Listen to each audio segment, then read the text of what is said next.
The audio cinema presents The Case-Book of Sherlock Holmes by Arthur Conan Doyle.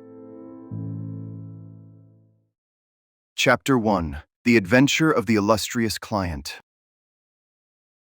"It can't hurt now," was Mr. Sherlock Holmes's comment when, for the 10th time in as many years, I asked his leave to reveal the following narrative.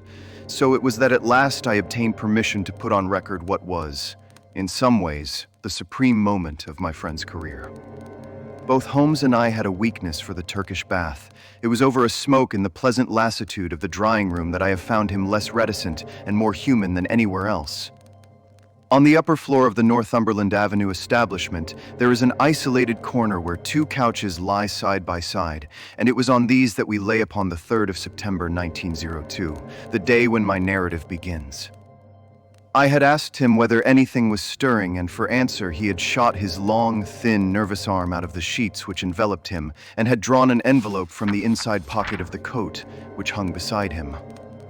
"It may be some fussy, self-important fool. It may be a matter of life or death. I know no more than this message tells me." It was from the Carlton Club, and dated the evening before. This is what I read. "Sir James Dammery presents his compliments to Mr. Sherlock Holmes, and will call upon him at 4:30 tomorrow. Sir James begs to say that the matter upon which he desires to consult Mr. Holmes is very delicate, and also very important. He trusts, therefore, that Mr. Holmes will make every effort to grant this interview, and that he will confirm it over the telephone to the Carlton Club." "I need not say that I have confirmed it, Watson. Do you know anything of this man, Dammery?" "Only that his name is a household word in society." "Well, I can tell you a little more than that. He has rather a reputation for arranging delicate matters which are to be kept out of the papers. You may remember his negotiations with Sir George Lewis over the Hammerfordwell case. He is a man of the world with a natural turn for diplomacy. I am bound, therefore, to hope that it is not a false scent and that he has some real need for our assistance." "Well, if you will be so good, Watson." "I shall be honored." "Then you have the hour 4:30. Until then, we can put the matter out of our heads." I was living in my own rooms in Queen Anne Street at the time, but I was round at Baker Street before the time named, sharp to the half hour. Colonel Sir James Dammery was announced. It is hardly necessary to describe him, for many will remember that large, bluff, honest personality, that broad, clean-shaven face above all, that pleasant, mellow voice. Frankness shone from his gray Irish eyes, and good humor played round his mobile, smiling lips. His lucent top hat, his dark frock coat, indeed every detail from the pearl pin in the black satin cravat to the lavender spats over the varnished shoes, spoke of the meticulous care in dress for which he was famous. The big, masterful aristocrat dominated the little room. Of course, I was prepared to find Dr. Watson. His collaboration may be very necessary, for we are dealing on this occasion, Mr. Holmes, with a man to whom violence is familiar and who will, literally, stick at nothing. I should say that there is no more dangerous man in Europe."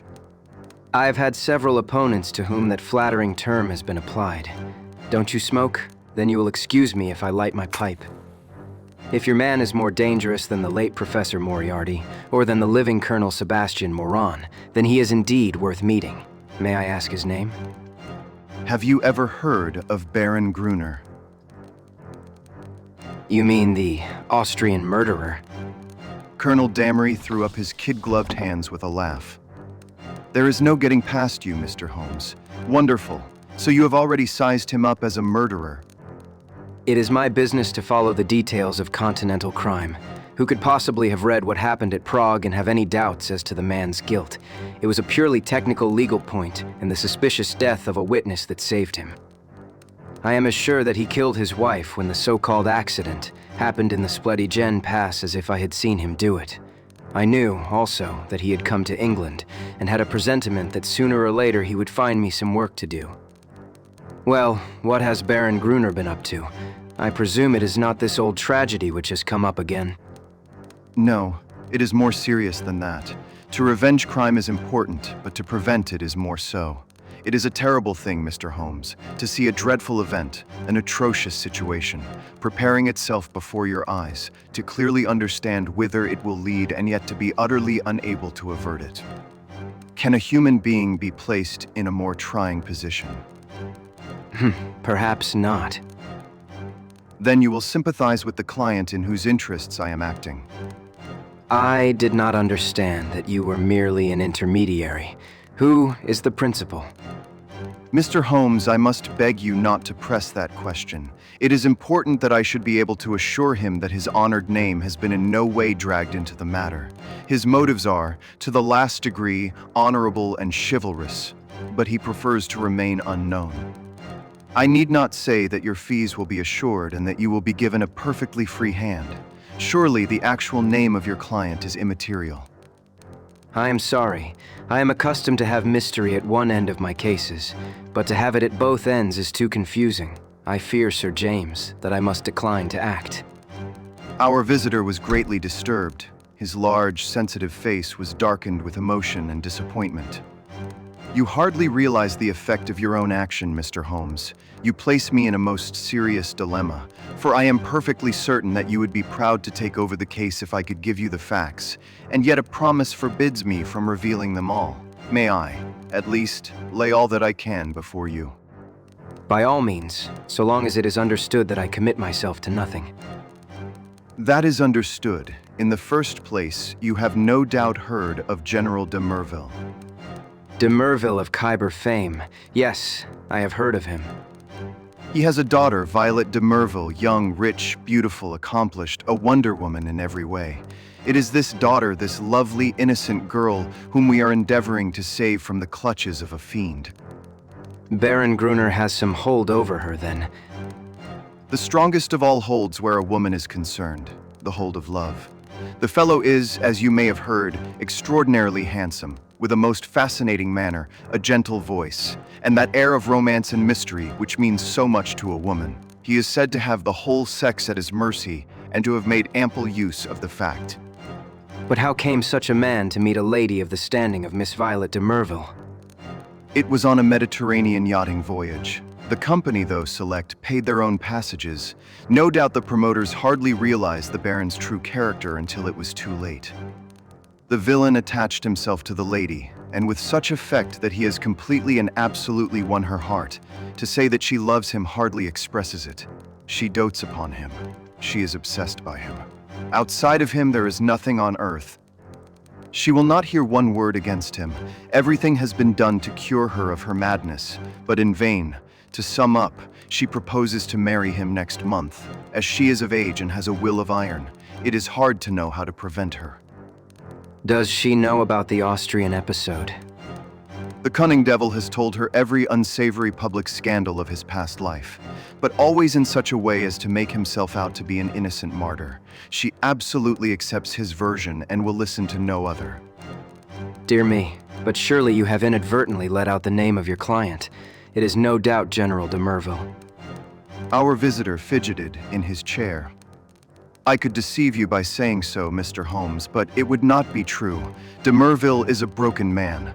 The strong soldier has been utterly demoralized by this incident. He has lost the nerve which never failed him on the battlefield and has become a weak, doddering old man, utterly incapable of contending with a brilliant, forceful rascal like this Austrian. My client, however, is an old friend, one who has known the general intimately for many years and taken a paternal interest in this young girl since she wore short frocks. He cannot see this tragedy consummated without some attempt to stop it. There is nothing in which Scotland Yard can act. It was his own suggestion that you should be called in, but it was, as I have said, on the express stipulation that he should not be personally involved in the matter. I have no doubt, Mr. Holmes, with your great powers you could easily trace my client back through me, but I must ask you as a point of honor to refrain from doing so and not to break in upon his incognito. Holmes gave a whimsical smile. I think I may safely promise that. I may add that your problem interests me and that I shall be prepared to look into it. How shall I keep in touch with you?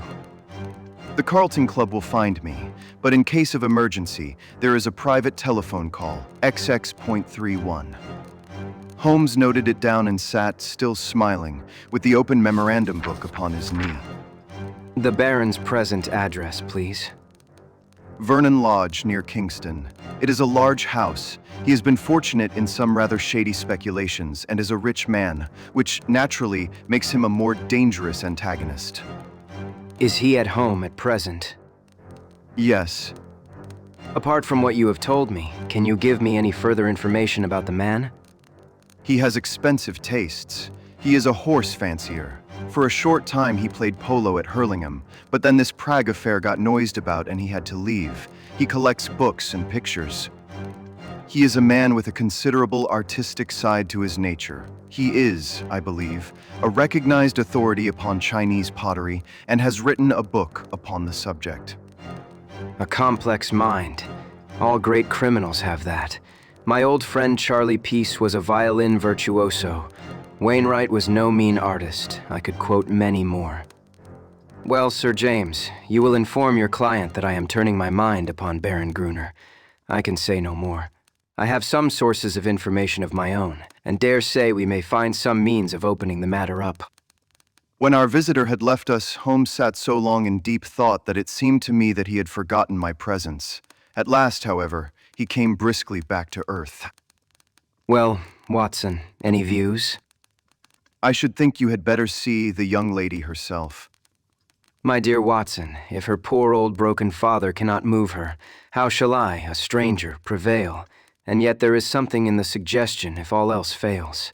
But I think we must begin from a different angle. I rather fancy that Shinwell Johnson might be a help. I have not had occasion to mention Shinwell Johnson in these memoirs, because I have seldom drawn my cases from the latter phases of my friend's career. During the first years of the century, he became a valuable assistant. Johnson, I grieve to say, made his name first as a very dangerous villain and served 2 terms at Parkhurst. Finally, he repented and allied himself to Holmes, acting as his agent in the huge criminal underworld of London and obtaining information which often proved to be of vital importance. Had Johnson been a narc of the police, he would soon have been exposed, but as he dealt with cases which never came directly into the courts, his activities were never realized by his companions. With the glamour of his 2 convictions upon him, he had the entree of every nightclub, doss house, and gambling den in the town, and his quick observation and active brain made him an ideal agent for gaining information. It was to him that Sherlock Holmes now proposed to turn. It was not possible for me to follow the immediate steps taken by my friend, for I had some pressing professional business of my own, but I met him by appointment that evening at Simpson's, where, sitting at a small table in the front window and looking down at the rushing stream of life in the Strand, he told me something of what had passed. Johnson is on the prowl. He may pick up some garbage in the darker recesses of the underworld, for it is down there amid the black roots of crime that we must hunt for this man's secrets. But, if the lady will not accept what is already known, why should any fresh discovery of yours turn her from her purpose? Who knows, Watson? Woman's heart and mind are insoluble puzzles to the male. Murder might be condoned or explained, and yet some smaller offense might rankle. Baron Gruner remarked to me. He remarked to you. Oh, to be sure, I had not told you of my plans. Well, Watson, I love to come to close grips with my man. I like to meet him eye to eye and read for myself the stuff that he is made of. When I had given Johnson his instructions, I took a cab out to Kingston and found the Baron in a most affable mood. Did he recognize you? There was no difficulty about that, for I simply sent in my card. He is an excellent antagonist, cool as ice, silky-voiced and soothing as one of your fashionable consultants, and poisonous as a cobra.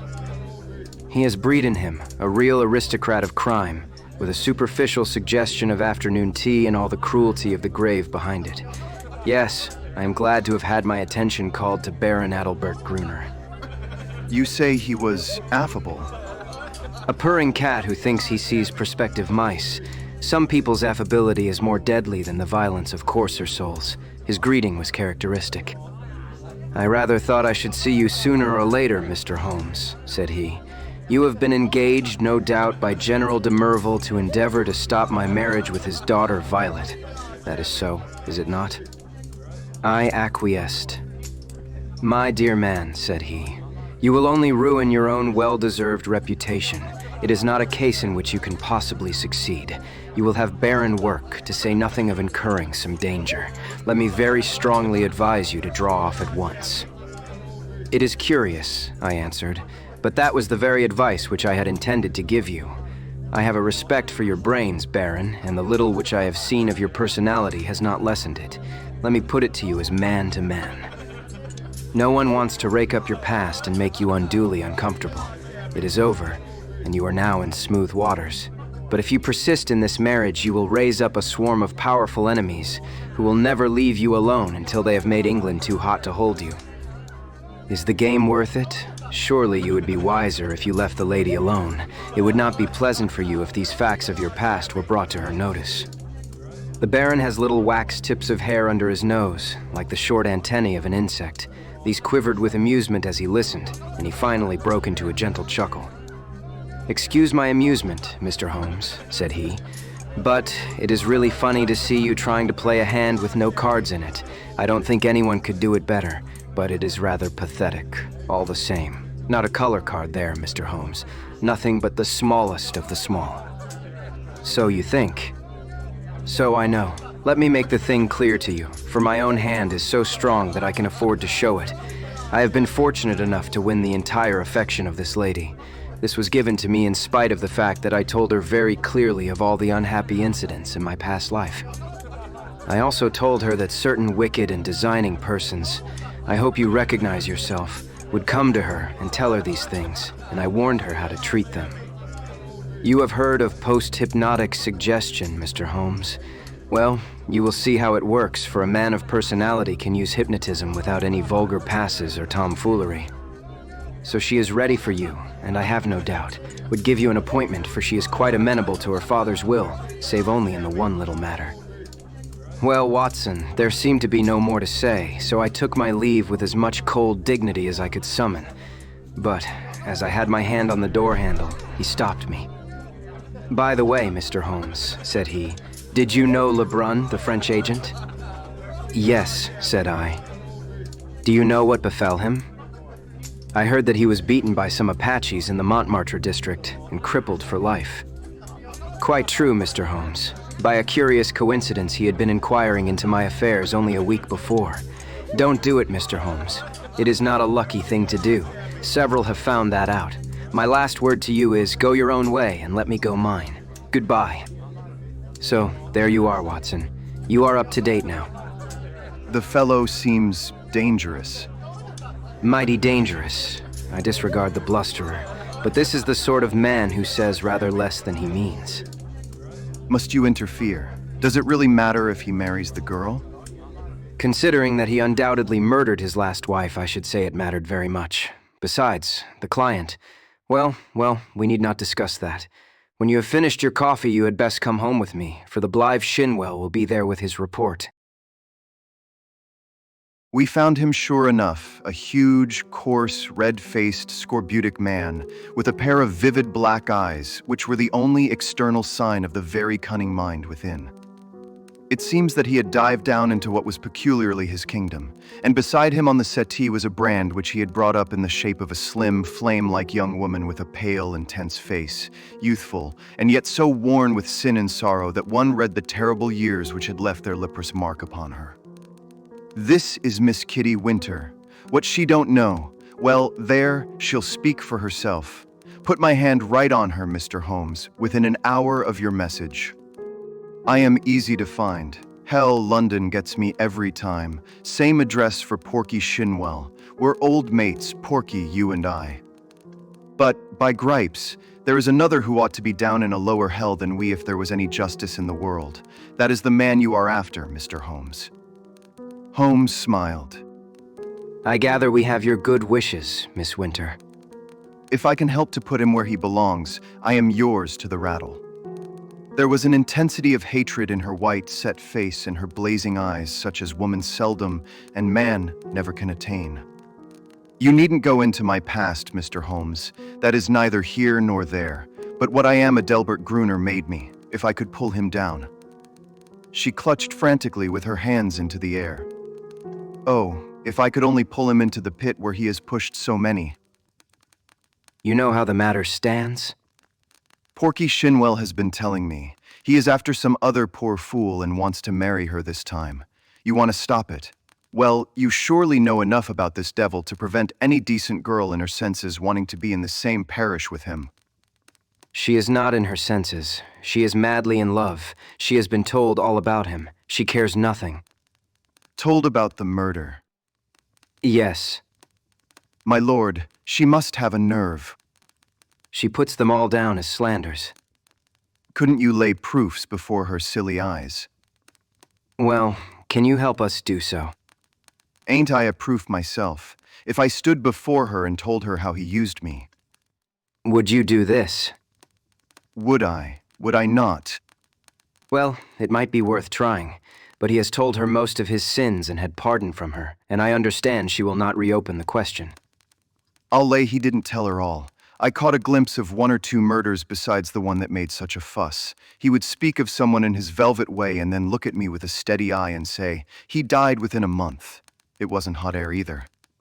But I took little notice. You see, I loved him myself at that time. Whatever he did went with me, same as with this poor fool. There was just one thing that shook me. Yes, by gripes. If it had not been for his poisonous, lying tongue that explains and soothes, I'd have left him that very night. It is a book. He has a brown leather book with a lock, and his arms in gold on the outside. I think he was a bit drunk that night, or he would not have shown it to me. What was it then? I tell you, Mr. Holmes, this man collects women and takes a pride in his collection, as some men collect moths or butterflies. He had it all in that book. Snapshot photographs, names, details, everything about them. It was a beastly book, a book no man, even if he had come from the gutter, could have put together. But it was Adelbert Gruner's book all the same. Souls I have ruined. He could have put that on the outside if he had been so minded. However, that is neither here nor there, for the book would not serve you, and if it would, you can't get it. Where is it? How can I tell you where it is now? It is more than a year since I left him. I know where he kept it then. He is a precise, tidy cat of a man in many of his ways, so maybe it is still in the pigeonhole of the old bureau in the inner study. Do you know his house? I've been in the study. Have you, though? You haven't been slow on the job if you only started this morning. Maybe dear Adelbert has met his match this time. The outer study is the one with the Chinese crockery in it, big glass cupboard between the windows. Then behind his desk is the door that leads to the inner study, a small room where he keeps papers and things. Is he not afraid of burglars? Adelbert is no coward. His worst enemy couldn't say that of him. He can look after himself. There is a burglar alarm at night. Besides, what is there for a burglar unless they got away with all this fancy crockery? No good. No fence wants stuff of that sort that you can neither melt nor sell. Quite so. Well, now, Miss Winter, if you would call here tomorrow evening at 5, I would consider in the meanwhile whether your suggestion of seeing this lady personally may not be arranged. I am exceedingly obliged to you for your cooperation. I need not say that my clients will consider liberally. None of that, Mr. Holmes. I am not out for money. Let me see this man in the mud, and I've got all I worked for. In the mud with my foot on his cursed face. That is my price. I am with you tomorrow or any other day so long as you are on his track. Porky here can tell you always where to find me. I did not see Holmes again until the following evening, when we dined once more at our Strand restaurant. He shrugged his shoulders when I asked him what luck he had had in his interview. Then he told the story, which I would repeat in this way. His hard, dry statement needs some little editing to soften it into the terms of real life. There was no difficulty at all about the appointment, for the girl glories in showing abject filial obedience in all secondary things in an attempt to atone for her flagrant breach of it in her engagement. The general phoned that all was ready, and the fiery Miss W turned up according to schedule, so that at 5:30 a cab deposited us outside 104 Berkeley Square, where the old soldier resides, one of those awful grey London castles which would make a church seem frivolous. A footman showed us into a great yellow-curtained drawing room, and there was the lady awaiting us, demure, pale, self-contained, as inflexible and remote as a snow image on a mountain. I don't quite know how to make her clear to you, Watson, Perhaps you may meet her before we are through, and you can use your own gift of words. She is beautiful, but with the ethereal otherworld beauty of some fanatic whose thoughts are set on high. I have seen such faces in the pictures of the old masters of the Middle Ages. How a beast man could have laid his vile paws upon such a being of the beyond I cannot imagine. You may have noticed how extremes call to each other, the spiritual to the animal, the caveman to the angel. You never saw a worse case than this. She knew what we had come for, of course. That villain had lost no time in poisoning her mind against us. Miss Winter's advent rather amazed her, I think. But she waved us into our respective chairs like a reverend abbess receiving two rather leprous mendicants. If your head is inclined to swell, my dear Watson, take a course of Miss Violet de Merville. Well, sir, said she, in a voice like the wind from an iceberg, your name is familiar to me. You have called, as I understand, to malign my fiancé, Baron Gruner. It is only by my father's request that I see you at all. And I warn you in advance that anything you can say could not possibly have the slightest effect upon my mind. I was sorry for her, Watson. I thought of her for the moment as I would have thought of a daughter of my own. I am not often eloquent. I use my head, not my heart. But I really did plead with her with all the warmth of words that I could find in my nature. I pictured to her the awful position of the woman who only wakes to a man's character after she is his wife, a woman who has to submit to be caressed by bloody hands and lecherous lips. I spared her nothing, the shame, the fear, the agony, the hopelessness of it all. All my hot words could not bring one tinge of color to those ivory cheeks, or one gleam of emotion to those abstracted eyes. I thought of what the rascal had said about a post-hypnotic influence. One could really believe that she was living above the earth in some ecstatic dream. Yet there was nothing indefinite in her replies. I have listened to you with patience, Mr. Holmes, said she. The effect upon my mind is exactly as predicted. I am aware that Adelbert, that my fiancé, has had a stormy life in which he has incurred bitter hatreds and most unjust aspersions. You are only the last of a series who have brought their slanders before me. Possibly you mean well, though I learn that you are a paid agent who would have been equally willing to act for the Baron as against him.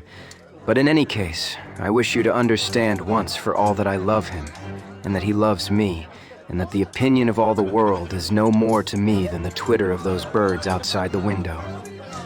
If his noble nature has ever for an instant fallen, it may be that I have been specially sent to raise it to its true and lofty level.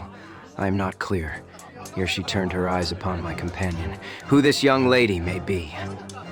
I was about to answer when the girl broke in like a whirlwind. If ever you saw flame and ice face to face, it was those two women. I'll tell you who I am, she cried, springing out of her chair, her mouth all twisted with passion. I am his last mistress. I am one of 100 that he has tempted and used and ruined and thrown into the refuse heap, as he will you also. Your refuse heap is more likely to be a grave, and maybe that is the best.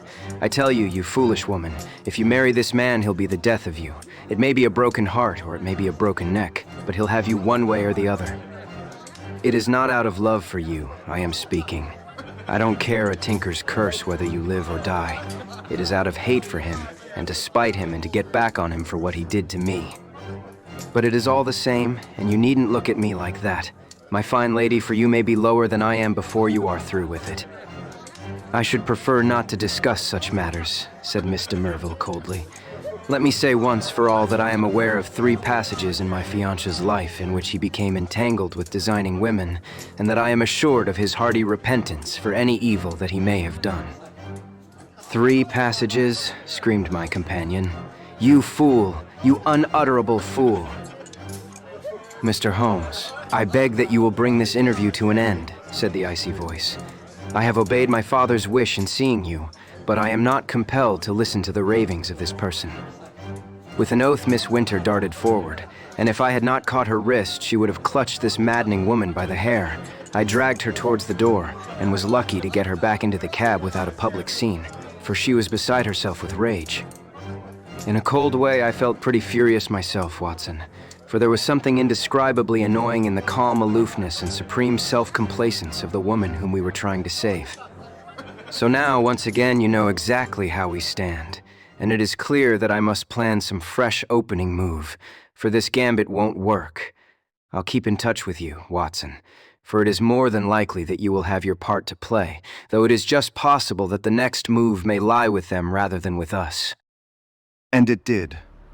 Their blow fell, or his blow rather, for never could I believe that the lady was privy to it. I think I could show you the very paving stone upon which I stood when my eyes fell upon the placard, and a pang of horror passed through my very soul. It was between the Grand Hotel and Charing Cross Station, where a one-legged news vendor displayed his evening papers. The date was just 2 days after the last conversation. There, black upon yellow, was the terrible news sheet, "Murderous Attack upon Sherlock Holmes." I think I stood stunned for some moments. Then I have a confused recollection of snatching at a paper, of the remonstrance of the man whom I had not paid, and finally of standing in the doorway of a chemist's shop while I turned up the fateful paragraph. This was how it ran. "We learn with regret that Mr. Sherlock Holmes, the well-known private detective, was the victim this morning of a murderous assault which has left him in a precarious position. There are no exact details to hand, but the event seems to have occurred about 12 o'clock in Regent Street, outside the Café Royal. The attack was made by 2 men armed with sticks, and Mr. Holmes was beaten about the head and body, receiving injuries which the doctors describe as most serious. He was carried to Charing Cross Hospital, and afterwards insisted upon being taken to his rooms in Baker Street. The miscreants who attacked him appear to have been respectably dressed men who escaped from the bystanders by passing through the Safety Royal and out into Glasshouse Street behind it. No doubt they belonged to that criminal fraternity which has so often had occasion to bewail the activity and ingenuity of the injured man. I need not say that my eyes had hardly glanced over the paragraph before I had sprung into a hansom and was on my way to Baker Street. I found Sir Leslie Oakshott, the famous surgeon, in the hall in his brougham waiting at the curb. No immediate danger. 2 lacerated scalp wounds and some considerable bruises. Several stitches have been necessary. Morphine has been injected and quiet is essential, but an interview of a few minutes would not be absolutely forbidden. With this permission, I stole into the darkened room. The sufferer was wide awake, and I heard my name in a hoarse whisper. The blind was 3/4 down, but one ray of sunlight slanted through and struck the bandaged head of the injured man. A crimson patch had soaked through the white linen compress. I sat beside him and bent my head. "All right, Watson, don't look so scared. It is not as bad as it seems." Thank God for that. I am a bit of a single-stick expert, as you know. I took most of them on my guard. It was the second man that was too much for me.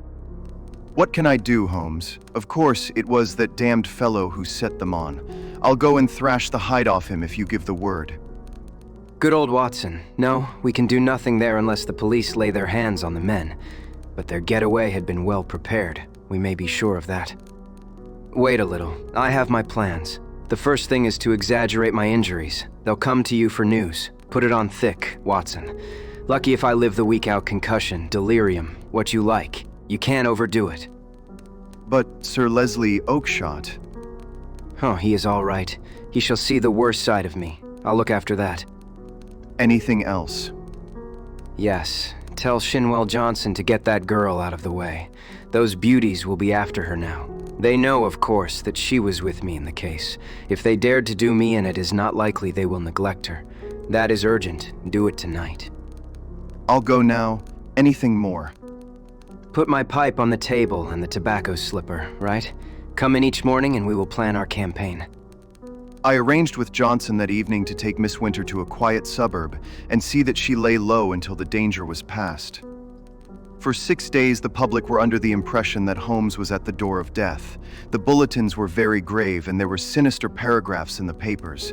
My continual visits assured me that it was not so bad as that.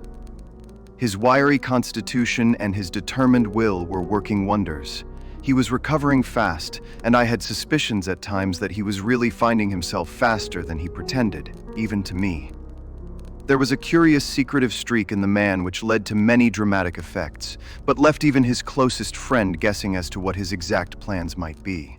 He pushed to an extreme the axiom that the only safe plotter was he who plotted alone. I was nearer him than anyone else, and yet I was always conscious of the gap between. On the 7th day, the stitches were taken out, in spite of which there was a report of erysipelas in the evening papers. The same evening papers had an announcement which I was bound, sick, or well to carry to my friend. It was simply that among the passengers on the Cunard boat Ruritania, starting from Liverpool on Friday, was the Baron Adalbert Gruner, who had some important financial business to settle in the States before his impending wedding to Miss Violet de Merville, only daughter of, etc., etc. Holmes listened to the news with a cold, concentrated look upon his pale face, which told me that it hit him hard. Friday, only 3 clear days. I believe the rascal wants to put himself out of danger's way. But he won't, Watson. By the Lord Harry, he won't now. Watson, I want you to do something for me. I am here to be used, Holmes. Well then, spend the next 24 hours in an intensive study of Chinese pottery. He gave no explanations, and I asked for none. By long experience, I had learned the wisdom of obedience. But when I had left his room, I walked down Baker Street, revolving in my head how on earth I was to carry out so strange an order. Finally, I drove to the London Library in St. James's Square, put the matter to my friend Lomax, the sub-librarian, and departed to my rooms with a goodly volume under my arm. It is said that the barrister who crams up a case with such care that he can examine an expert witness upon the Monday has forgotten all his forced knowledge before the Saturday. Certainly I should not like now to pose as an authority upon ceramics. And yet all that evening, and all that night with a short interval for rest, and all next morning I was sucking in knowledge and committing names to memory. There I learned of the hallmarks of the great artist-decorators, of the mystery of cyclical dates, the marks of the Hung Wu and the beauties of the Yung Lo, the writings of Tang Ying, and the glories of the primitive period of the Sung and the Yuan. I was charged with all this information when I called upon Holmes next evening. He was out of bed now, though you would not have guessed it from the published reports, and he sat with his much-bandaged head resting upon his hand in the depth of his favorite armchair. Why, Holmes, if one believed the papers, you are dying. That is the very impression which I intended to convey. And now, Watson, have you learned your lessons? At least I have tried to. Good. You could keep up an intelligent conversation on the subject. I believe I could. Then hand me that little box from the mantelpiece. He opened the lid and took out a small object most carefully wrapped in some fine Eastern silk. This he unfolded and disclosed a delicate little saucer of the most beautiful deep blue color. It needs careful handling, Watson. This is the real eggshell pottery of the Ming Dynasty. No finer piece ever passed through Christie's. A complete set of this would be worth a king's ransom. In fact, it is doubtful if there is a complete set outside the Imperial Palace of Peking. The sight of this would drive a real connoisseur wild. What am I to do with it? Holmes handed me a card upon which was printed, Dr. Hill Barton, 369 Half Moon Street. That is your name for the evening, Watson. You will call upon Baron Gruner. I know something of his habits, and at 8:30 he would probably be disengaged. A note will tell him in advance that you are about to call, and you will say that you are bringing him a specimen of an absolutely unique set of Ming china. You may as well be a medical man, since that is a part which you can play without duplicity. You are a collector. This set has come your way. You have heard of the Baron's interest in the subject, and you are not averse to selling at a price. What price? Well asked, Watson. You would certainly fall down badly if you did not know the value of your own wares. This saucer was got for me by Sir James and comes, I understand, from the collection of his client. You will not exaggerate if you say that it could hardly be matched in the world. I could perhaps suggest that the set should be valued by an expert. Excellent, Watson. You scintillate today. Suggest Christie or Sotheby. Your delicacy prevents your putting a price for yourself. But if he won't see me? Oh, yes, he will see you. He has the collection mania in its most acute form, and especially on this subject on which he is an acknowledged authority.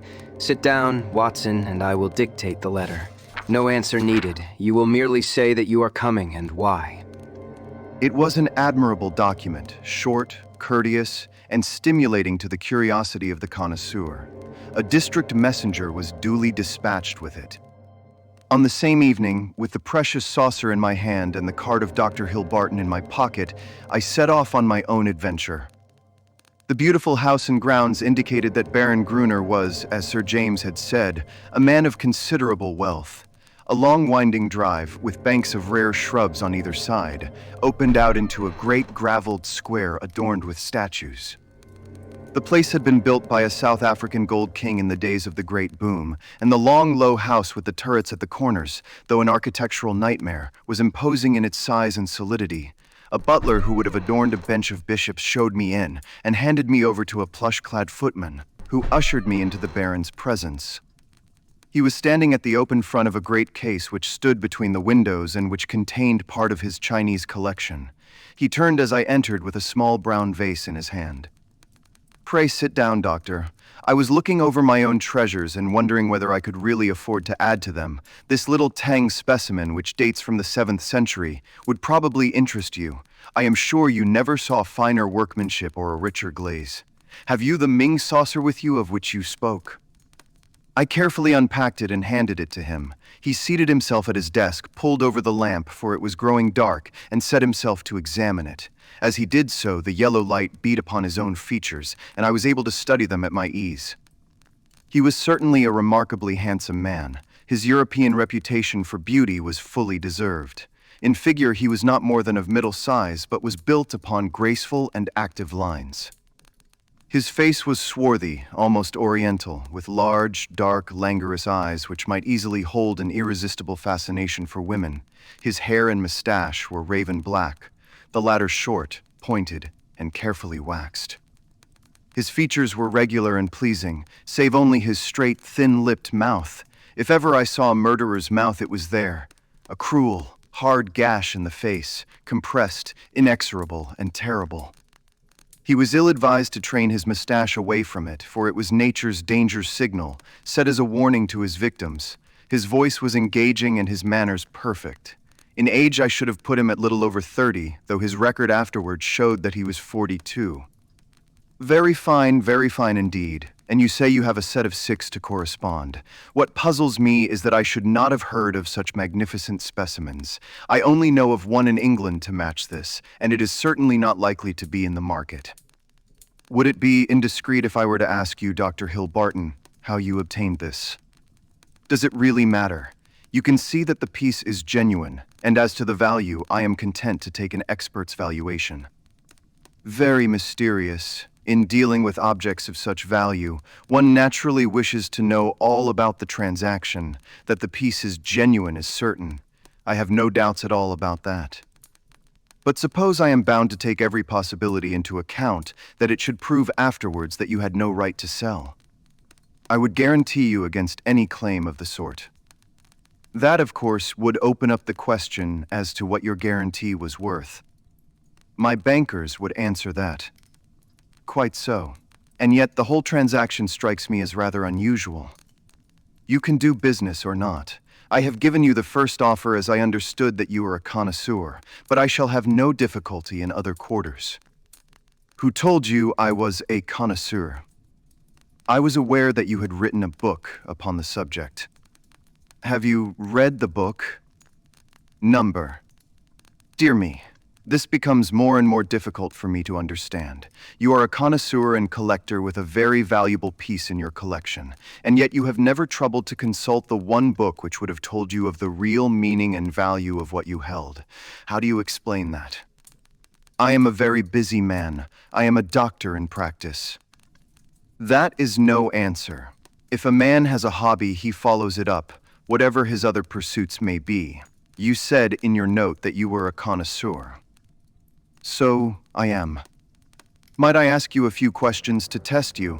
I am obliged to tell you, Doctor, if you are indeed a doctor, that the incident becomes more and more suspicious.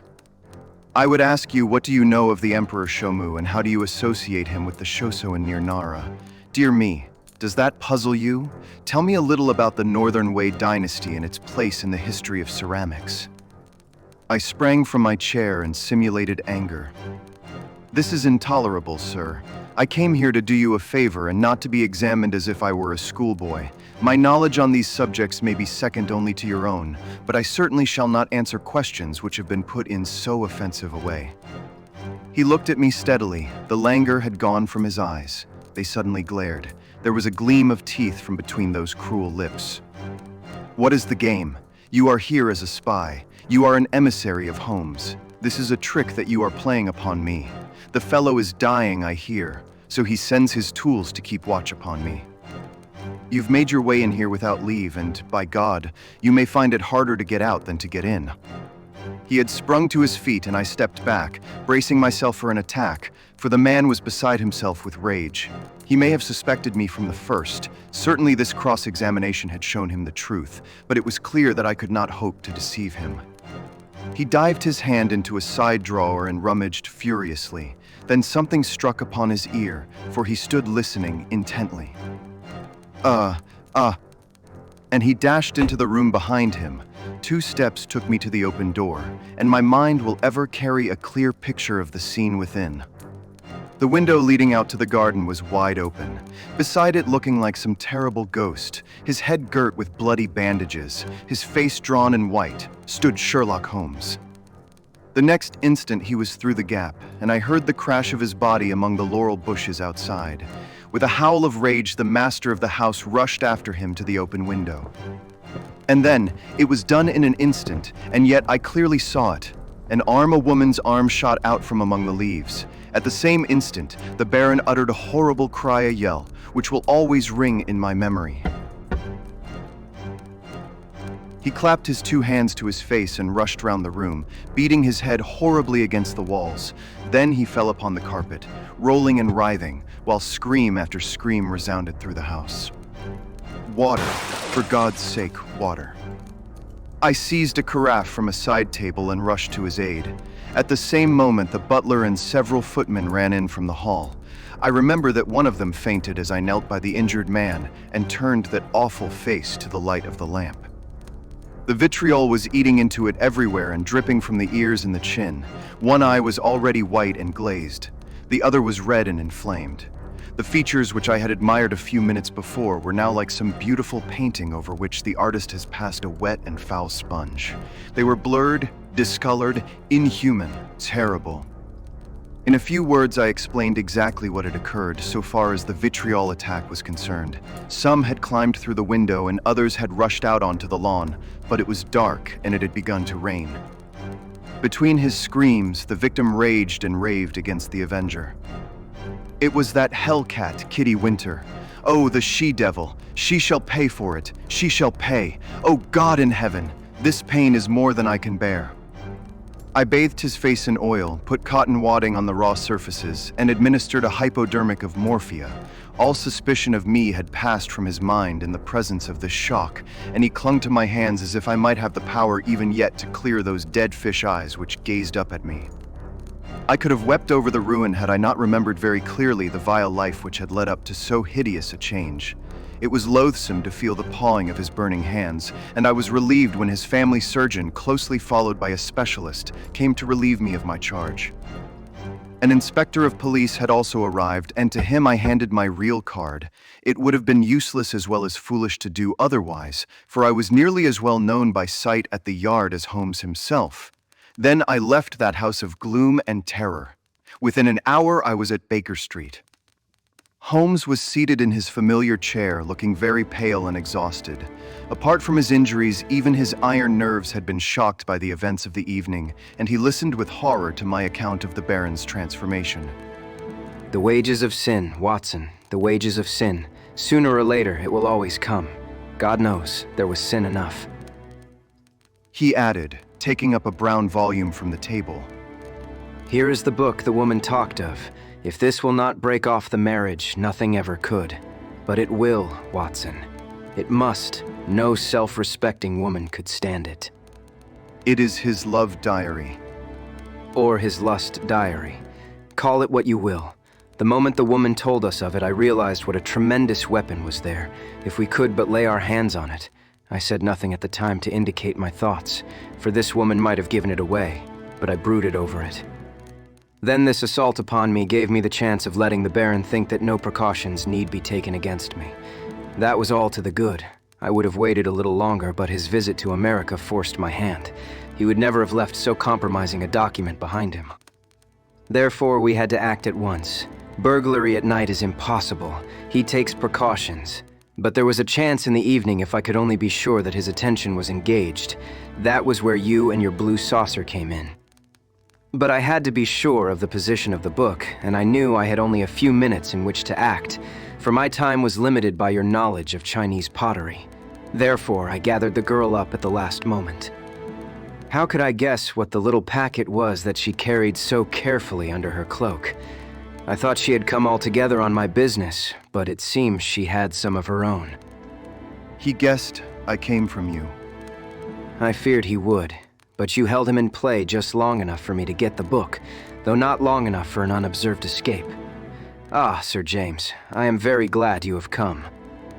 Our courtly friend had appeared in answer to a previous summons. He listened with the deepest attention to Holmes's account of what had occurred.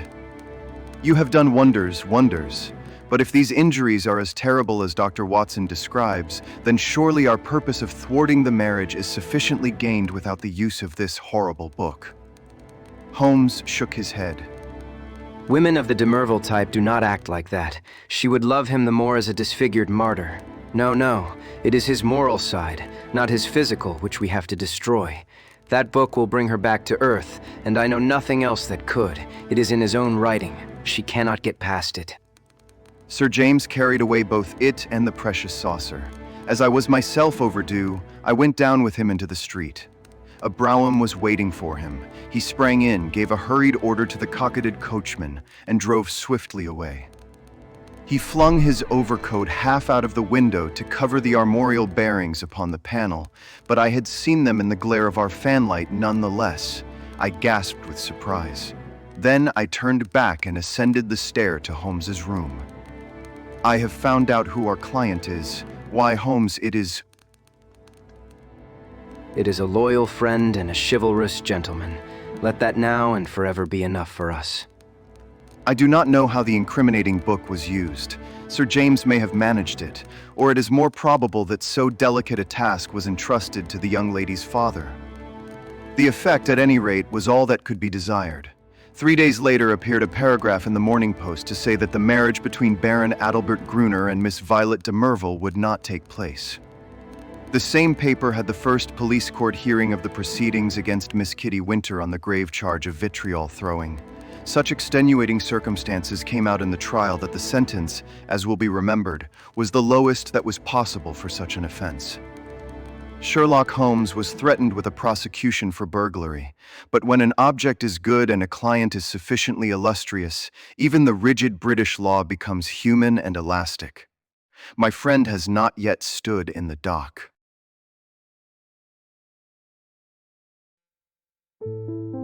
Chapter 2. The Adventure of the Blanched Soldier. The ideas of my friend Watson, though limited, are exceedingly pertinacious. For a long time he has worried me to write an experience of my own. Perhaps I have rather invited this persecution, since I have often had occasion to point out to him how superficial are his own accounts, and to accuse him of pandering to popular taste instead of confining himself rigidly to facts and figures. "Try it yourself, Holmes," he has retorted, and I am compelled to admit that having taken my pen in my hand, I do begin to realize that the matter must be presented in such a way as may interest the reader. The following case can hardly fail to do so, as it is among the strangest happenings in my collection, though it chanced that Watson had no note of it in his collection. Speaking of my old friend and biographer, I would take this opportunity to remark that if I burden myself with a companion in my various little inquiries, it is not done out of sentiment or caprice, but it is that Watson has some remarkable characteristics of his own, to which in his modesty he has given small attention amid his exaggerated estimates of my own performances. A confederate who foresees your conclusions and course of action is always dangerous, but one to whom each development comes as a perpetual surprise, and to whom the future is always a closed book, is indeed an ideal helpmate. I find from my notebook that it was in January 1903, just after the conclusion of the Boer War, that I had my visit from Mr. James M. Dodd, a big, fresh, sunburned, upstanding Briton. The good Watson had at that time deserted me for a wife, the only selfish action which I can recall in our association. I was alone. It is my habit to sit with my back to the window and to place my visitors in the opposite chair, where the light falls full upon them. Mr. James M. Dodd seemed somewhat at a loss how to begin the interview. I did not attempt to help him, for his silence gave me more time for observation. I have found it wise to impress clients with a sense of power, and so I gave him some of my conclusions. From South Africa, sir, I perceive. Yes, sir. Imperial yeomanry, I fancy. Exactly. Middlesex Corps, no doubt. That is so. Mr. Holmes, you are a wizard. I smiled at his bewildered expression. When a gentleman of virile appearance enters my room with such tan upon his face as an English son could never give, and with his handkerchief in his sleeve instead of in his pocket, it is not difficult to place him. You wear a short beard, which shows that you are not a regular. You have the cut of a riding man. As to Middlesex, your card has already shown me that you are a stockbroker from Throgmorton Street.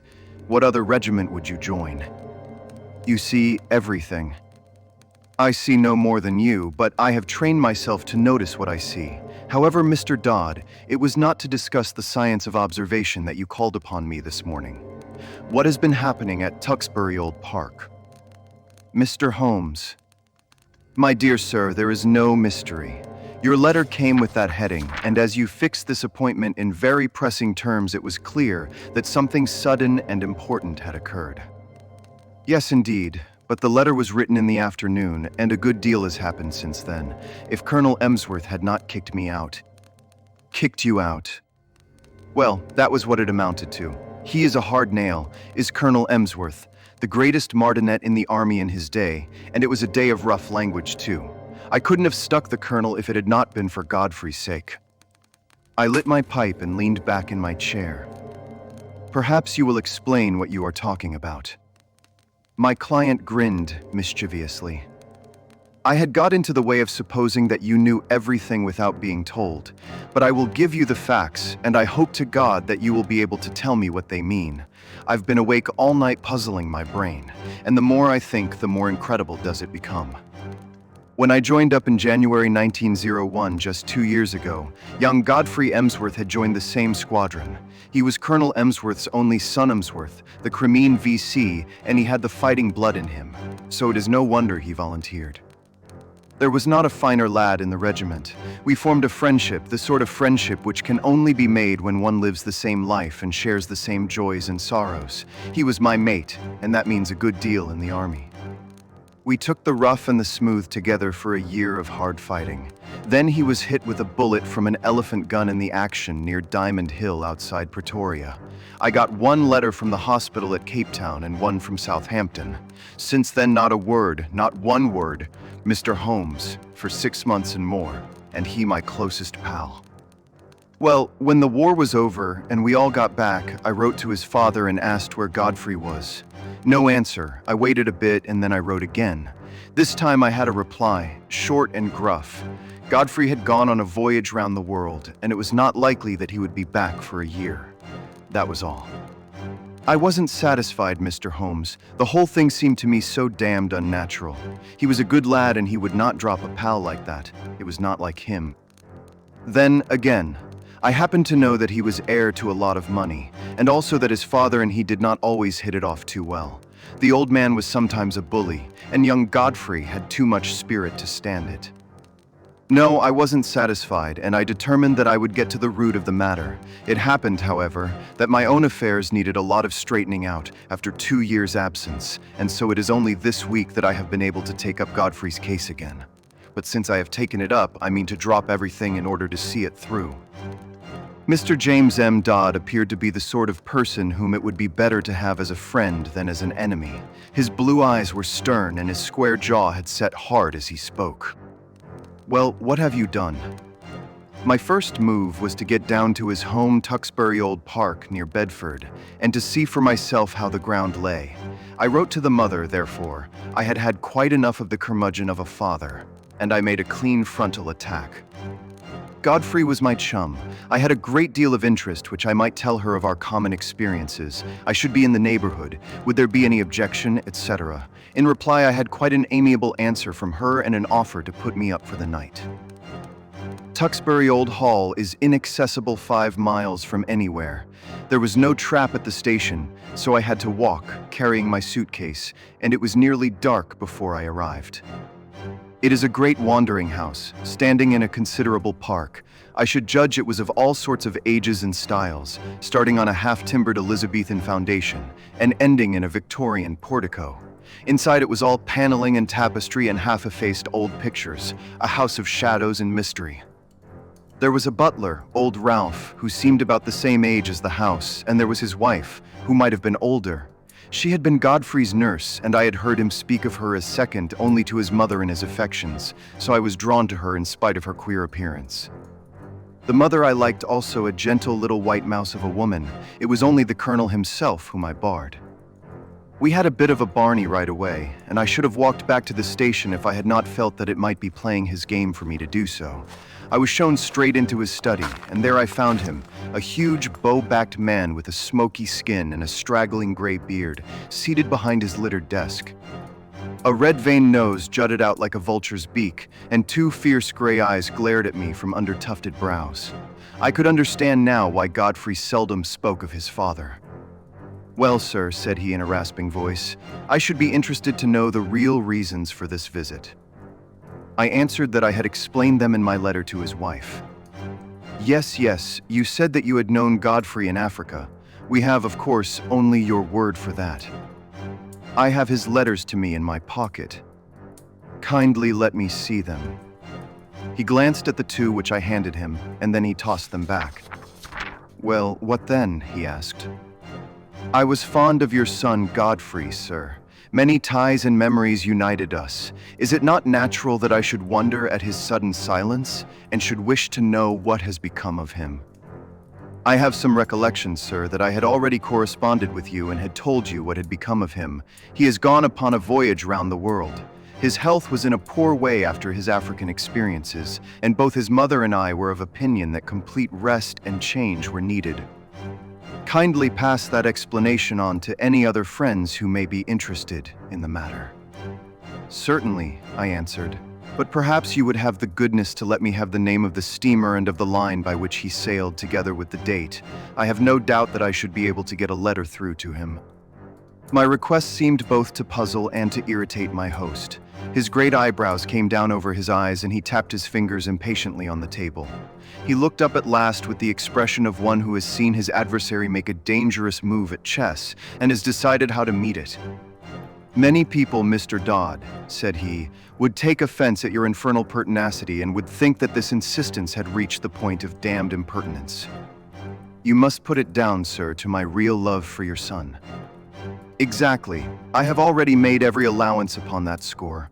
I must ask you, however, to drop these inquiries. Every family has its own inner knowledge and its own motives, which cannot always be made clear to outsiders, however well-intentioned. My wife is anxious to hear something of Godfrey's past which you are in a position to tell her, but I would ask you to let the present and the future alone. Such inquiries serve no useful purpose, sir, and place us in a delicate and difficult position. So I came to a dead end, Mr. Holmes. There was no getting past it. I could only pretend to accept the situation and register a vow inwardly that I would never rest until my friend's fate had been cleared up. It was a dull evening. We dined quietly, the 3 of us, in a gloomy, faded old room. The lady questioned me eagerly about her son, but the old man seemed morose and depressed. I was so bored by the whole proceeding that I made an excuse as soon as I decently could and retired to my bedroom. It was a large, bare room on the ground floor, as gloomy as the rest of the house. But after a year of sleeping upon the veldt, Mr. Holmes, one is not too particular about one's quarters. I opened the curtains and looked out into the garden, remarking that it was a fine night with a bright half-moon. Then I sat down by the roaring fire with the lamp on a table beside me, and endeavored to distract my mind with a novel. I was interrupted, however, by Ralph, the old butler, who came in with a fresh supply of coals. "I thought you might run short in the night time, sir. It is bitter weather, and these rooms are cold." He hesitated before leaving the room, and when I looked round, he was standing facing me with a wistful look upon his wrinkled face. "Beg your pardon, sir, but I could not help hearing what you said of young Master Godfrey at dinner. You know, sir, that my wife nursed him, and so I may say I am his foster father. It is natural we should take an interest, and you say he carried himself well, sir." There was no braver man in the regiment. He pulled me out once from under the rifles of the Boers, or maybe I should not be here. The old butler rubbed his skinny hands. "Yes, sir, yes. That is Master Godfrey all over. He was always courageous. There is not a tree in the park, sir, that he has not climbed. Nothing would stop him. He was a fine boy, and oh, sir, he was a fine man." I sprang to my feet. "Look here," I cried. "You say he was. You speak as if he were dead. What is all this mystery? What has become of Godfrey Emsworth?" I gripped the old man by the shoulder, but he shrank away. "I don't know what you mean, sir. Ask the master about Master Godfrey. He knows. It is not for me to interfere." He was leaving the room, but I held his arm. "Listen," I said. "You are going to answer one question before you leave if I have to hold you all night. Is Godfrey dead?" He could not face my eyes. He was like a man hypnotized. The answer was dragged from his lips. It was a terrible and unexpected one. "I wish to God he was," he cried, and tearing himself free, he dashed from the room. You will think, Mr. Holmes, that I returned to my chair in no very happy state of mind. The old man's words seemed to me to bear only one interpretation. Clearly, my poor friend had become involved in some criminal, or, at the least, disreputable transaction which touched the family honor. That stern old man had sent his son away and hidden him from the world lest some scandal should come to light. Godfrey was a reckless fellow. He was easily influenced by those around him. No doubt he had fallen into bad hands and been misled to his ruin. It was a piteous business, if it was indeed so, but even now it was my duty to hunt him out and see if I could aid him. I was anxiously pondering the matter when I looked up, and there was Godfrey Emsworth standing before me. My client had paused as one in deep emotion. "Pray continue. Your problem presents some very unusual features." He was outside the window, Mr. Holmes, with his face pressed against the glass. "I have told you that I looked out at the night. When I did so, I left the curtains partly open. His figure was framed in this gap. The window came down to the ground and I could see the whole length of it, but it was his face which held my gaze. He was deadly pale. Never have I seen a man so white.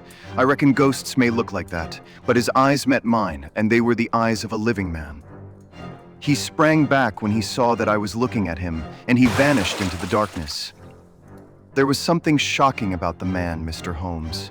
It wasn't merely that ghastly face glimmering as white as cheese in the darkness. It was more subtle than that. Something slinking, something furtive, something guilty. Something very unlike the frank, manly lad that I had known. It left a feeling of horror in my mind. But when a man has been soldiering for a year or two with Brother Boer as a playmate, he keeps his nerve and acts quickly. Godfrey had hardly vanished before I was at the window.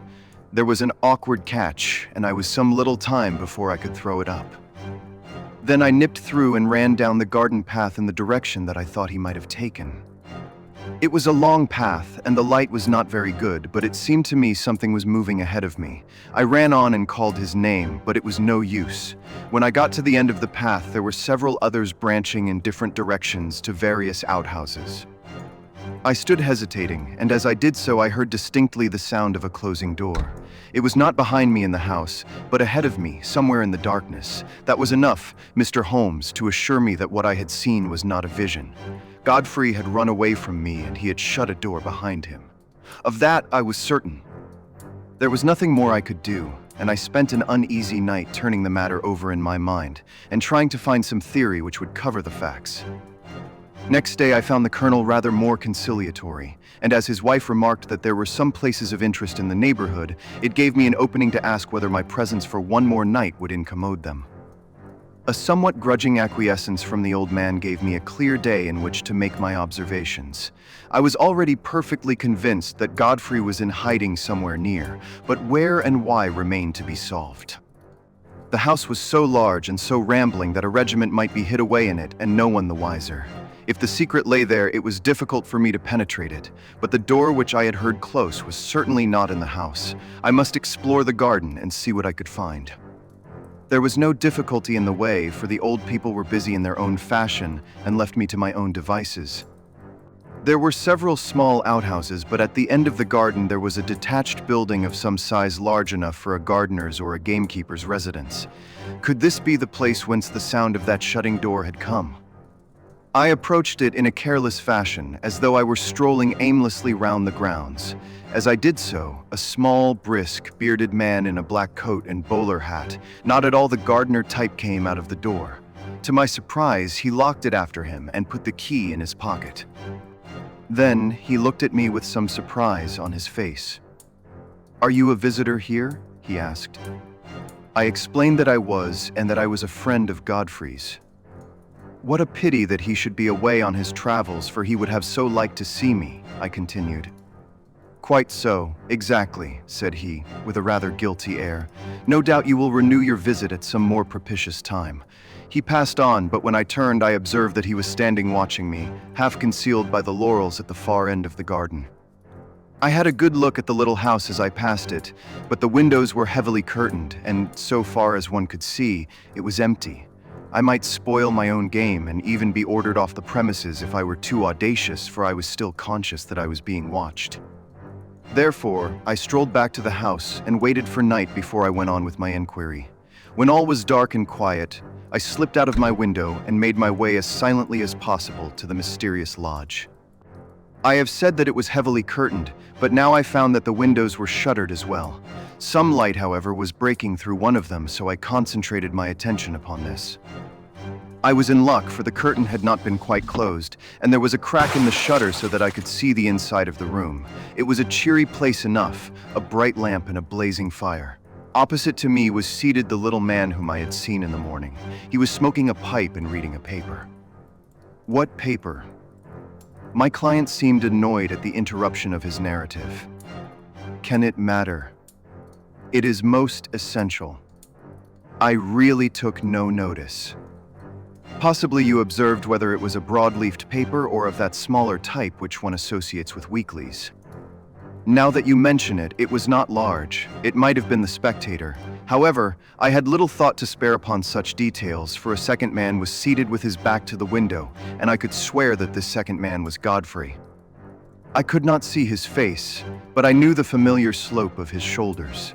He was leaning upon his elbow in an attitude of great melancholy, his body turned towards the fire. I was hesitating as to what I should do when there was a sharp tap on my shoulder, and there was Colonel Emsworth beside me. "This way, sir," said he in a low voice. He walked in silence to the house, and I followed him into my own bedroom. He had picked up a timetable in the hall. "There is a train to London at 8:30, said he. "The trap will be at the door at 8. He was white with rage, and, indeed, I felt myself in so difficult a position that I could only stammer out a few incoherent apologies, in which I tried to excuse myself by urging my anxiety for my friend. "The matter will not bear discussion," said he abruptly. "You have made a most damnable intrusion into the privacy of our family. You were here as a guest, and you have become a spy. I have nothing more to say, sir, save that I have no wish ever to see you again." At this I lost my temper, Mr. Holmes, and I spoke with some warmth. "I have seen your son, and I am convinced that for some reason of your own you are concealing him from the world.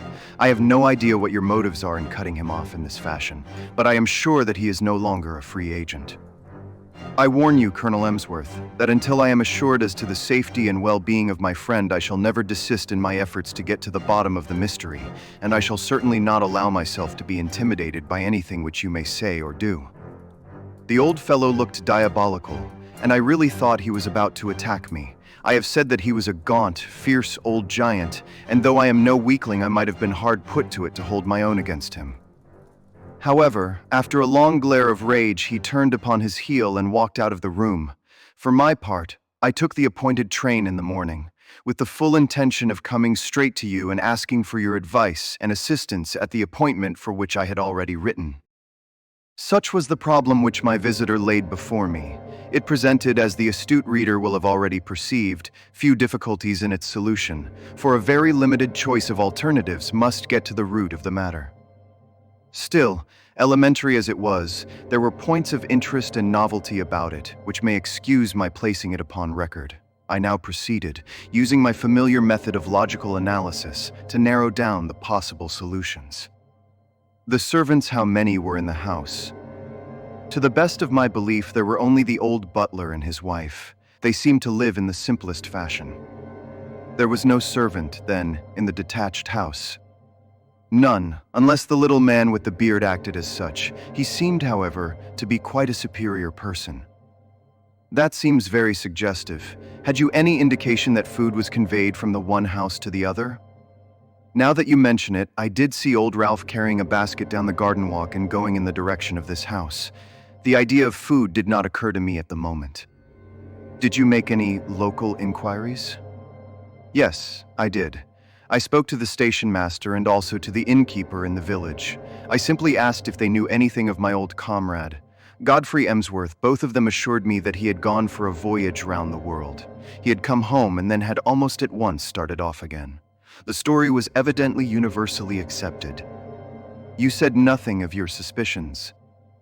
Nothing. That was very wise. The matter should certainly be inquired into.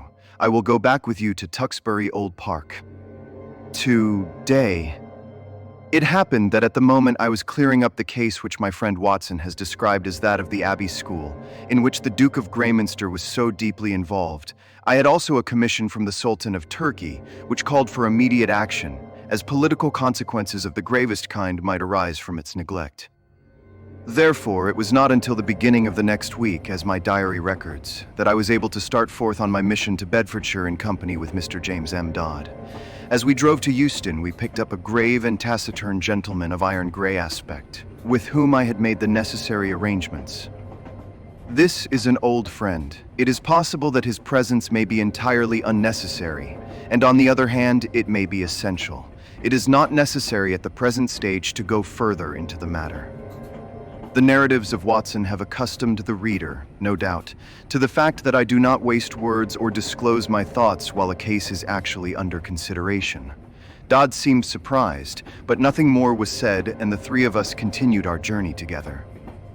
In the train, I asked Dodd one more question which I wished our companion to hear. You say that you saw your friend's face quite clearly at the window, so clearly that you are sure of his identity. I have no doubt about it whatever. His nose was pressed against the glass. The lamplight shone full upon him. It could not have been someone resembling him. No, it was he. But you say he was changed. Only in color. His face was, how shall I describe it? It was of a fish belly whiteness. It was bleached. Was it equally pale all over? I think not. It was his brow which I saw so clearly as it was pressed against the window. Did you call to him? I was too startled and horrified for the moment. Then I pursued him as I have told you, but without result. My case was practically complete, and there was only one small incident needed to round it off, when, after a considerable drive, we arrived at the strange old rambling house which my client had described. It was Ralph, the elderly butler, who opened the door. I had requisitioned the carriage for the day and had asked my elderly friend to remain within it unless we should summon him. Ralph, a little wrinkled old fellow, was in the conventional costume of black coat and pepper and salt trousers, with only one curious variant. He wore brown leather gloves, which at sight of us he instantly shuffled off, laying them down on the hall table as we passed in. I have, as my friend Watson may have remarked, an abnormally acute set of senses, and a faint but incisive scent was apparent. It seemed to center on the hall table. I turned, placed my hat there, knocked it off, stooped to pick it up, and contrived to bring my nose within a foot of the gloves. Yes, it was undoubtedly from them that the curious tarry odor was oozing. I passed on into the study with my case complete. Alas, that I should have to show my hand so when I tell my own story. It was by concealing such links in the chain that Watson was enabled to produce his meretricious finales. Colonel Emsworth was not in his room, but he came quickly enough on receipt of Ralph's message. We heard his quick, heavy step in the passage. The door was flung open, and he rushed in with bristling beard and twisted features, as terrible an old man as ever I have seen. He held our cards in his hand, and he tore them up and stamped on the fragments. Have I not told you, you infernal busybody, that you are warned off the premises? Never dare to show your damned face here again. If you enter again without my leave, I shall be within my rights if I use violence. I'll shoot you, sir. By God, I will. As to you, sir, I extend the same warning to you. I am familiar with your ignoble profession, but you must take your reputed talents to some other field. There is no opening for them here. I cannot leave here until I hear from Godfrey's own lips that he is under no restraint. Our involuntary host rang the bell. Ralph telephoned down to the county police and asked the inspector to send up 2 constables. Tell him there are burglars in the house. One moment you must be aware, Mr. Dodd, that Colonel Emsworth is within his rights and that we have no legal status within his house. On the other hand, he should recognize that your action is prompted entirely by solicitude for his son. I venture to hope that if I were allowed to have 5 minutes conversation with Colonel Emsworth, I could certainly alter his view of the matter. I am not so easily altered. Ralph, do what I have told you. What the devil are you waiting for? Ring up the police. Nothing of the sort. Any police interference would bring about the very catastrophe which you dread. I took out my notebook and scribbled one word upon a loose sheet. That, said I as I handed it to Colonel Emsworth, is what has brought us here.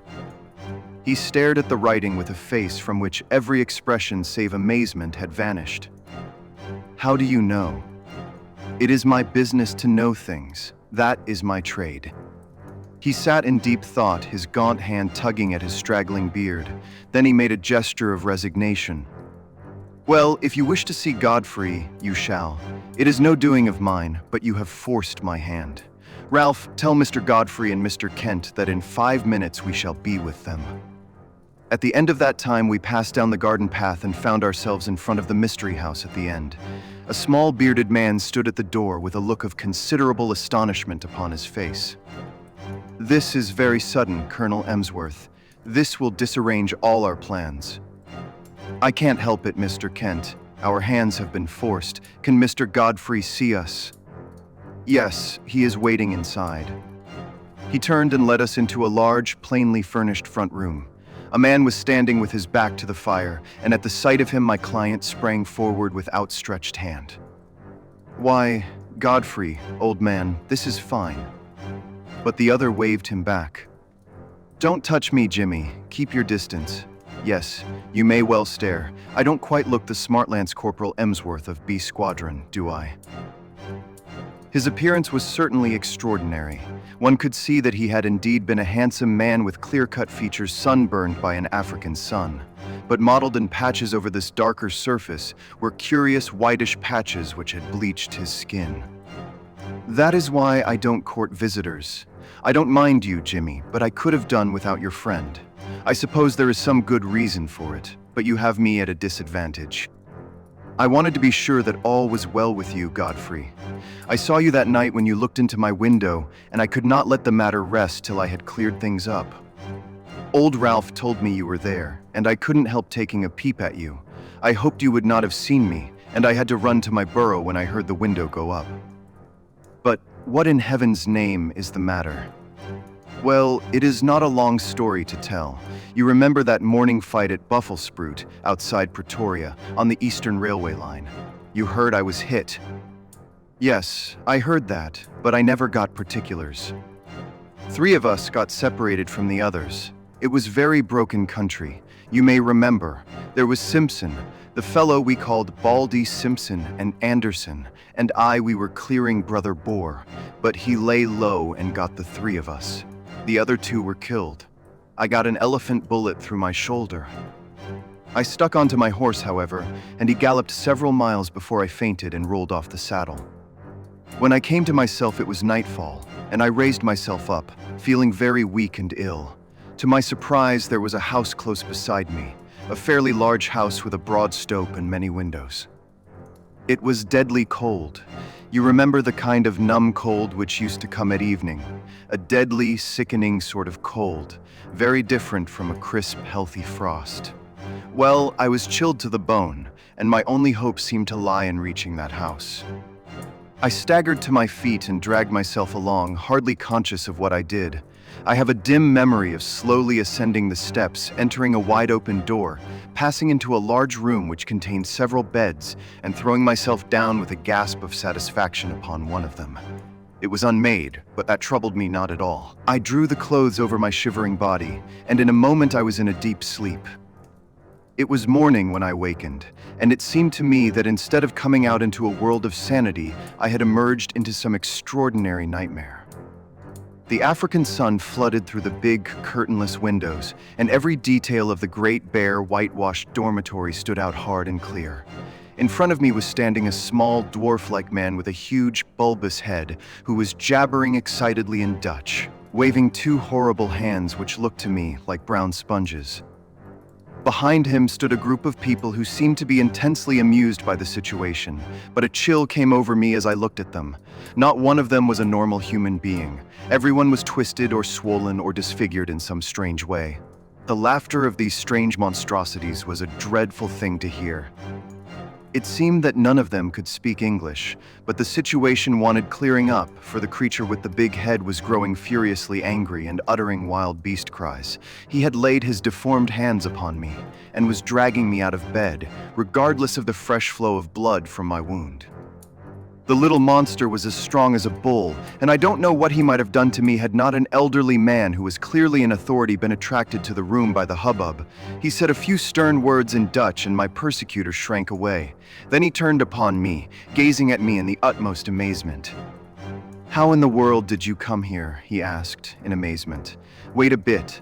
I see that you are tired out, and that wounded shoulder of yours wants looking after. I am a doctor, and I'll soon have you tied up. But man alive, you are in far greater danger here than ever you were on the battlefield. You are in the leper hospital, and you have slept in a leper's bed. Need I tell you more, Jimmy? It seems that in view of the approaching battle, all these poor creatures had been evacuated the day before. Then, as the British advanced, they had been brought back by their medical superintendent, who assured me that, though he believed he was immune to the disease, he would nonetheless never have dared to do what I had done. He put me in a private room, treated me kindly, and within a week or so I was removed to the General Hospital at Pretoria. So there you have my tragedy. I hoped against hope, but it was not until I had reached home that the terrible signs which you see upon my face told me that I had not escaped. What was I to do? I was in this lonely house. We had two servants whom we could utterly trust. There was a house where I could live. Under pledge of secrecy, Mr. Kent, who is a surgeon, was prepared to stay with me. It seemed simple enough on those lines. The alternative was a dreadful one, segregation for life among strangers with never a hope of release. But absolute secrecy was necessary, or even in this quiet countryside, there would have been an outcry, and I should have been dragged to my horrible doom. Even you, Jimmy, even you had to be kept in the dark. Why my father has relented, I cannot imagine. Colonel Emsworth pointed to me. This is the gentleman who forced my hand. He unfolded the scrap of paper on which I had written the word leprosy. It seemed to me that if he knew so much as that, it was safer that he should know all.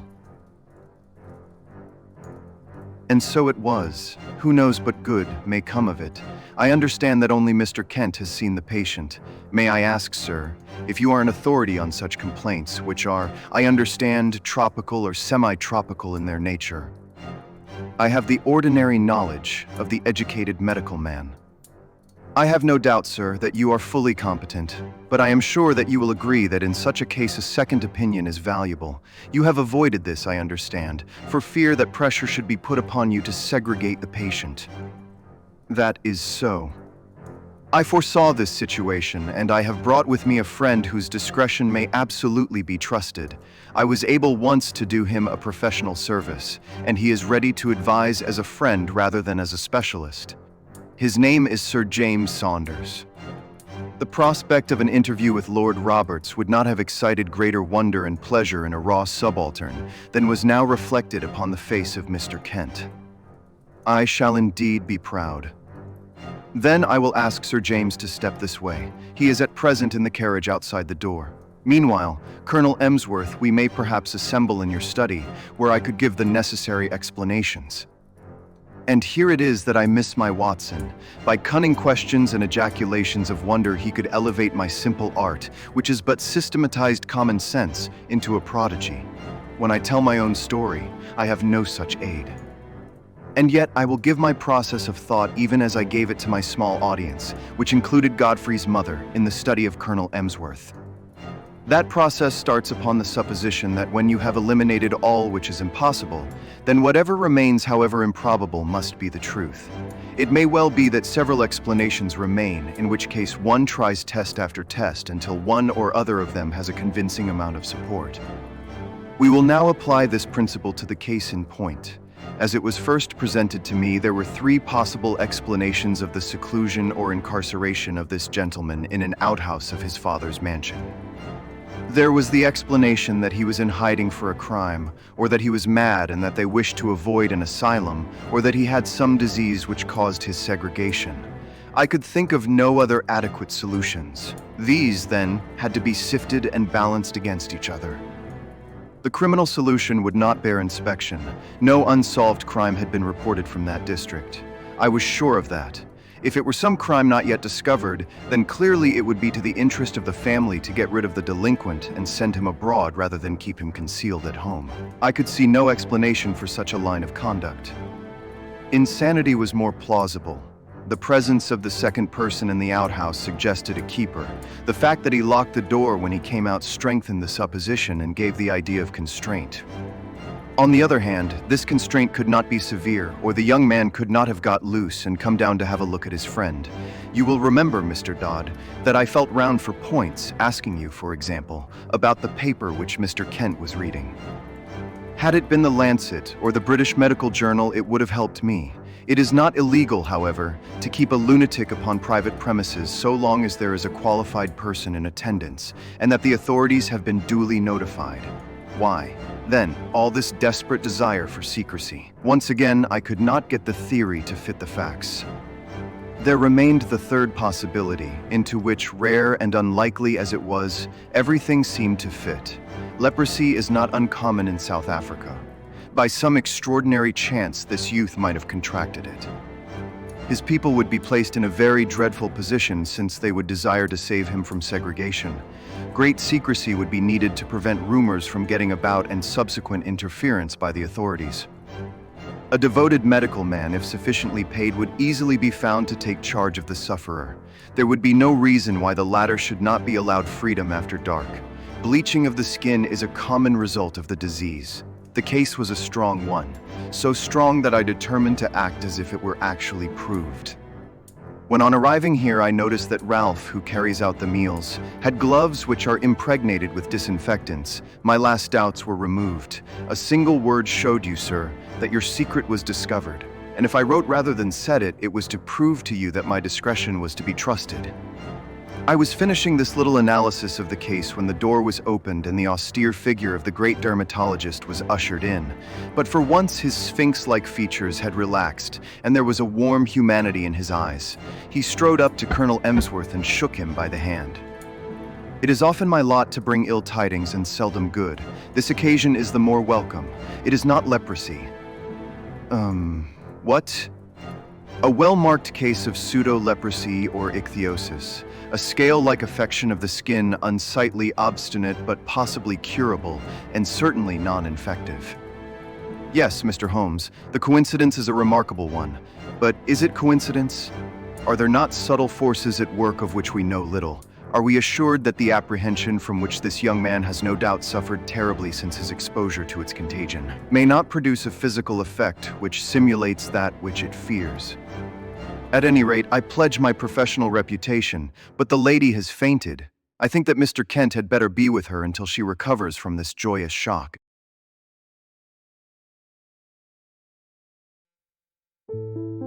Chapter 3: The Adventure of the Mazarin Stone. It was pleasant to Dr. Watson to find himself once more in the untidy room of the first floor in Baker Street, which had been the starting point of so many remarkable adventures. He looked round him at the scientific charts upon the wall, the acid-charred bench of chemicals, the violin case leaning in the corner, the coal scuttle, which contained of old the pipes and tobacco. Finally, his eyes came round to the fresh and smiling face of Billy, the young but very wise and tactful page, who had helped a little to fill up the gap of loneliness and isolation which surrounded the saturnine figure of the great detective. "It all seems very unchanged, Billy. You don't change either. I hope the same can be said of him."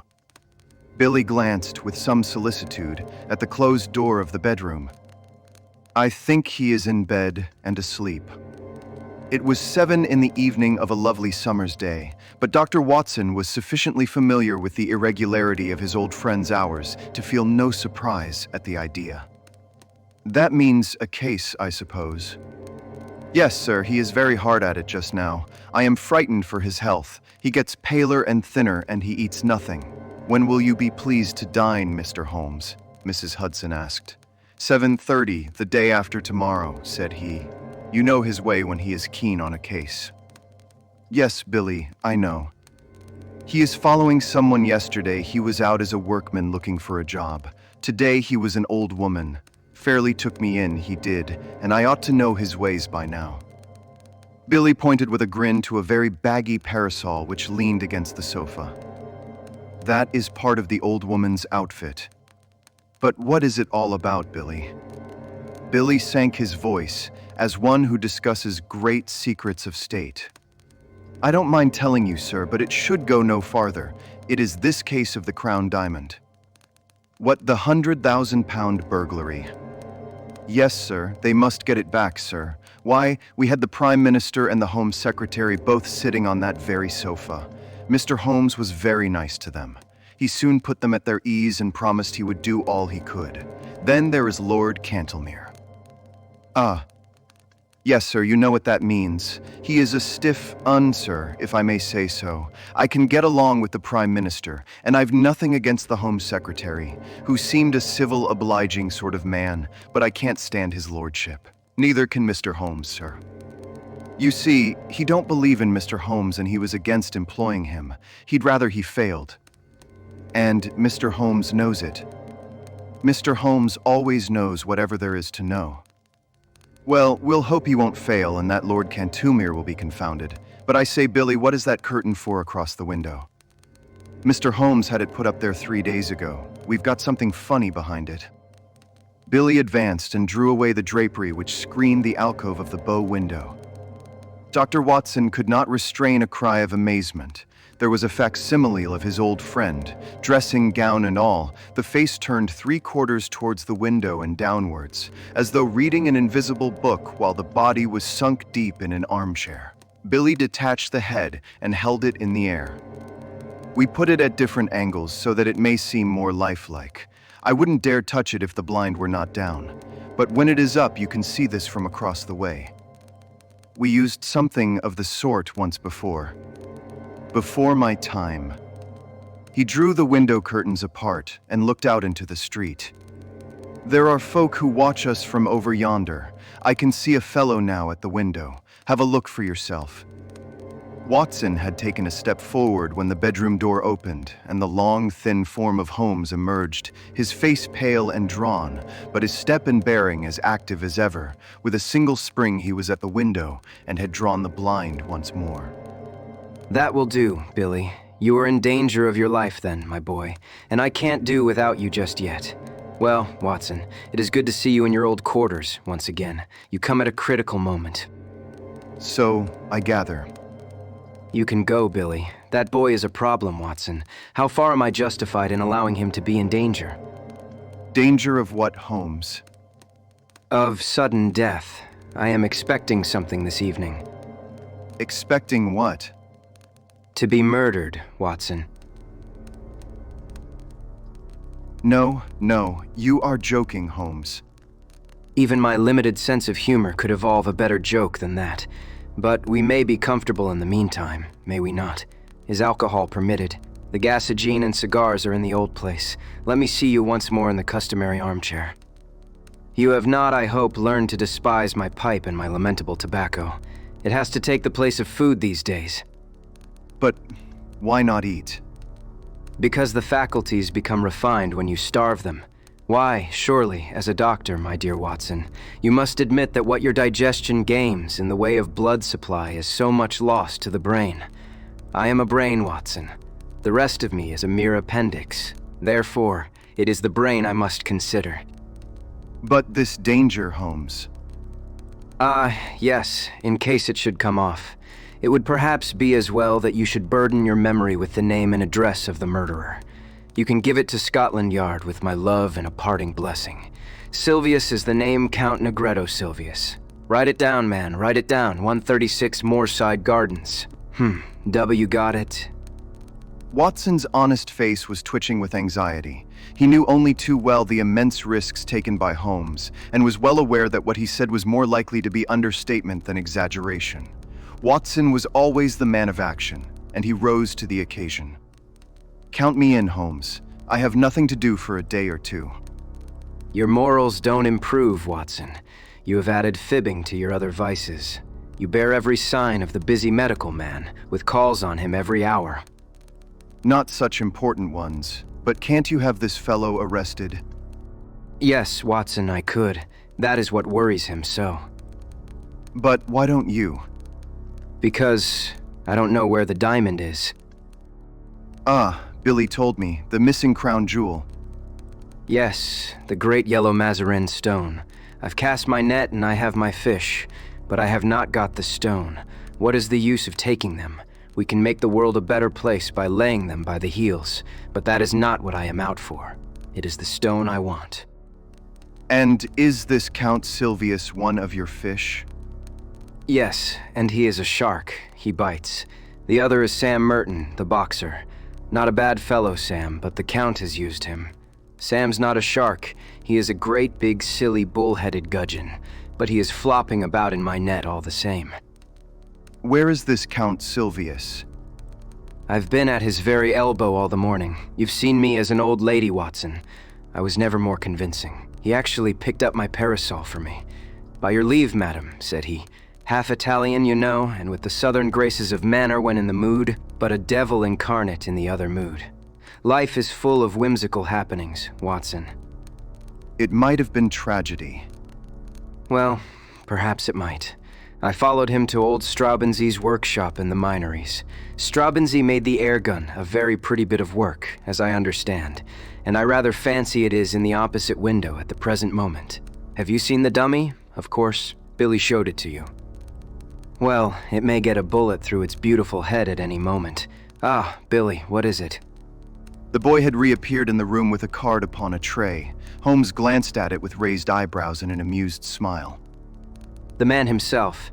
I had hardly expected this. Grasp the nettle, Watson. A man of nerve. Possibly you have heard of his reputation as a shooter of big game. It would indeed be a triumphant ending to his excellent sporting record if he added me to his bag. This is a proof that he feels my toe very close behind his heel. Send for the police. I probably shall, but not just yet. Would you glance carefully out of the window, Watson, and see if anyone is hanging about in the street? Watson looked warily round the edge of the curtain. Yes, there is one rough fellow near the door. That will be Sam Merton, the faithful but rather fatuous Sam. Where is this gentleman, Billy? In the waiting room, sir. Show him up when I ring. Yes, sir. If I am not in the room, show him in all the same. Yes, sir. Watson waited until the door was closed, and then he turned earnestly to his companion. Look here, Holmes. This is simply impossible. This is a desperate man who sticks at nothing. He may have come to murder you. I should not be surprised.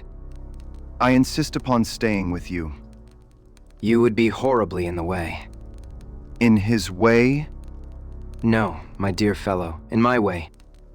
Well, I can't possibly leave you.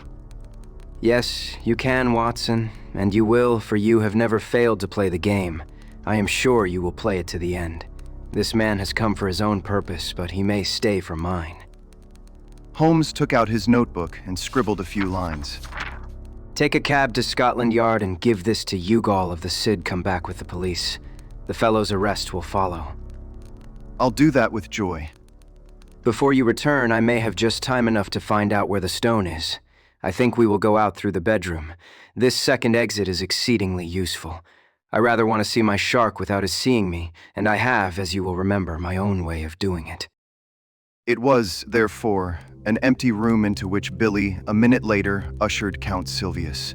The famous game shot, sportsman, and man about town was a big, swarthy fellow with a formidable dark mustache, shading a cruel, thin-lipped mouth and surmounted by a long, curved nose, like the beak of an eagle.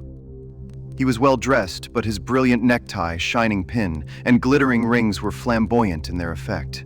As the door closed behind him, he looked round him with fierce, startled eyes like one who suspects a trap at every turn.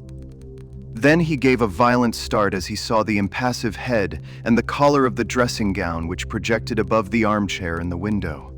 At first his expression was one of pure amazement. Then the light of a horrible hope gleamed in his dark, murderous eyes. He took one more glance round to see that there were no witnesses, and then, on tiptoe, his thick stick half raised, he approached the silent figure. He was crouching for his final spring and blow when a cool, sardonic voice greeted him from the open bedroom door. Don't break it, Count. Don't break it. The assassin staggered back, amazement in his convulsed face. For an instant he half raised his loaded cane once more, as if he would turn his violence from the effigy to the original. But there was something in that steady gray eye and mocking smile which caused his hand to sink to his side. It is a pretty little thing. Tavernier, the French modeler, made it. He is as good at waxworks as your friend Straubenzee is at air guns. Air guns, sir. What do you mean? Put your hat and stick on the side table. Thank you. Pray take a seat. Would you care to put your revolver out also? Oh, very good. If you prefer to sit upon it. Your visit is really most opportune, for I wanted badly to have a few minutes' chat with you. The Count scowled, with heavy, threatening eyebrows. I, too, wish to have some words with you, Holmes. That is why I am here. I won't deny that I intended to assault you just now. Holmes swung his leg on the edge of the table. I rather gathered that you had some idea of the sort in your head, but why these personal attentions? Because you have gone out of your way to annoy me, because you have put your creatures upon my track. My creatures, I assure you no. Nonsense. I have had them followed. Two can play at that game, Holmes. It is a small point, Count Silvius, but perhaps you would kindly give me my prefix when you address me. You can understand that. With my routine of work, I should find myself on familiar terms with half the rogues' gallery, and you will agree that exceptions are invidious. Well, Mr. Holmes, then. Excellent, but I assure you you are mistaken about my alleged agents. Count Silvius laughed contemptuously. Other people can observe as well as you. Yesterday there was an old sporting man. Today it was an elderly woman. They held me in view all day. Really, sir, you compliment me. Old Baron Dowson said the night before he was hanged that in my case, what the law had gained the stage had lost, and now you give my little impersonations your kindly praise. It was you yourself. Holmes shrugged his shoulders. You can see in the corner the parasol which you so politely handed to me in the Minories before you began to suspect. If I had known, you might never. Have seen this humble home again. I was well aware of it. We all have neglected opportunities to deplore. As it happens, you did not know, so here we are. The Count's knotted brows gathered more heavily over his menacing eyes. What you say only makes the matter worse. It was not your agents, but your play-acting busybody self. You admit that you have dogged me. Why? Come now, Count. You used to shoot lions in Algeria. Well? But why? Why? The sport, the excitement, the danger. And, no doubt, to free the country from a pest. Exactly. My reasons in a nutshell. The Count sprang to his feet, and his hand involuntarily moved back to his hip pocket. Sit down, sir, sit down. There was another, more practical reason. I want that yellow diamond. Count Silvius lay back in his chair with an evil smile. Upon my word. You knew that I was after you for that. The real reason why you are here tonight is to find out how much I know about the matter and how far my removal is absolutely essential. Well, I should say that, from your point of view, it is absolutely essential, for I know all about it, save only one thing, which you are about to tell me. Oh, indeed. And pray, what is this missing fact? Where the crown diamond now is. The Count looked sharply at his companion.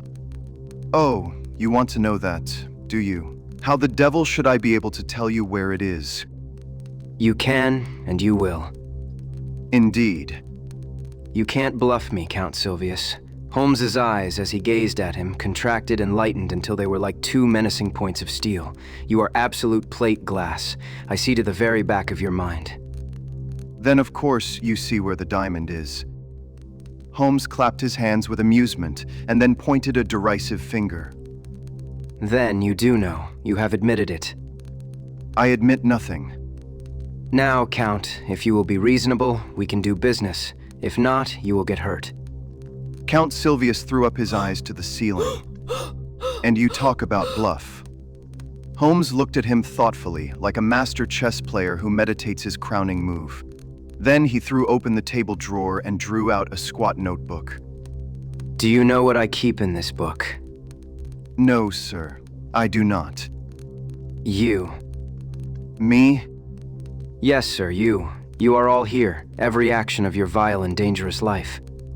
Damn you, Holmes. There are limits to my patience.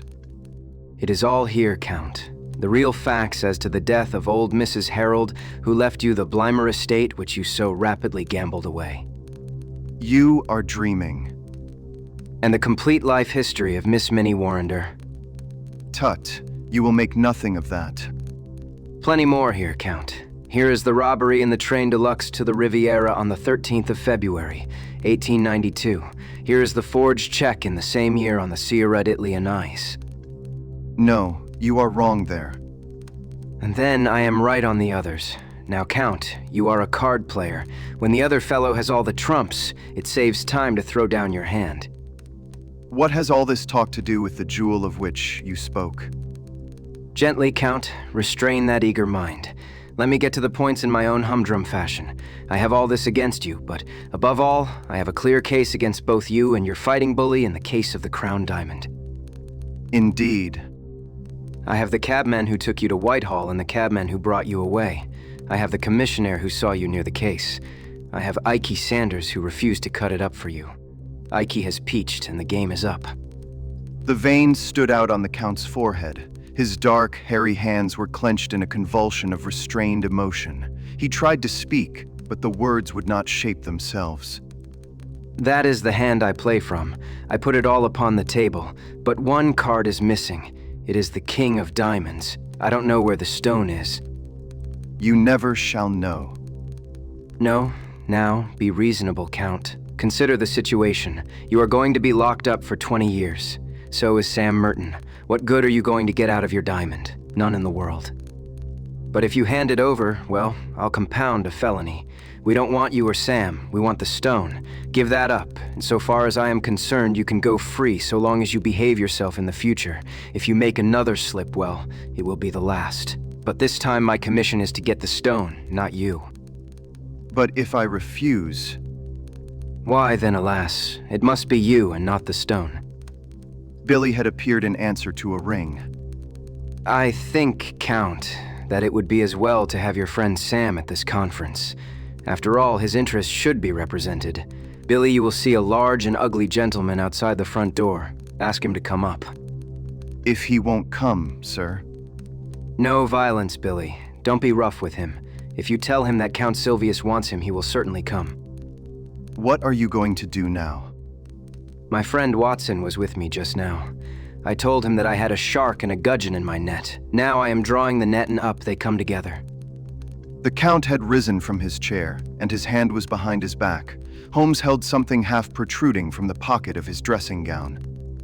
You won't die in your bed, Holmes. I have often had the same idea. Does it matter very much? After all, Count, your own exit is more likely to be perpendicular than horizontal. But these anticipations of the future are morbid. Why not give ourselves up to the unrestrained enjoyment of the present? A sudden wild beast light sprang up in the dark, menacing eyes of the master criminal. Holmes's figure seemed to grow taller as he grew tense and ready. It is no use your fingering your revolver, my friend. You know perfectly well that you dare not use it even if I gave you time to draw it. Nasty, noisy things, revolvers. Count, better stick to air guns. I think I hear the fairy footstep of your estimable partner. Good day, Mr. Merton. Rather dull in the street, is it not? The prizefighter, a heavily built young man with a stupid, obstinate, slab-sided face, stood awkwardly at the door, looking about him with a puzzled expression. Holmes's debonair manner was a new experience, and though he vaguely felt that it was hostile, he did not know how to counter it. He turned to his more astute comrade for help. "What is the game now, Count? What does this fellow want? What is up?" The Count shrugged his shoulders, and it was Holmes who answered. If I may put it in a nutshell, Mr. Merton, I should say it was all up. The boxer still addressed his remarks to his associate.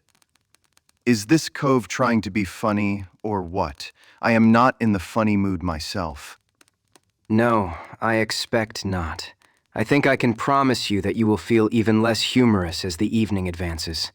Now, look here, Count Silvius. I am a busy man and I can't waste time. I am going into that bedroom. Pray make yourselves quite at home in my absence. You can explain to your friend how the matter lies without the restraint of my presence. I shall try over the Hoffman barcarolle upon my violin. In 5 minutes, I shall return for your final answer. You quite grasp the alternative, do you not? Shall we take you, or shall we have the stone? Holmes withdrew, picking up his violin from the corner as he passed. A few moments later, the long-drawn, wailing notes of that most haunting of tunes came faintly through the closed door of the bedroom. What is it, then? Does he know about the stone? He knows a damned sight too much about it. I am not sure that he doesn't know all about it. Good Lord. The boxer's sallow face turned a shade whiter. Icky Sanders has split on us. Has he? I'll do him down a thick un for that if I swing for it. That won't help us much. We've got to make up our minds what to do. Half a mo, he is a leery cove that wants watching. I suppose he is not listening. How can he be listening with that music going? That is right. Maybe somebody's behind a curtain. Too many curtains in this room. As he looked round, he suddenly saw for the first time the effigy in the window and stood staring and pointing, too amazed for words. Tut, it is only a dummy. A fake, is it? Well, strike me, Madame Tussaud ain't in it. It is the living spit of him, gown and all, but them curtains count. Oh, confound the curtains. We are wasting our time, and there is none too much. He can lag us over the stone. The deuce he can. But he'll let us slip if we only tell him where the swag is. What? Give it up. Give up 100,000 quid. It is one or the other. Merton scratched his short-cropped pate. He is alone in there. Let's do him in. If his light were out, we should have nothing to fear. The Count shook his head. He is armed and ready. If we shot him, we could hardly get away in a place like this. Besides, it is likely enough that the police know whatever evidence he has got. Hallo, what was that? There was a vague sound which seemed to come from the window. Both men sprang round, but all was quiet, save for the one strange figure seated in the chair. The room was certainly empty. Something in the street. Now look here, Governor. You've got the brains. Surely you can think a way out of it. If slugging is no use, then it is up to you. I've fooled better men than he. The stone is here in my secret pocket. I take no chances leaving it about. It can be out of England tonight and cut into 4 pieces in Amsterdam before Sunday. He knows nothing of Van Setter. I thought Van Setter was going next week. He was, but now he must get off by the next boat. One or other of us must slip round with the stone to Lime Street and tell him. But the false bottom ain't ready. Well, he must take it as it is and chance it. There is not a moment to lose. Again, with the sense of danger which becomes an instinct with the sportsman, he paused and looked hard at the window. Yes, it was surely from the street that the faint sound had come. As to Holmes, we can fool him easily enough. You see, the damned fool won't arrest us if he can get the stone. Well, we'll promise him the stone. We'll put him on the wrong track about it. And before he finds that it is the wrong track, it will be in Holland and we out of the country. That sounds good to me. You go on and tell the Dutchman to get a move on him. I'll see this sucker and fill him up with a bogus confession. I'll tell him that the stone is in Liverpool. Confound that whining music, it gets on my nerves. By the time he finds it isn't in Liverpool, it will be in quarters and we on the blue water. Come back here, out of a line with that keyhole. Here is the stone. I wonder you dare carry it. Where could I have it safer? If we could take it out of Whitehall, someone else could surely take it out of my lodgings. Let's have a look at it. Count Silvius cast a somewhat unflattering glance at his associate and disregarded the unwashed hand which was extended towards him.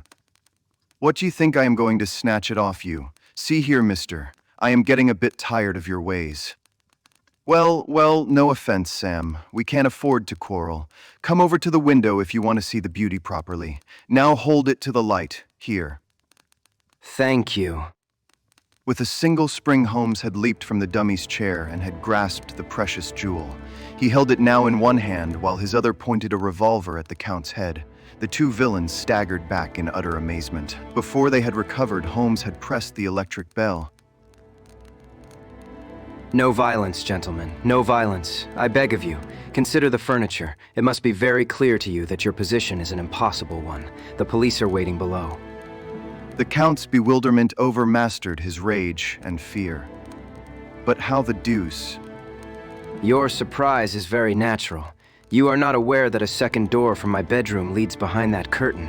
I fancy that you must have heard me when I displaced the figure, but luck was on my side. It gave me a chance of listening to your racy conversation, which would have been painfully constrained had you been aware of my presence. The Count gave a gesture of resignation. We give you best, Holmes. I believe you are the devil himself.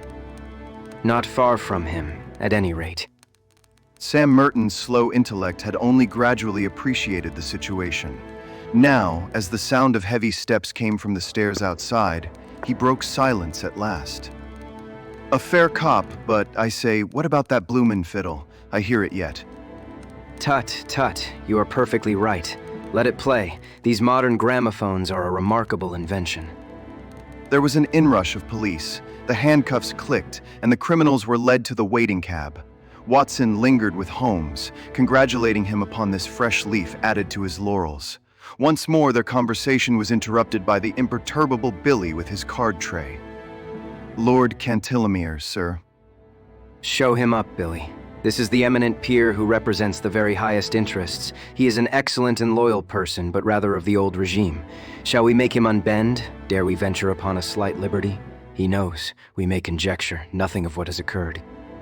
The door opened to admit a thin, austere figure with a hatchet face and drooping mid-Victorian whiskers of a glossy blackness which hardly corresponded with the rounded shoulders and feeble gait. Holmes advanced affably and shook an unresponsive hand. How do you do, Lord Cantimer? It is chilly for the time of year, but rather warm indoors. May I take your overcoat? No, I thank you. I will not take it off. Holmes laid his hand insistently upon the sleeve. Pray allow me. My friend Dr. Watson would assure you that these changes of temperature are most insidious. His lordship shook himself free with some impatience. I am quite comfortable, sir. I have no need to stay. I have simply looked in to know how your self-appointed task was progressing. It is difficult, very difficult. I feared that you would find it so. There was a distinct sneer in the old courtier's words and manner. Every man finds his limitations, Mr. Holmes, but at least it cures us of the weakness of self-satisfaction. Yes, sir. I have been much perplexed. No doubt. Especially upon one point. Possibly you could help me upon it. You apply for my advice rather late in the day. I thought that you had your own all-sufficient methods. Still, I am ready to help you. You see, Lord Cantlemere, we can no doubt frame a case against the actual thieves. When you have caught them. Exactly, but the question is, how shall we proceed against the receiver? Is this not rather premature? It is as well to have our plans ready. Now, what would you regard as final evidence against the receiver? The actual possession of the stone. You would arrest him upon that? Most undoubtedly. Holmes seldom laughed, but he got as near it as his old friend Watson could remember. In that case, my dear sir, I shall be under the painful necessity of advising your arrest. Lord Cantlemere was very angry. Some of the ancient fires flickered up into his sallow cheeks. You take a great liberty, Mr. Holmes. In 50 years of official life, I cannot recall such a case. I am a busy man, sir, engaged upon important affairs, and I have no time or taste for foolish jokes.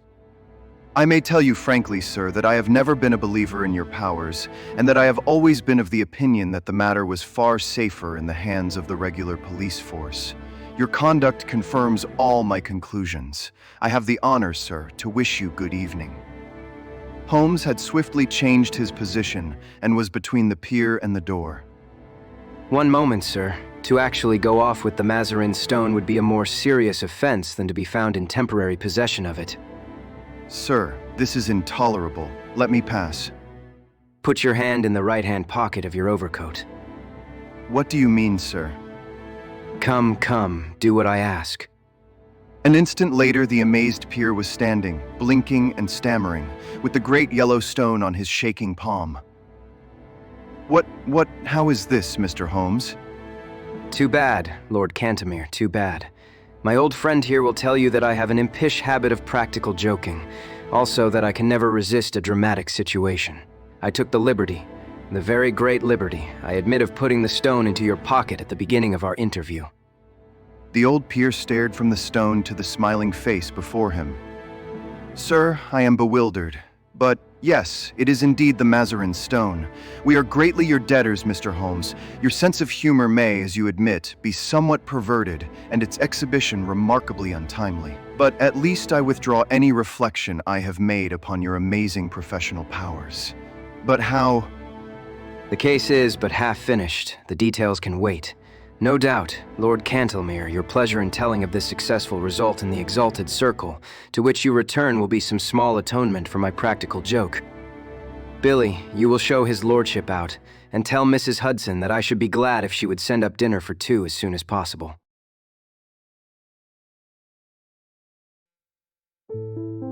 Chapter 4. The Adventure of the Three Gables. I don't think that any of my adventures with Mr. Sherlock Holmes open quite so abruptly or so dramatically as that which I associate with the Three Gables.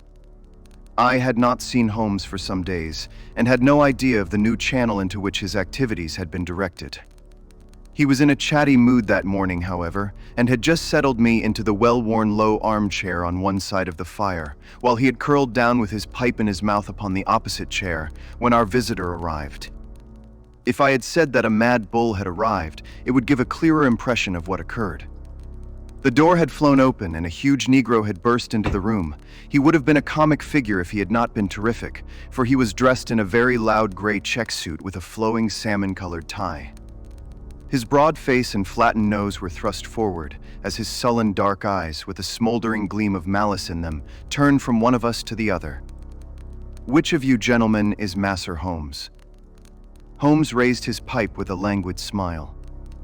"Oh, it is you, is it? See here, Master Holmes, you keep your hands out of other folks' business, leave folks to manage their own affairs. Got that, Master Holmes?" Keep on talking. It is fine. "Oh, it is fine, is it? It won't be so damn fine if I have to trim you up a bit. I've handled your kind before now, and they didn't look fine when I was through with them. Look at that, Master Holmes." He swung a huge knotted lump of a fist under my friend's nose. Holmes examined it closely with an air of great interest. Were you born so, or did it come by degrees? It may have been the icy coolness of my friend, or it may have been the slight clatter which I made as I picked up the poker. In any case, our visitor's manner became less flamboyant. "Well, I've given you fair warning. I've a friend that is interested out Harrow Way. You know what I am meaning, and he don't intend to have no button in by you. Got that? You ain't the law, and I ain't the law either. And if you come in, I'll be on hand also. Don't you forget it. I've wanted to meet you for some time. I won't ask you to sit down, for I don't like the smell of you, but aren't you Steve Dixie, the bruiser? That is my name, Master Holmes, and you'll get put through it for sure if you give me any lip. It is certainly the last thing you need, but it was the killing of young Perkins outside the Holborn bar. What? You are not going? The Negro had sprung back, and his face was leaden. I won't listen to no such talk. What have I to do with this air Perkins, Master Holmes? I was trainin' at the Bull Ring in Birmingham when this boy done gone get into trouble. Yes, you'll tell the magistrate about it, Steve. I've been watching you and Barney Stockdale. So help me the Lord, Master Holmes. That is enough. Get out of it. I'll pick you up when I want you. Good mornin', Master Holmes. I hope there ain't no hard feelin's about this 'ere visit. There will be unless you tell me who sent you. Why, there ain't no secret about that, Master Holmes. It was that same gentleman that you have just done gone mention. And who set him on to it? S'help me, I don't know, Master Holmes. He just say, Steve, you go see Mr. Holmes, and tell him his life ain't safe if he go down Harrow Way. That is the whole truth. Without waiting for any further questioning, our visitor bolted out of the room almost as precipitately as he had entered. Holmes knocked out the ashes of his pipe with a quiet chuckle. I am glad you are not forced to break his woolly head, Watson. I observed your maneuvers with the poker, but he is really rather a harmless fellow, a great muscular, foolish, blustering baby and easily cowed, as you have seen. He is one of the Spencer John gang and has taken part in some dirty work of late which I may clear up when I have time. His immediate principal, Barney, is a more astute person. They specialize in assaults, intimidation, and the like. What I want to know is who is at the back of them on this particular occasion. But why do they want to intimidate you? It is this Harrow Weald case. It decides me to look into the matter, for if it is worth anyone's while to take so much trouble, there must be something in it. But what is it? I was going to tell you when we had this comic interlude. Here is Mrs. Maberly's note. If you care to come with me, we will wire her and go out at once. Dear Mr. Sherlock Holmes, I have had a succession of strange incidents occur to me in connection with this house, and I should much value your advice. You would find me at home any time tomorrow. The house is within a short walk of the Weald station. I believe that my late husband, Mortimer Maberly, was one of your early clients. Yours faithfully, Mary Maberly. The address was the 3 Gables, Harrow Weald. So that is that. And now, if you can spare the time, Watson, we will get upon our way. A short railway journey and a shorter drive brought us to the house, a brick and timber villa standing in its own acre of undeveloped grassland. 3 small projections above the upper windows made a feeble attempt to justify its name. Behind was a grove of melancholy, half-grown pines, and the whole aspect of the place was poor and depressing. Nonetheless, we found the house to be well furnished, and the lady who received us was a most engaging elderly person who bore every mark of refinement and culture. I remember your husband well, madam, though it is some years since he used my services in some trifling matter.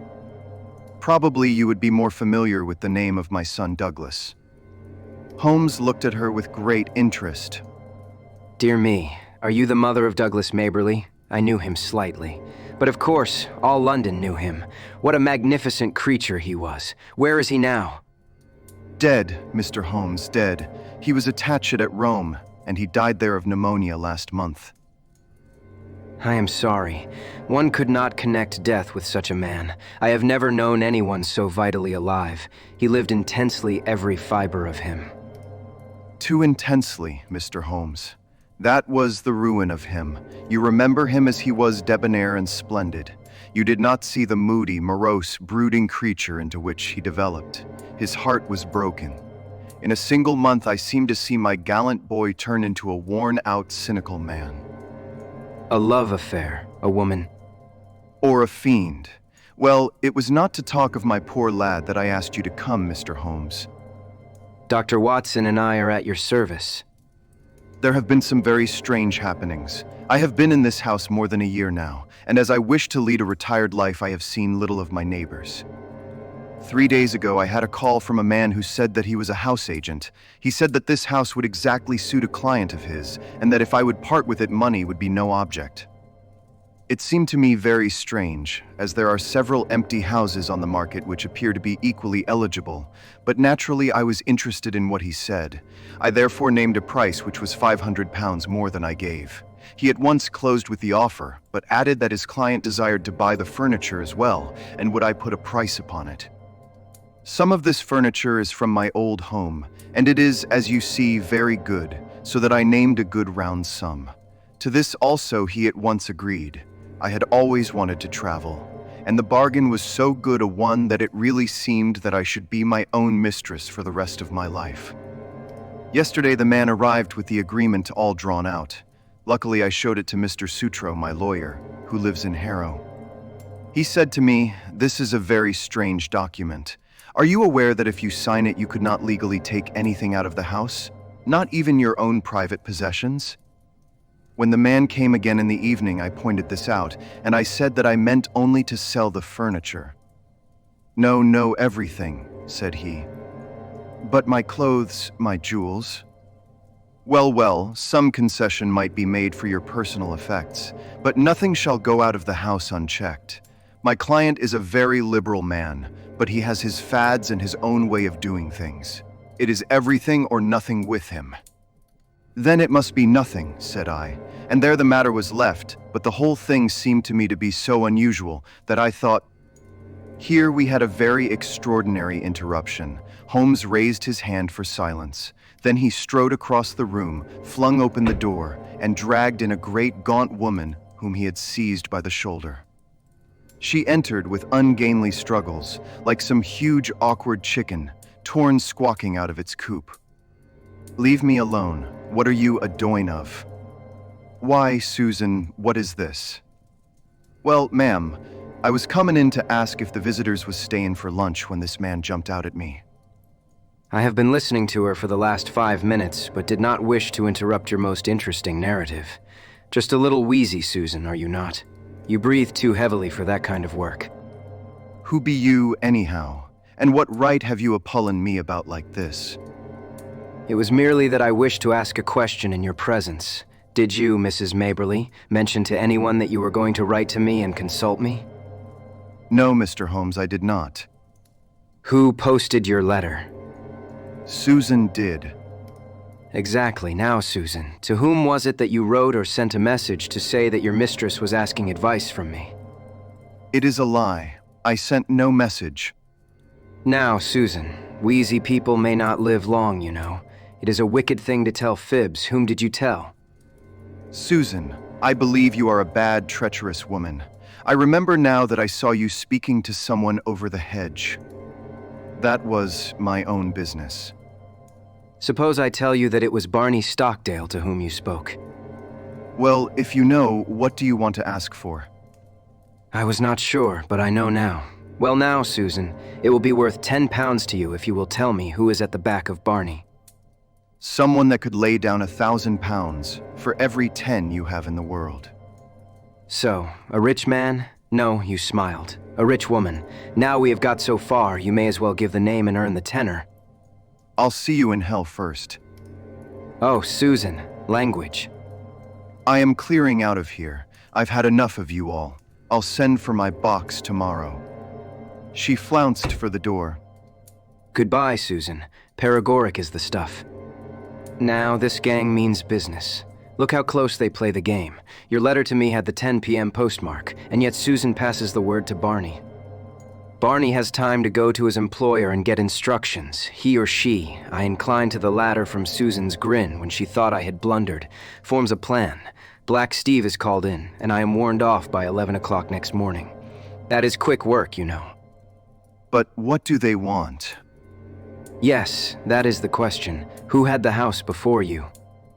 "A retired sea captain called Ferguson." Anything remarkable about him? "Not that ever I heard of."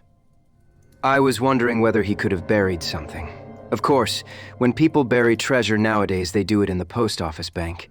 But there are always some lunatics about. It would be a dull world without them. At first, I thought of some buried valuable, but why? In that case, should they want your furniture? You don't happen to have a Raphael or a First Folio Shakespeare without knowing it. No, I don't think I have anything rarer than a Crown Derby tea set. That would hardly justify all this mystery. Besides, why should they not openly state what they want? If they covet your tea set, they can surely offer a price for it without buying you out, lock, stock, and barrel. No, as I read it, there is something which you do not know that you have, and which you would not give up if you did know. That is how I read it. Dr. Watson agrees, so that settles it. Well, Mr. Holmes, what can it be? Let us see whether by this purely mental analysis we can get it to a finer point. You have been in this house a year. Nearly 2. All the better. During this long period, no one wants anything from you. Now suddenly, within 3 or 4 days, you have urgent demands. What would you gather from that? It can only mean that the object, whatever it may be, has only just come into the house. Settled once again. Now, Mrs. Maberly, has any object just arrived? No, I have bought nothing new this year. Indeed, that is very remarkable. Well, I think we had best let matters develop a little further until we have clearer data. Is that lawyer of yours a capable man? Mr. Sutro is most capable. Have you another maid, or was the fair Susan, who has just banged your front door, alone? I have a young girl. Try and get Sutro to spend a night or 2 in the house. You might possibly want protection. Against whom? Who knows? The matter is certainly obscure. If I can't find what they are after, I must approach the matter from the other end, and try to get at the principal. Did this house agent man give any address? Simply his card and occupation. Haynes Johnson, auctioneer and valuer. I don't think we shall find him in the directory. Honest businessmen don't conceal their place of business. Well, you will let me know any fresh development. I have taken up your case, and you may rely upon it that I shall see it through. As we passed through the hall, Holmes's eyes, which missed nothing, lighted upon several trunks and cases which were piled in the corner. The labels shone out upon them. Milano, Lucerne. These are from Italy. They are poor Douglas's things. You have not unpacked them. How long have you had them? They arrived last week. But you said, why, surely this might be the missing link. How do we know that there is not something of value there? There could not possibly be, Mr. Holmes. Poor Douglas had only his pay and a small annuity. What could he have of value? Holmes was lost in thought. Delay no longer, Mrs. Maberly. Have these things taken upstairs to your bedroom, examine them as soon as possible, and see what they contain. I will come tomorrow and hear your report. It was quite evident that the Three Gables was under very close surveillance, for as we came round the high hedge at the end of the lane, there was the Negro prizefighter standing in the shadow. We came on him quite suddenly, and a grim and menacing figure he looked in that lonely place. Holmes clapped his hand to his pocket. "Lookin' for your gun, Masser Holmes?" No, for my scent bottle, Steve. "You are funny, Masser Holmes, ain't you?" It won't be funny for you, Steve, if I get after you. I gave you fair warning this morning. "Well, Masser Holmes, I done gone think over what you said, and I don't want no more talk about that affair of Masser Perkins. S'pose I can help you, Masser Holmes, I will." Well, then tell me who is behind you on this job. "So help me the Lord, Masser Holmes. I told you the truth before. I don't know. My boss Barney gives me orders, and that is all." Well, just bear in mind, Steve, that the lady in that house and everything under that roof is under my protection. Don't you forget it. "All right, Masser Holmes. I'll remember." I've got him thoroughly frightened for his own skin, Watson. I think he would double-cross his employer if he knew who he was.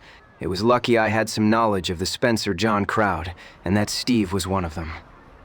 Now, Watson, this is a case for Langdale Pike, and I am going to see him now. When I get back, I may be clearer in the matter. I saw no more of Holmes during the day, but I could well imagine how he spent it, for Langdale Pike was his human book of reference upon all matters of social scandal.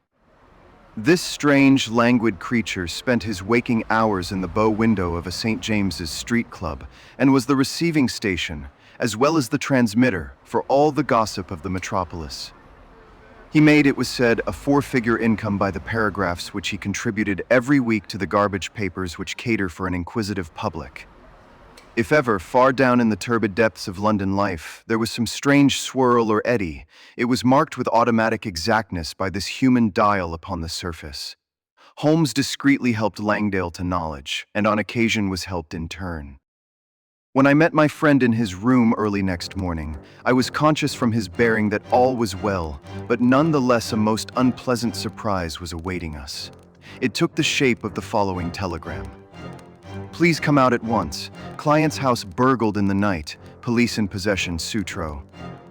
The drama has come to a crisis, and quicker than I had expected. There is a great driving power at the back of this business, Watson, which does not surprise me after what I have heard. This Sutro, of course, is her lawyer. I made a mistake, I fear, in not asking you to spend the night on guard. This fellow has clearly proved a broken reed. Well, there is nothing for it but another journey to Harrowweald.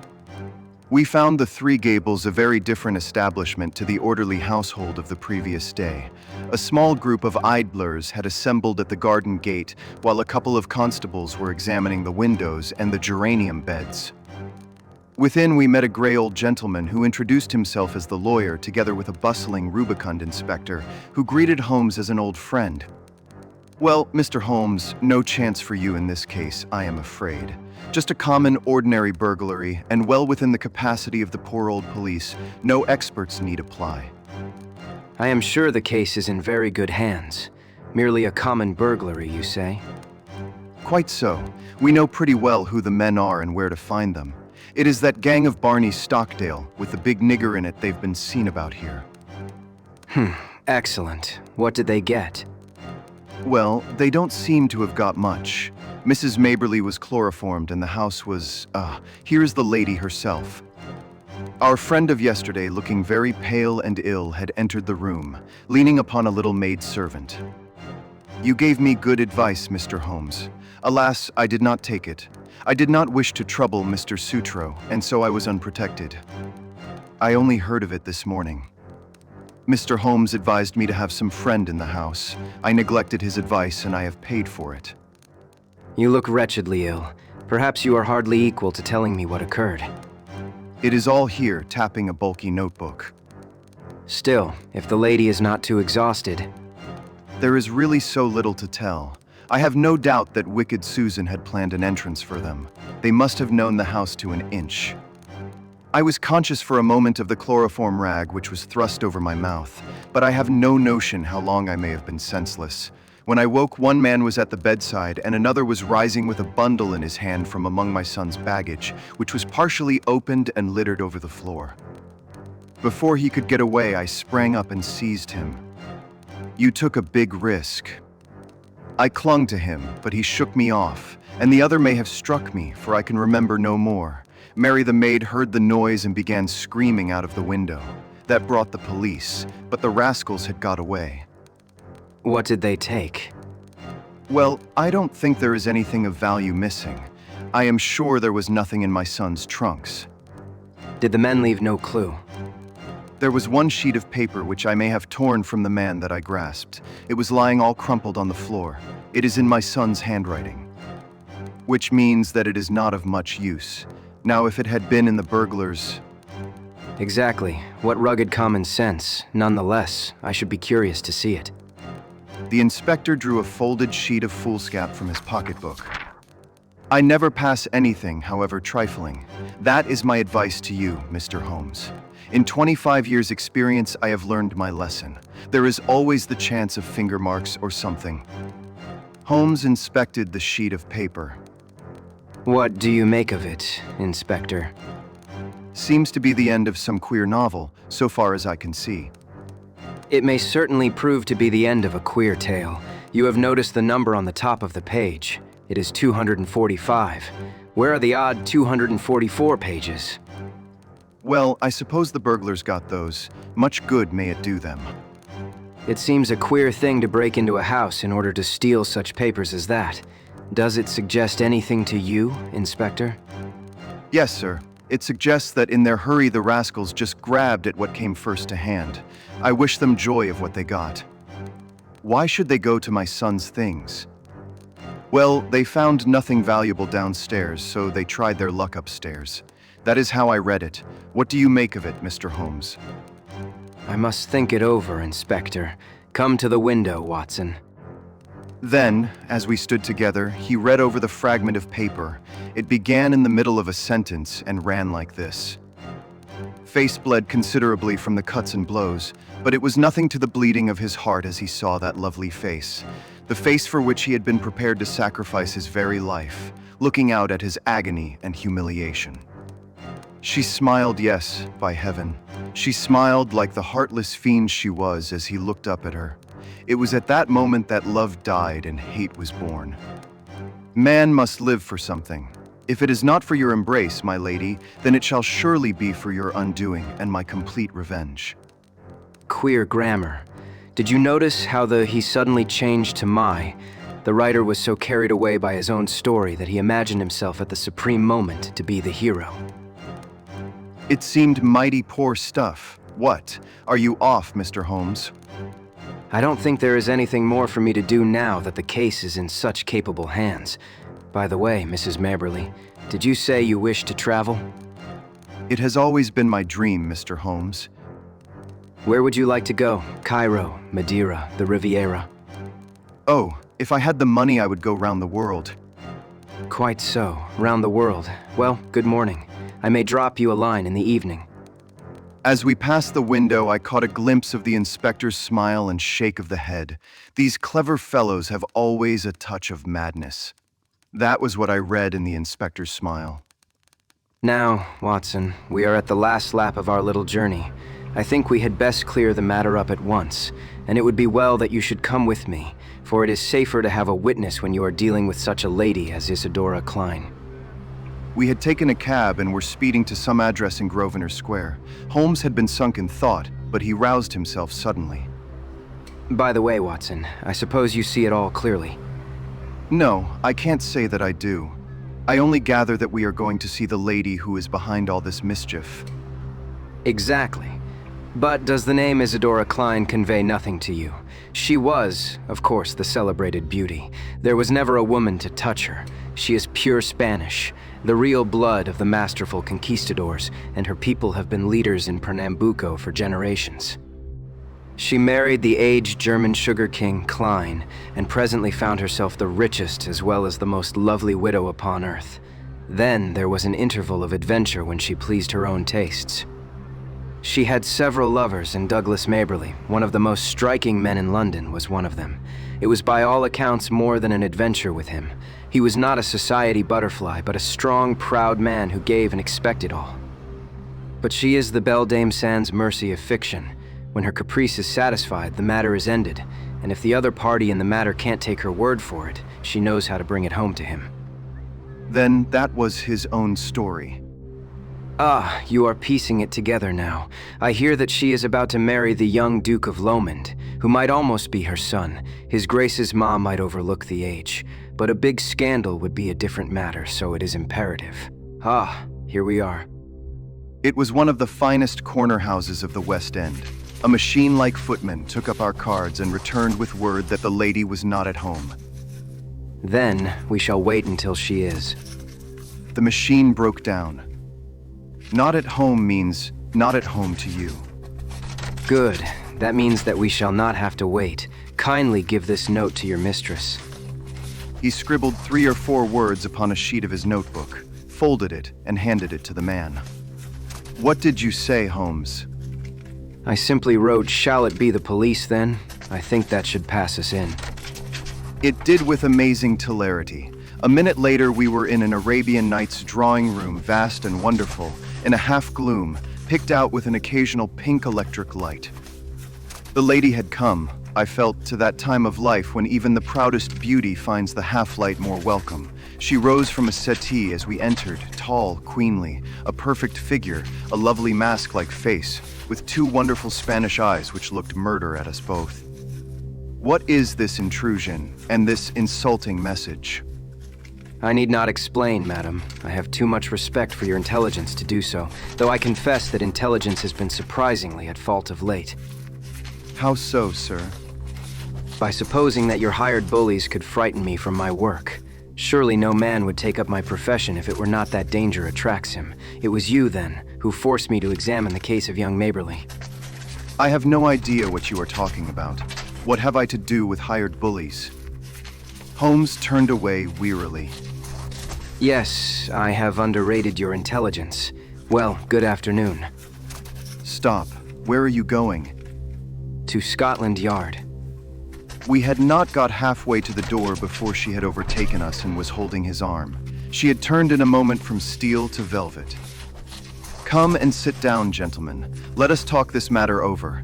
I feel that I may be frank with you, Mr. Holmes. You have the feelings of a gentleman. How quick a woman's instinct is to find it out. I will treat you as a friend. I cannot promise to reciprocate, madam. I am not the law, but I represent justice so far as my feeble powers go. I am ready to listen, and then I will tell you how I will act. No doubt it was foolish of me to threaten a brave man like yourself. What was really foolish, madam, is that you have placed yourself in the power of a band of rascals who may blackmail or give you away. No, I am not so simple. Since I have promised to be frank, I may say that no one save Barney Stockdale and Susan, his wife, have the least idea who their employer is. As to them, well, it is not the first. She smiled and nodded, with a charming, coquettish intimacy. I see. You've tested them before. They are good hounds who run silent. Such hounds have a way sooner or later of biting the hand that feeds them. They will be arrested for this burglary. The police are already after them. They will take what comes to them. That is what they are paid for. I shall not appear in the matter. Unless I bring you into it. No, you would not. You are a gentleman. It is a woman's secret.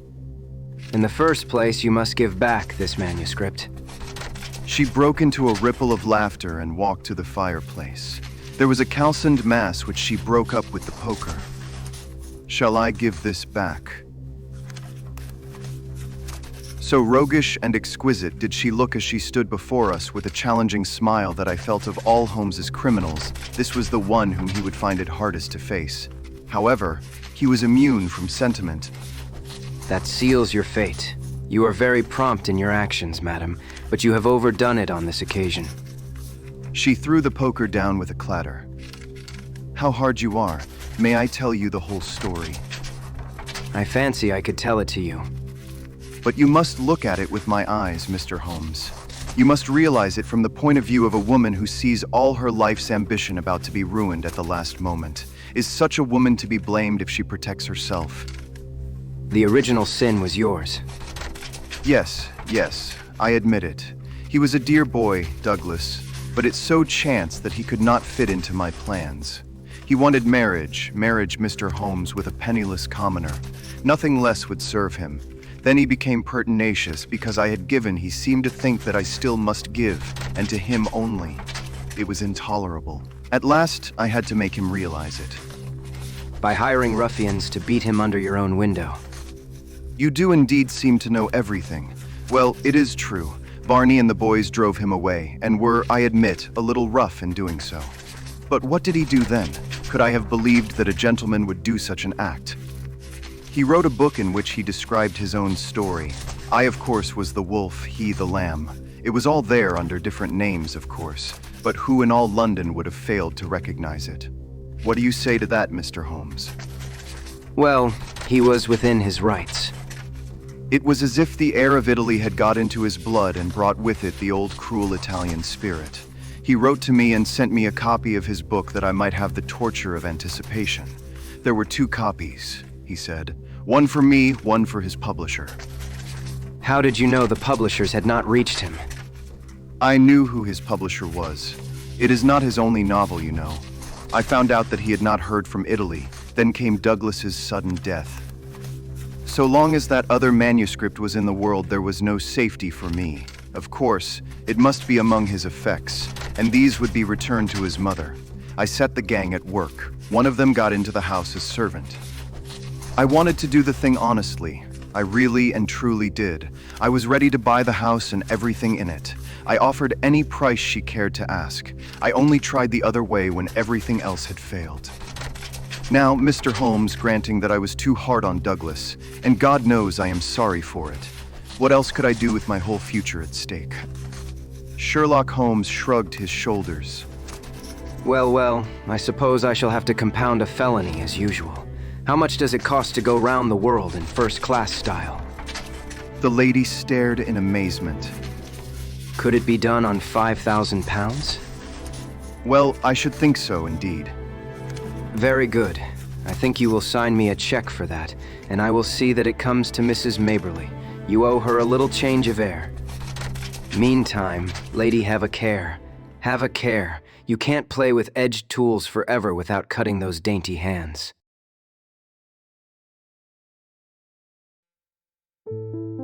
Chapter 5. The Adventure of the Sussex Vampire.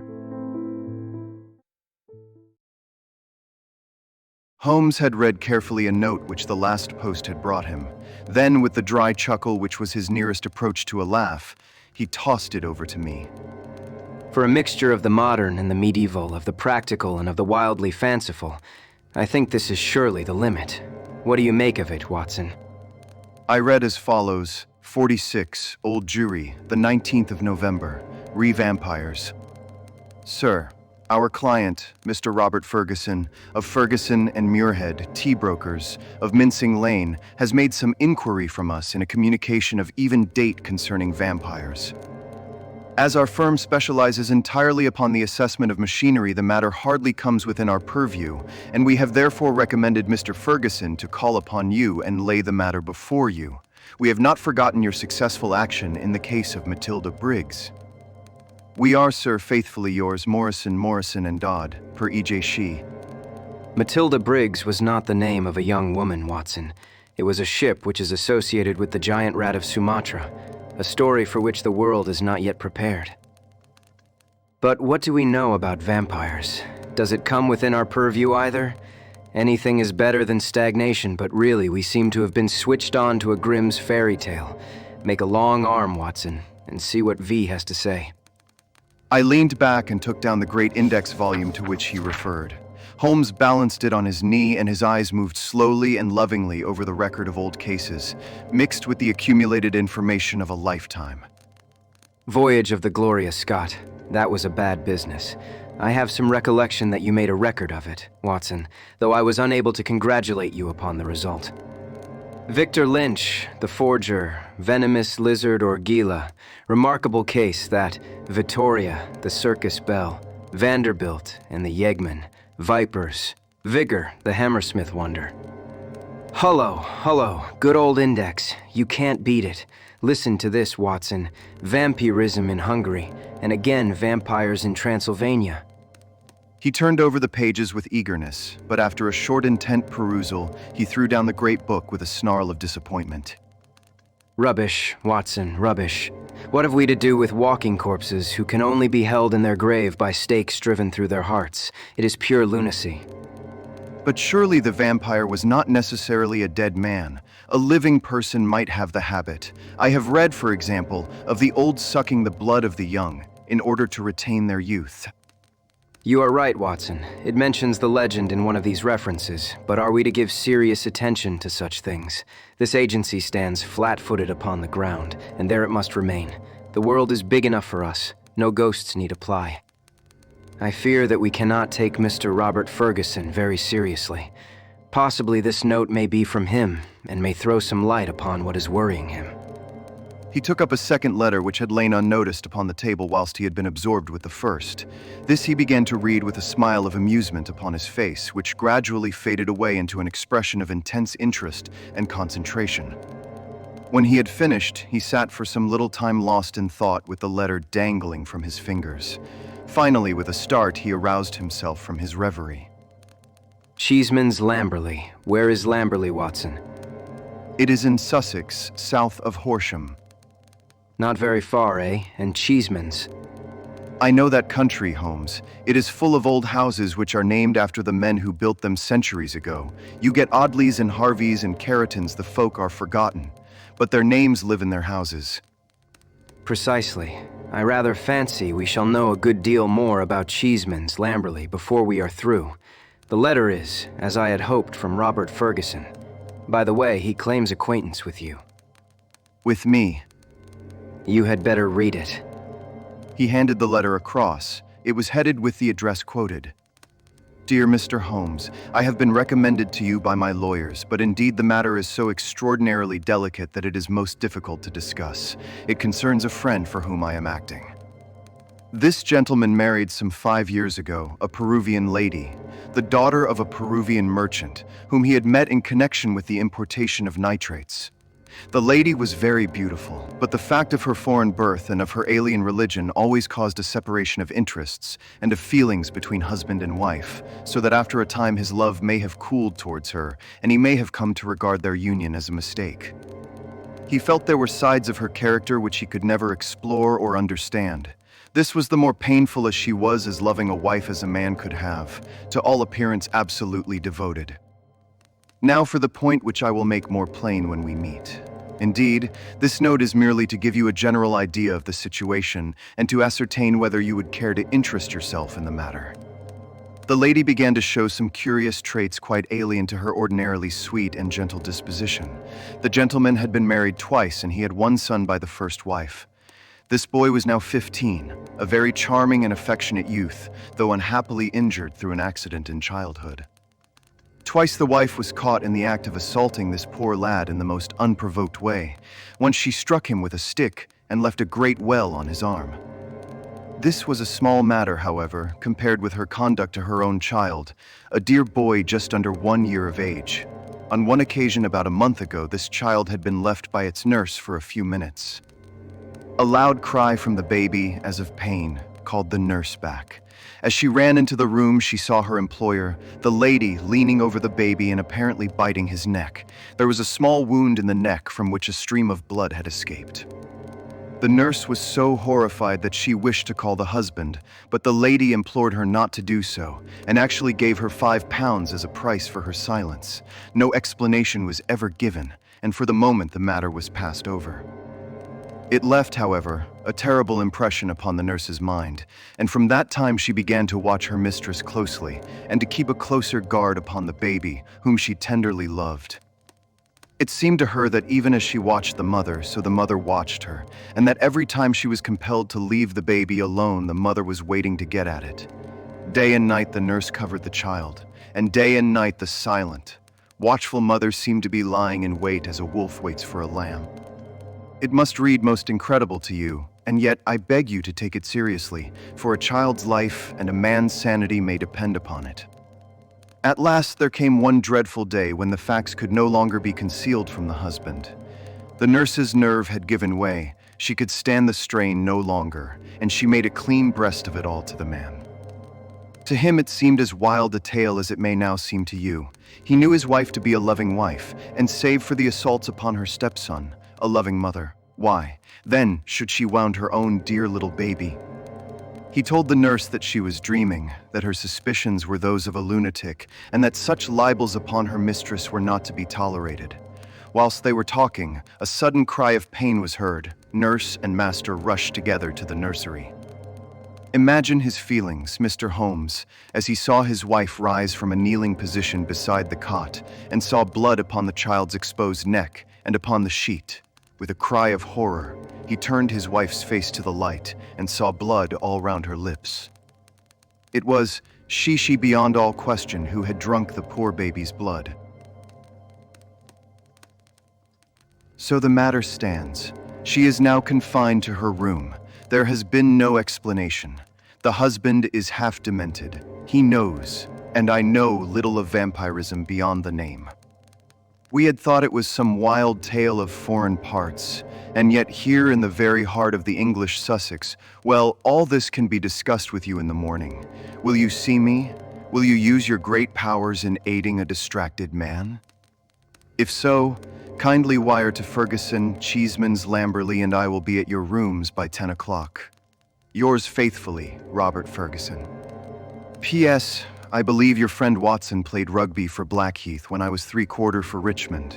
It is the only personal introduction which I can give. Of course I remember him. Big Bob Ferguson, the finest three-quarter Richmond ever had. He was always a good-natured chap. It is like him to be so concerned over a friend's case. Holmes looked at me thoughtfully and shook his head. I never get your limits, Watson. There are unexplored possibilities about you. Take a wire down, like a good fellow. We'll examine your case with pleasure.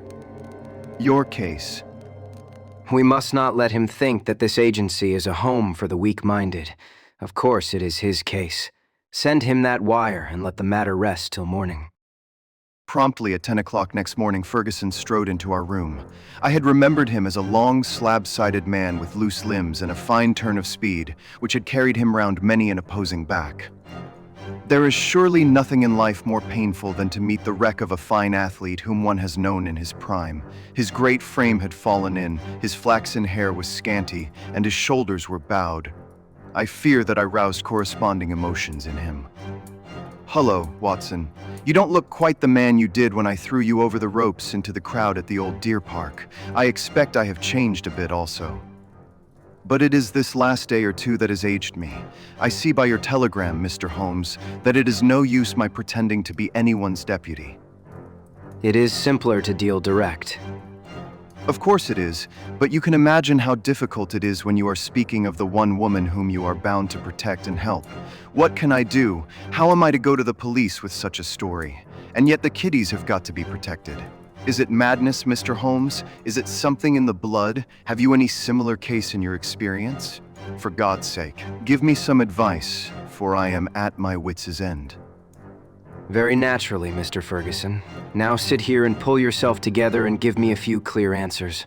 I can assure you that I am very far from being at my wits' end, and that I am confident we shall find some solution. First of all, tell me what steps you have taken. Is your wife still near the children? We had a dreadful scene. She is a most loving woman, Mr. Holmes. If ever a woman loved a man with all her heart and soul, she loves me. She was cut to the heart that I should have discovered this horrible, this incredible secret. She would not even speak. She gave no answer to my reproaches, save to gaze at me with a sort of wild, despairing look in her eyes. Then she rushed to her room and locked herself in. Since then, she has refused to see me. She has a maid who was with her before her marriage, Dolores by name, a friend rather than a servant. She takes her food to her. Then the child is in no immediate danger. Mrs. Mason, the nurse, has sworn that she will not leave at night or day. I can absolutely trust her. I am more uneasy about poor little Jack, for, as I told you in my note, he has twice been assaulted by her. But never wounded. No, she struck him savagely. It is the more terrible as he is a poor little inoffensive cripple. Ferguson's gaunt features softened as he spoke of his boy. You would think that the dear lad's condition would soften anyone's heart. A fallen childhood and a twisted spine, Mr. Holmes, but the dearest, most loving heart within. Holmes had picked up the letter of yesterday and was reading it over. What other inmates are there in your house, Mr. Ferguson? 2 servants who have not been long with us. 1 stable hand, Michael, who sleeps in the house. My wife, myself, my boy Jack, baby Dolores, and Mrs. Mason. That is all. I gather that you did not know your wife well at the time of your marriage. I had only known her a few weeks. How long had this maid Dolores been with her? Some years. Then your wife's character would really be better known by Dolores than by you. Yes, you may say so. Holmes made a note. I fancy that I may be of more use at Lamberley than here. It is eminently a case for personal investigation. If the lady remains in her room, our presence could not annoy or inconvenience her. Of course, we would stay at the inn. Ferguson gave a gesture of relief. It is what I hoped, Mr. Holmes. There is an excellent train at 2 from Victoria, if you could come. Of course we could come. There is a lull at present. I can give you my undivided energies. Watson, of course, comes with us. But there are one or two points upon which I wish to be very sure before I start. This unhappy lady, as I understand it, has appeared to assault both the children, her own baby and your little son. That is so. But the assaults take different forms, do they not? She has beaten your son. Once with a stick and once very savagely with her hands. Did she give no explanation why she struck him? None, save that she hated him again and again, she said so. Well, that is not unknown among stepmothers. A posthumous jealousy, we will say. Is the lady jealous by nature? Yes, she is very jealous. Jealous with all the strength of her fiery tropical love. But the boy, he is 15, I understand, and probably very developed in mind since his body has been circumscribed in action. Did he give you no explanation of these assaults? No, he declared there was no reason. Were they good friends at other times? No, there was never any love between them. Yet you say he is affectionate. Never in the world could there be so devoted a son. My life is his life. He is absorbed in what I say or do. Once again, Holmes made a note. For some time, he sat lost in thought. No doubt you and the boy were great comrades before this second marriage. You were thrown very close together, were you not? Very much so. And the boy, having so affectionate a nature, was devoted, no doubt, to the memory of his mother?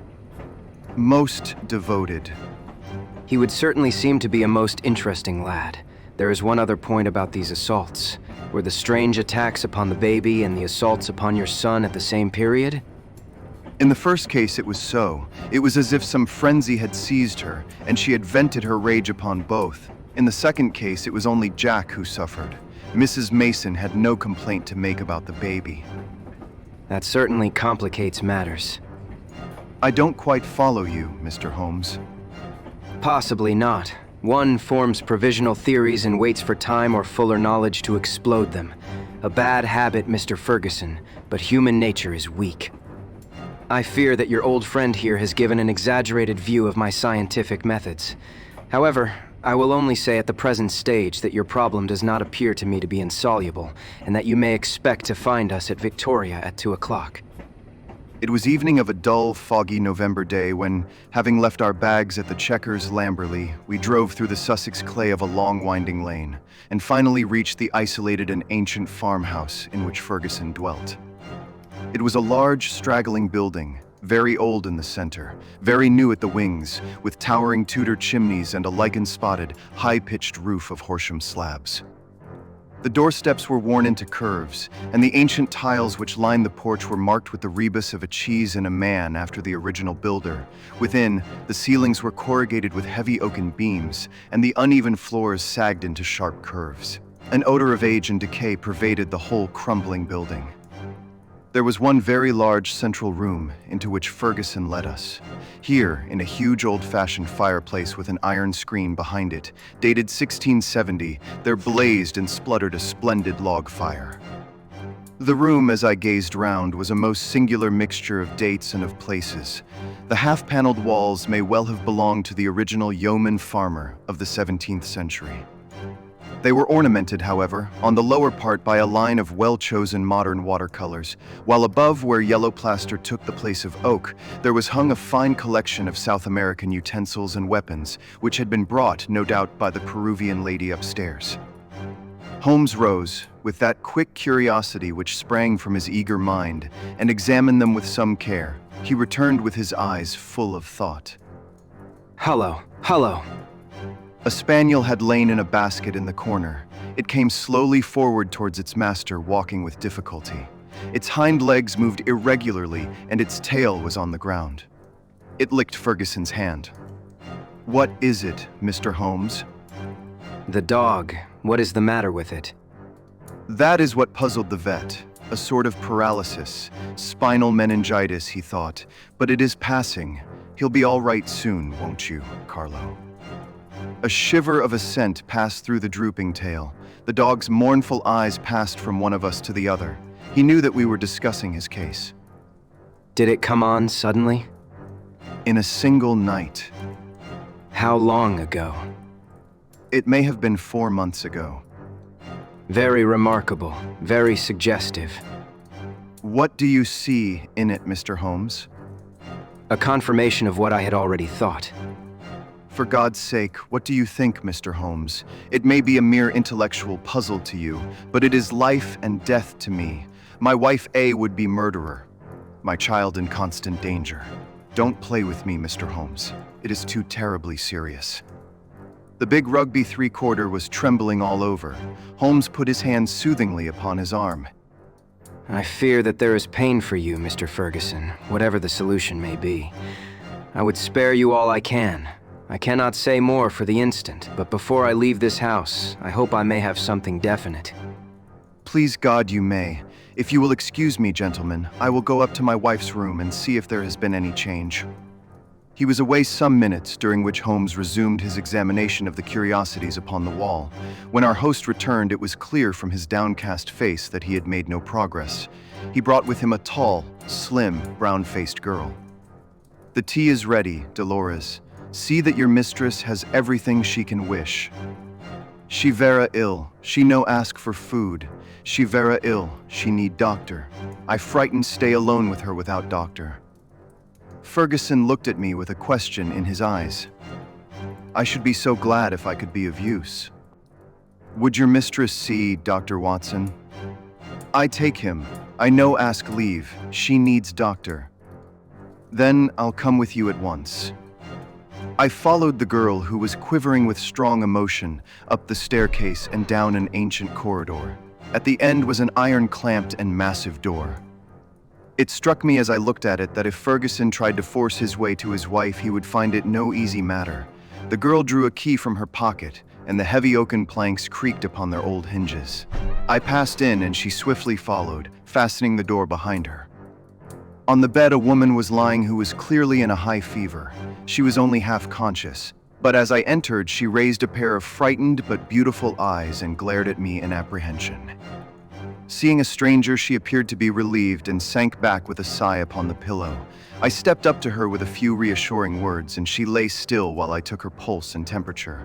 Both were high, and yet my impression was that the condition was rather that of mental and nervous excitement than of any actual seizure. "She lie like that 1 day, 2 day. I 'fraid she die." The woman turned her flushed and handsome face towards me. "Where is my husband?" "He is below, and would wish to see you." "I will not see him. I will not see him. A fiend, a fiend. Oh, what shall I do with this devil?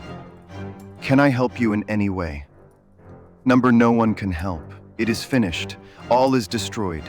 Do what I will, all is destroyed." The woman must have some strange delusion. I could not see honest Bob Ferguson in the character of fiend or devil. "Madame, your husband loves you dearly. He is deeply grieved at this happening." Again she turned on me those glorious eyes. "He loves me. Yes, but do I not love him? Do I not love him even to sacrifice myself rather than break his dear heart? That is how I love him, and yet he could think of me, he could speak of me so. He is full of grief, but he cannot understand. No, he cannot understand, but he should trust. Will you not see him?" "No, no. I cannot forget those terrible words nor the look upon his face. I will not see him. Go now. You can do nothing for me. Tell him only one thing. I want my child. I have a right to my child. That is the only message I can send him." She turned her face to the wall and would say no more. I returned to the room downstairs, where Ferguson and Holmes still sat by the fire. Ferguson listened moodily to my account of the interview. "How can I send her the child? How do I know what strange impulse might come upon her? How can I ever forget how she rose from beside it with its blood upon her lips?" He shuddered at the recollection. "The child is safe with Mrs. Mason, and there he must remain." A smart maid, the only modern thing which we had seen in the house, had brought in some tea. As she was serving it, the door opened, and a youth entered the room. He was a remarkable lad, pale-faced and fair-haired, with excitable light blue eyes which blazed into a sudden flame of emotion and joy as they rested upon his father. He rushed forward and threw his arms round his neck with the abandon of a loving girl. "Oh, Daddy, I did not know that you were due yet. I should have been here to meet you. Oh, I am so glad to see you." Ferguson gently disengaged himself from the embrace with some little show of embarrassment. "Dear old chap, I came early because my friends Mr. Holmes and Dr. Watson have been persuaded to come down and spend an evening with us." "Is that Mr. Holmes, the detective?" "Yes." The youth looked at us with a very penetrating, and as it seemed to me, unfriendly gaze. What about your other child, Mr. Ferguson? Might we make the acquaintance of the baby? "Ask Mrs. Mason to bring baby down." The boy went off with a curious shambling gait which told my surgical eyes that he was suffering from a weak spine. Presently he returned, and behind him came a tall, gaunt woman bearing in her arms a very beautiful child, dark-eyed, golden-haired, a wonderful mixture of the Saxon and the Latin. Ferguson was evidently devoted to it, for he took it into his arms and fondled it most tenderly. Fancy anyone having the heart to hurt him. It was at this moment that I chanced to glance at Holmes and saw a most singular intentness in his expression.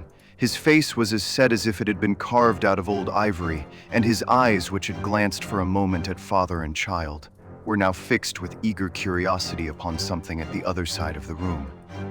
Following his gaze, I could only guess that he was looking out through the window at the melancholy, dripping garden. It is true that a shutter had half closed outside and obstructed the view, but nonetheless it was certainly at the window that Holmes was fixing his concentrated attention. Then he smiled, and his eyes came back to the baby. On its chubby neck there was this small puckered mark. Without speaking, Holmes examined it with care. Finally, he shook one of the dimpled fists which waved in front of him. Goodbye, little man. You have made a strange start in life. Nurse, I should wish to have a word with you in private. He took her aside and spoke earnestly for a few minutes. I only heard the last words, which were, "Your anxiety will soon, I hope, be set at rest." The woman, who seemed to be a sour, silent kind of creature, withdrew with the child. What is Mrs. Mason like? Not very prepossessing externally, as you can see, but a heart of gold and devoted to the child. Do you like her, Jack? Holmes turned suddenly upon the boy. His expressive, mobile face shadowed over, and he shook his head.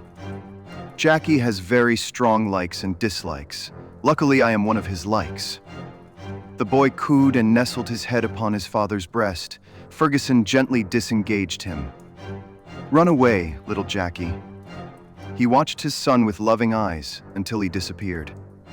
"Now, Mr. Holmes, I really feel that I have brought you on a fool's errand.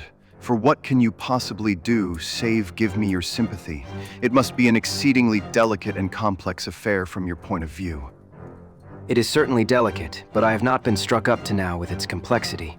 It has been a case for intellectual deduction, but when this original intellectual deduction is confirmed point by quite a number of independent incidents, then the subjective becomes objective and we can say confidently that we have reached our goal.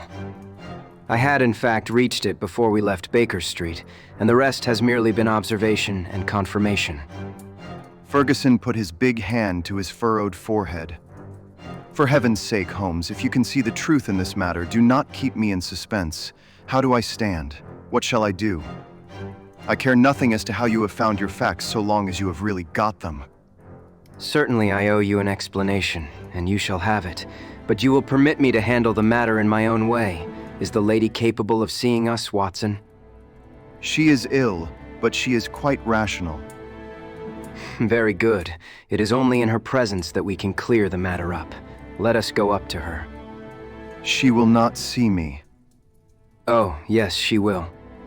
He scribbled a few lines upon a sheet of paper. You at least have the entry, Watson. Will you have the goodness to give the lady this note? I ascended again and handed the note to Dolores, who cautiously opened the door. A minute later, I heard a cry from within, a cry in which joy and surprise seemed to be blended. Dolores looked out. "She will see them. She will Leston." At my summons, Ferguson and Holmes came up. As we entered the room, Ferguson took a step or two towards his wife, who had raised herself in the bed, but she held out her hand to repulse him. He sank into an armchair while Holmes seated himself beside him after bowing to the lady, who looked at him with wide-eyed amazement. I think we can dispense with Dolores. Oh, very well, madam. If you would rather she stayed, I can see no objection. Now, Mr. Ferguson, I am a busy man with many calls, and my methods have to be short and direct. The swiftest surgery is the least painful. Let me first say what will ease your mind. Your wife is a very good, a very loving, and a very ill-used woman. Ferguson sat up with a cry of joy. Prove that, Mr. Holmes, and I am your debtor forever. I will do so, but in doing so, I must wound you deeply in another direction. I care nothing so long as you clear my wife. Everything on earth is insignificant compared to that. Let me tell you then, the train of reasoning which passed through my mind in Baker Street, the idea of a vampire was to me absurd. Such things do not happen in criminal practice in England, and yet your observation was precise. You had seen the lady rise from beside the child's cot with the blood upon her lips. I did. Did it not occur to you that a bleeding wound may be sucked for some other purpose than to draw the blood from it? Was there not a queen in English history who sucked such a wound to draw poison from it? Poison!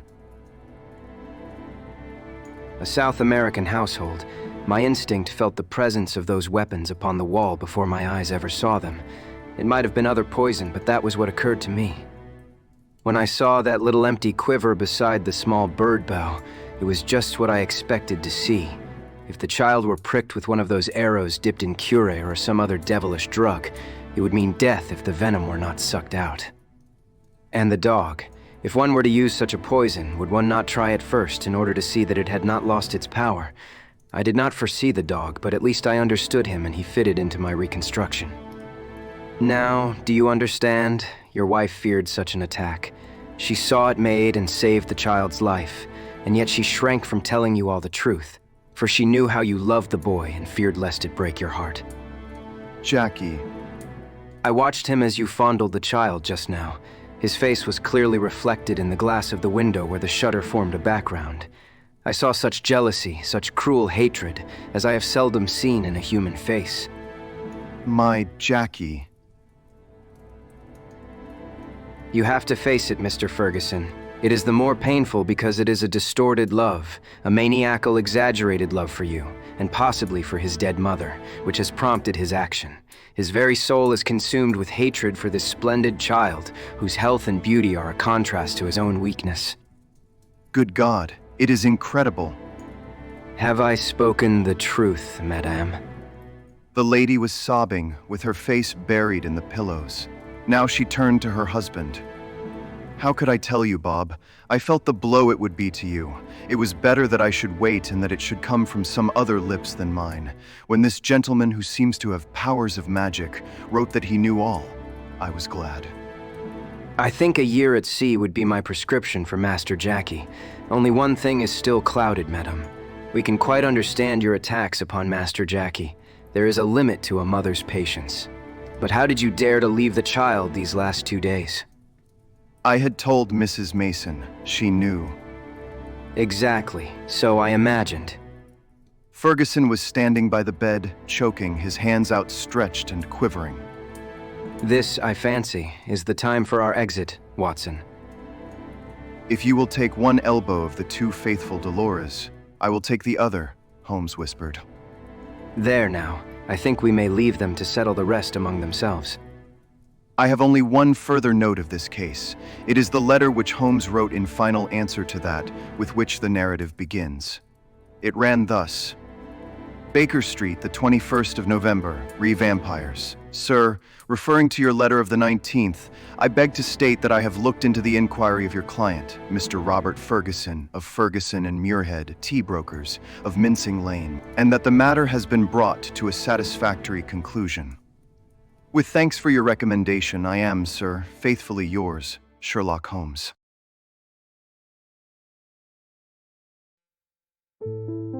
Chapter 6. The Adventure of the Three Garridebs. It may have been a comedy, or it may have been a tragedy. It cost one man his reason, it cost me a bloodletting, and it cost yet another man the penalties of the law. Yet there was certainly an element of comedy. Well, you shall judge for yourselves. I remember the date very well, for it was in the same month that Holmes refused a knighthood for services which may perhaps someday be described. I only refer to the matter in passing, for in my position of partner and confidant I am obliged to be particularly careful to avoid any indiscretion. I repeat, however, that this enables me to fix the date, which was the latter end of June 1902, shortly after the conclusion of the South African War. Holmes had spent several days in bed, as was his habit from time to time, but he emerged that morning with a long foolscap document in his hand and a twinkle of amusement in his austere gray eyes. There is a chance for you to make some money, friend Watson. Have you ever heard the name of Garrideb? I admitted that I had not. Well, if you can lay your hand upon a Garrideb, there is money in it. Why? That is a long story, rather a whimsical one, too. I don't think in all our explorations of human complexities we have ever come upon anything more singular. The fellow will be here presently for cross-examination, so I won't open the matter up till he comes. But meanwhile, that is the name we want. The telephone directory lay on the table beside me, and I turned over the pages in a rather hopeless quest. But to my amazement, there was this strange name in its due place. I gave a cry of triumph. Here you are, Holmes. Here it is. Holmes took the book from my hand. Garrideb, 136 Little Ryder Street, W. Sorry to disappoint you, my dear Watson, but this is the man himself. That is the address upon his letter. We want another to match him. Mrs. Hudson had come in with a card upon a tray. I took it up and glanced at it. Why, here it is. This is a different initial. John Garrideb, Counselor at Law, Moorville, Kansas, USA. I am afraid you must make yet another effort, Watson. This gentleman is also in the plot already, though I certainly did not expect to see him this morning. However, he is in a position to tell us a good deal, which I want to know. A moment later, he was in the room. Mr. John Garrideb, Counselor at Law, was a short, powerful man with the round, fresh, clean-shaven face characteristic of so many American men of affairs. The general effect was chubby and rather childlike, so that one received the impression of quite a young man with a broad-set smile upon his face. His eyes, however, were arresting. Seldom in any human head have I seen a pair which bespoke a more intense inward life. So bright were they, so alert, so responsive to every change of thought. His accent was American, but was not accompanied by any eccentricity of speech. Mr. Holmes? Ah, yes. Your pictures are not unlike you, sir, if I may say so. I believe you have had a letter from my namesake, Mr. Nathan Garrideb, have you not? Pray sit down. We shall, I fancy, have a good deal to discuss. He took up his sheets of foolscap. You are, of course, the Mr. John Garrideb mentioned in this document, but surely you have been in England some time. Why do you say that, Mr. Holmes? I seem to read sudden suspicion in those expressive eyes. Your whole outfit is English. I've read of your tricks, Mr. Holmes, but I never thought I would be the subject of them. Where do you read that? The shoulder cut of your coat, the toes of your boots, could anyone doubt it? Well, I had no idea I was so obvious a Britisher, but business brought me over here some time ago, and so, as you say, my outfit is nearly all London. However, I guess your time is of value, and we did not meet to talk about the cut of my socks. What about getting down to that paper you hold in your hand? Holmes had in some way ruffled our visitor, whose chubby face had assumed a far less amiable expression. Patience, Mr. Garrideb. Dr. Watson would tell you that these little digressions of mine sometimes prove in the end to have some bearing on the matter. But why did Mr. Nathan Garrideb not come with you? Why did he ever drag you into it at all? What in thunder had you to do with it? Here was a bit of professional business between two gentlemen, and one of them must needs call in a detective. I saw him this morning, and he told me this fool trick he had played me, and that is why I am here. But I feel bad about it, all the same. There was no reflection upon you, Mr. Garrideb. It was simply zeal upon his part to gain your end in end, which is, I understand, equally vital for both of you. He knew that I had means of getting information, and therefore it was very natural that he should apply to me. Our visitor's angry face gradually cleared. Well, that puts it different. When I went to see him this morning and he told me he had sent to a detective, I just asked for your address and came right away. I don't want police butting into a private matter, but if you are content just to help us find the man, there can be no harm in that. Well, that is just how it stands. And now, sir, since you are here, we had best have a clear account from your own lips. My friend here knows nothing of the details. Mr. Garridebs surveyed me with not too friendly a gaze. Need he know? We usually work together. Well, there is no reason it should be kept a secret. I'll give you the facts as short as I can make them. If you came from Kansas, I would not need to explain to you who Alexander Hamilton Garrideb was. He made his money in real estate, and afterwards in the wheat pit at Chicago, but he spent it in buying up as much land as would make one of your counties, lying along the Arkansas River, west of Fort Dodge. It is grazing land and lumberland and arable land and mineralized land, and just every sort of land that brings dollars to the man that owns it. He had no kith nor kin, or if he had, I never heard of it, but he took a kind of pride in the queerness of his name. That was what brought us together. I was in the law at Topeka, and one day I had a visit from the old man, and he was tickled to death to meet another man with his own name. It was his pet fad, and he was dead set to find out if there were any more Garridebs in the world. "Find me another," said he. I told him I was a busy man and could not spend my life hiking round the world in search of Garridebs. "Nonetheless," said he, "that is just what you will do if things pan out as I planned them." I thought he was joking, but there was a powerful lot of meaning in the words, as I was soon to discover. For he died within a year of saying them, and he left a will behind him. It was the queerest will that has ever been filed in the state of Kansas. His property was divided into 3 parts, and I was to have one on condition that I found 2 Garridebs who would share the remainder. It is $5 million for each if it is a cent, but we can't lay a finger on it until we all 3 stand in a row. It was so big a chance that I just let my legal practice slide and I set forth looking for Garridebs. There is not one in the United States. I went through it, sir, with a fine-tooth comb, and never a Garrideb could I catch. Then I tried the old country. Sure enough, there was the name in the London telephone directory. I went after him 2 days ago and explained the whole matter to him, but he is a lone man, like myself, with some women relations, but no men. It says 3 adult men in the will. So you see, we still have a vacancy, and if you can help to fill it, we will be very ready to pay your charges. Well, Watson, I said it was rather whimsical, did I not? I should have thought, sir, that your obvious way was to advertise in the agony columns of the papers. I have done that, Mr. Holmes. No replies. Dear me. Well, it is certainly a most curious little problem. I may take a glance at it in my leisure. By the way, it is curious that you should have come from Topeka. I used to have a correspondent. He is dead now. Old Dr. Lysander Starr, who was mayor in 1890. Good old Dr. Starr. His name is still honored. Well, Mr. Holmes, I suppose all we can do is to report to you and let you know how we progress. I reckon you will hear within a day or 2. With this assurance, our American bowed and departed. Holmes had lit his pipe, and he sat for some time with a curious smile upon his face. Well? I am wondering, Watson. Just wondering. At what?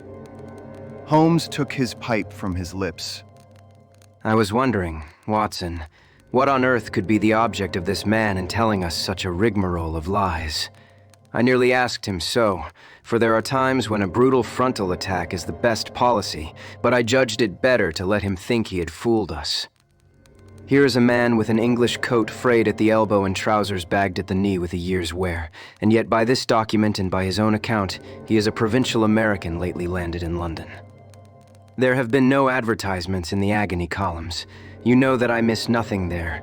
They are my favorite covert for putting up a bird, and I would never have overlooked such a cock pheasant as that. I never knew a Dr. Lysander Starr of Topeka. Touch him where you would, he was false. I think the fellow is really an American, but he has worn his accent smooth with years of London. What is his game then, and what motive lies behind this preposterous search for Garridebs? It is worth our attention, for, granting that the man is a rascal, he is certainly a complex and ingenious one. We must now find out if our other correspondent is a fraud also. Just ring him up, Watson.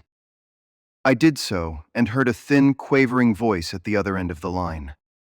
Yes, I am Mr. Nathan Garrideb. Is Mr. Holmes there? I should very much like to have a word with Mr. Holmes. My friend took the instrument, and I heard the usual syncopated dialogue. Yes, he has been here. I understand that you don't know him. How long? Only 2 days. Yes, of course. It is a most captivating prospect. Will you be at home this evening? I suppose your namesake will not be there. Very good. We will come then, for I would rather have a chat without him. Dr. Watson will come with me. I understood from your note that you did not go out often. Well, we shall be round about 6. You need not mention it to the American lawyer. Very good. Goodbye. It was twilight of a lovely spring evening, and even Little Ryder Street, one of the smaller offshoots from the Edgware Road, within a stone cast of old Tyburn tree of evil memory, looked golden and wonderful in the slanting rays of the setting sun. The particular house to which we were directed was a large, old-fashioned, early Georgian edifice with a flat brick face broken only by 2 deep bay windows on the ground floor.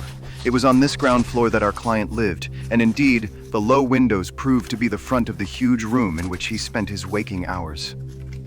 Holmes pointed as we passed to the small brass plate which bore the curious name. Up some years, Watson. It is his real name anyhow, and that is something to note. The house had a common stair, and there were a number of names painted in the hall, some indicating offices and some private chambers. It was not a collection of residential flats, but rather the abode of bohemian bachelors. Our client opened the door for us himself and apologized by saying that the woman in charge left at 4 o'clock. Mr. Nathan Garrideb proved to be a very tall, loose-jointed, round-backed person, gaunt and bald, some 60-odd years of age. He had a cadaverous face with the dull, dead skin of a man to whom exercise was unknown. Large round spectacles and a small projecting goat's beard combined with his stooping attitude to give him an expression of peering curiosity. The general effect, however, was amiable, though eccentric. The room was as curious as its occupant. It looked like a small museum. It was both broad and deep, with cupboards and cabinets all round, crowded with specimens, geological and anatomical. Cases of butterflies and moths flanked each side of the entrance. A large table in the center was littered with all sorts of debris, while the tall brass tube of a powerful microscope bristled up amongst them.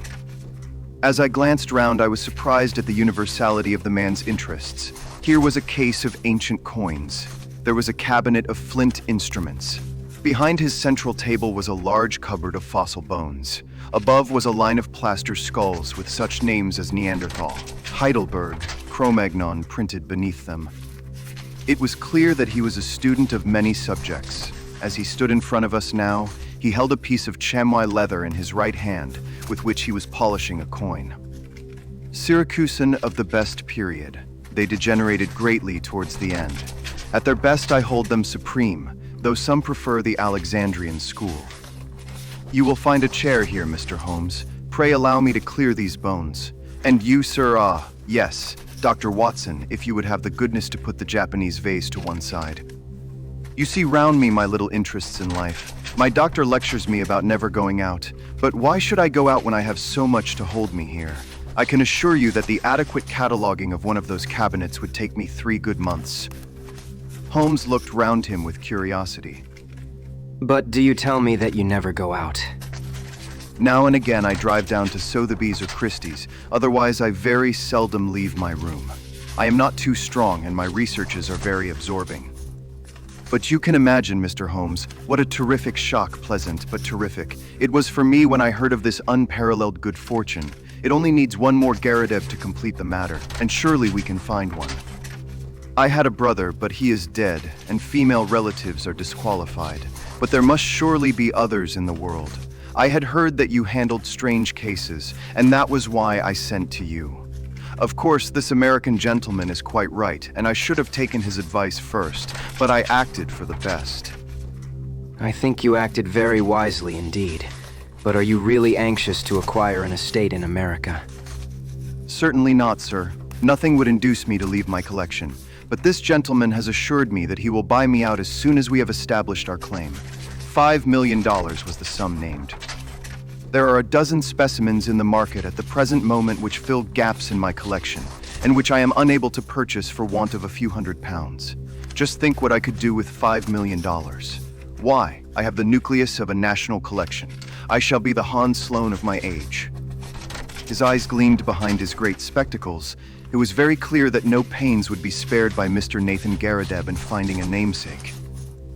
I merely called to make your acquaintance, and there is no reason why I should interrupt your studies. I prefer to establish personal touch with those with whom I do business. There are few questions I need ask, for I have your very clear narrative in my pocket, and I filled up the blanks when this American gentleman called. I understand that up to this week you were unaware of his existence. That is so. He called last Tuesday. Did he tell you of our interview today?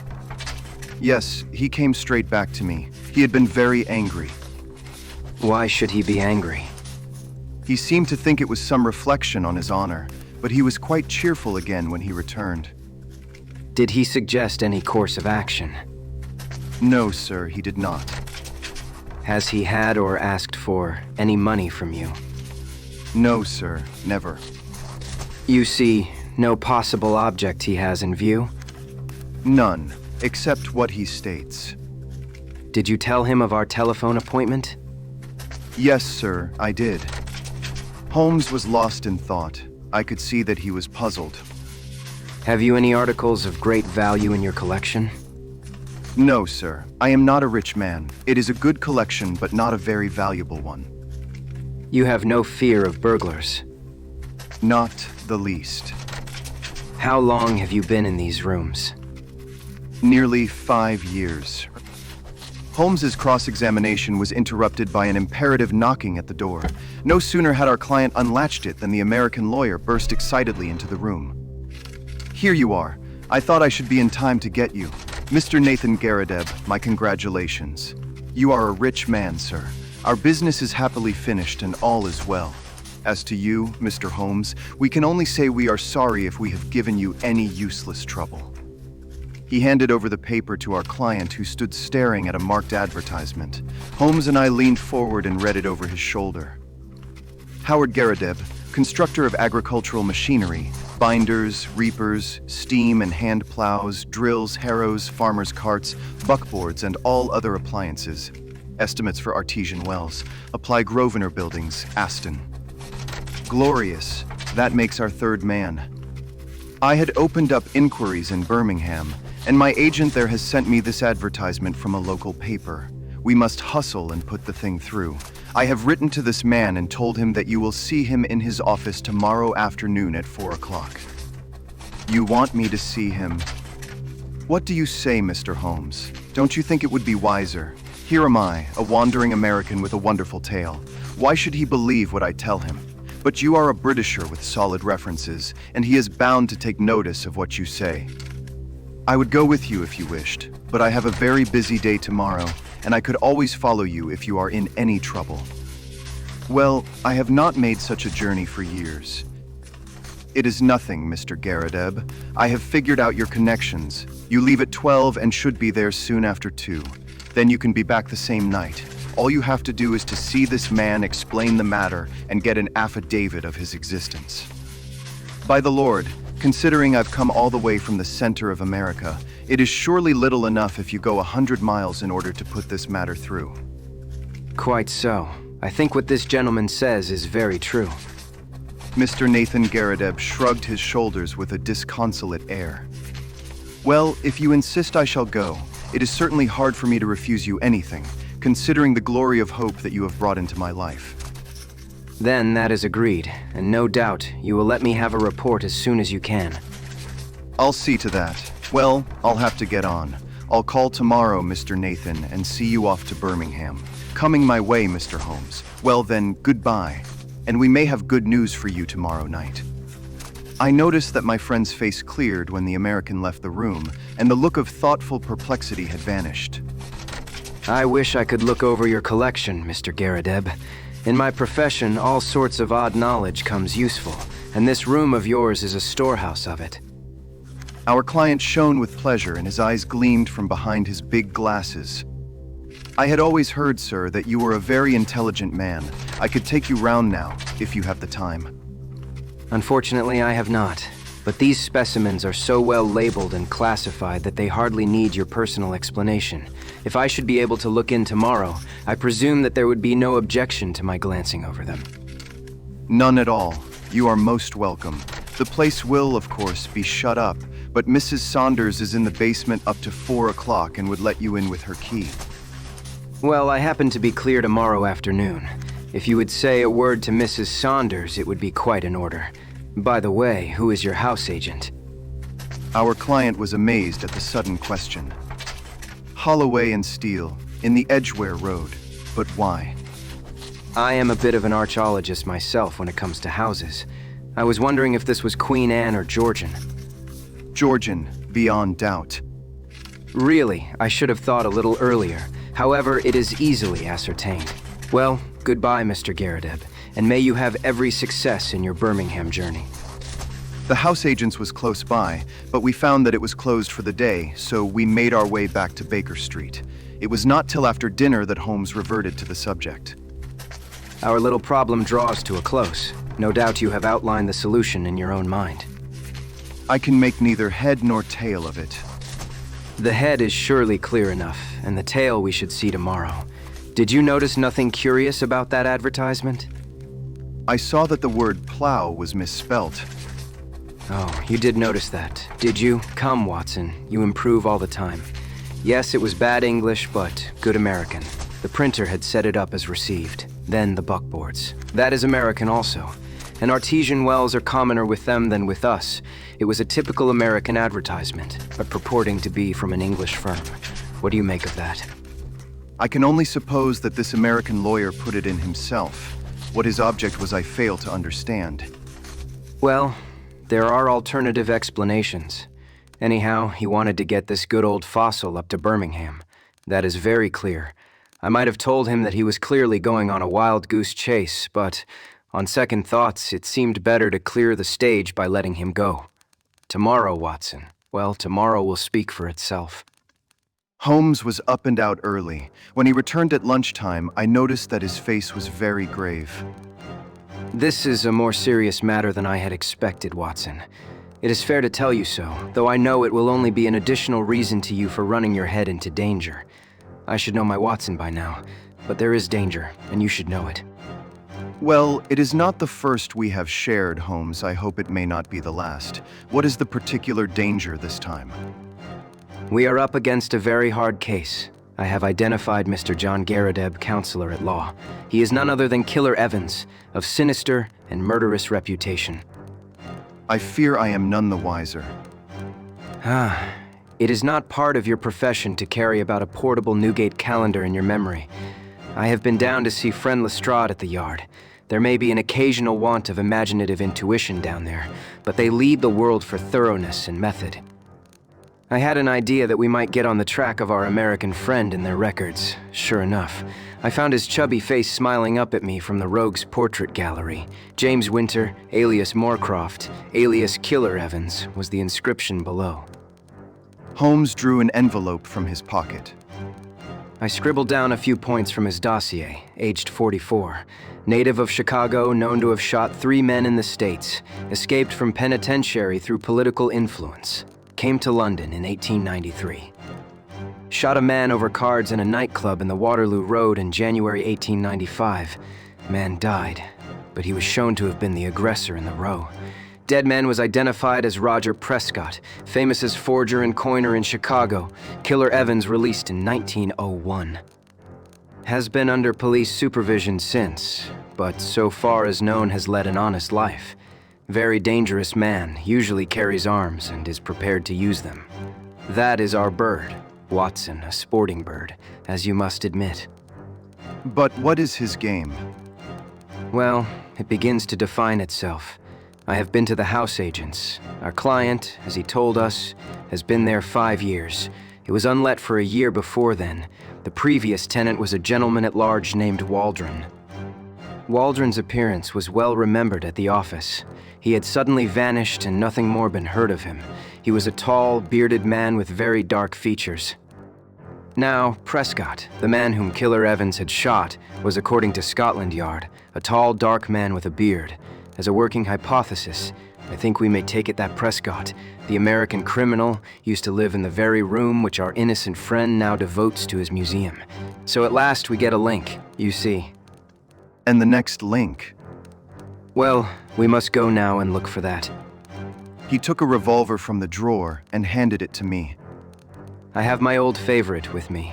If our Wild West friend tries to live up to his nickname, we must be ready for him. I'll give you an hour for a siesta, Watson, and then I think it will be time for our Ryder Street adventure. It was just 4 o'clock when we reached the curious apartment of Nathan Garrideb.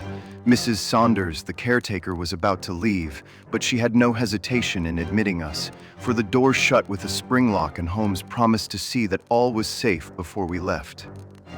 Shortly afterwards, the outer door closed, her bonnet past the bow window, and we knew that we were alone in the lower floor of the house. Holmes made a rapid examination of the premises. There was one cupboard in a dark corner which stood out a little from the wall. It was behind this that we eventually crouched, while Holmes, in a whisper, outlined his intentions. He wanted to get our amiable friend out of his room. That is very clear, and as the collector never went out, it took some planning to do it. The whole of this Garrideb invention was apparently for no other end. I must say, Watson, that there is a certain devilish ingenuity about it, even if the queer name of the tenant did give him an opening which he could hardly have expected. He wove his plot with remarkable cunning. But what did he want? Well, that is what we are here to find out. It has nothing whatever to do with our client so far as I can read the situation. It is something connected with the man he murdered, the man who may have been his confederate in crime. There is some guilty secret in the room. That is how I read it. At first, I thought our friend might have something in his collection more valuable than he knew, something worth the attention of a big criminal. But the fact that Roger Prescott of evil memory inhabited these rooms points to some deeper reason. Well, Watson, we can but possess our souls in patience and see what the hour may bring. That hour was not long in striking. We crouched closer in the shadow as we heard the outer door open and shut. Then came the sharp, metallic snap of a key, and the American was in the room. He closed the door softly behind him, took a sharp glance around him to see that all was safe, threw off his overcoat, and walked up to the central table with the brisk manner of one who knows exactly what he has to do and how to do it. He pushed the table to one side, tore up the square of carpet on which it rested, rolled it completely back, and then drawing a jemmy from his inside pocket, he knelt down and worked vigorously upon the floor. Presently we heard the sound of sliding boards, and an instant later a square had opened in the planks. Killer Evans struck a match, lit a stump of candle, and vanished from our view.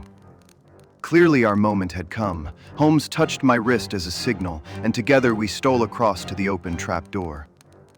Gently as we moved, however, the old floor must have creaked under our feet, for the head of our American, peering anxiously round, emerged suddenly from the open space. His face turned upon us with a glare of baffled rage, which gradually softened into a rather shamefaced grin as he realized that 2 pistols were pointed at his head. Well, I guess you have been one too many for me, Mr. Holmes. Saw through my game, I suppose, and played me for a sucker from the first. Well, sir, I hand it to you. You have me beat, and... In an instant, he had whisked out a revolver from his breast and had fired 2 shots. I felt a sudden hot sear as if a red-hot iron had been pressed to my thigh. There was a crash as Holmes's pistol came down on the man's head. I had a vision of him sprawling upon the floor with blood running down his face while Holmes rummaged him for weapons.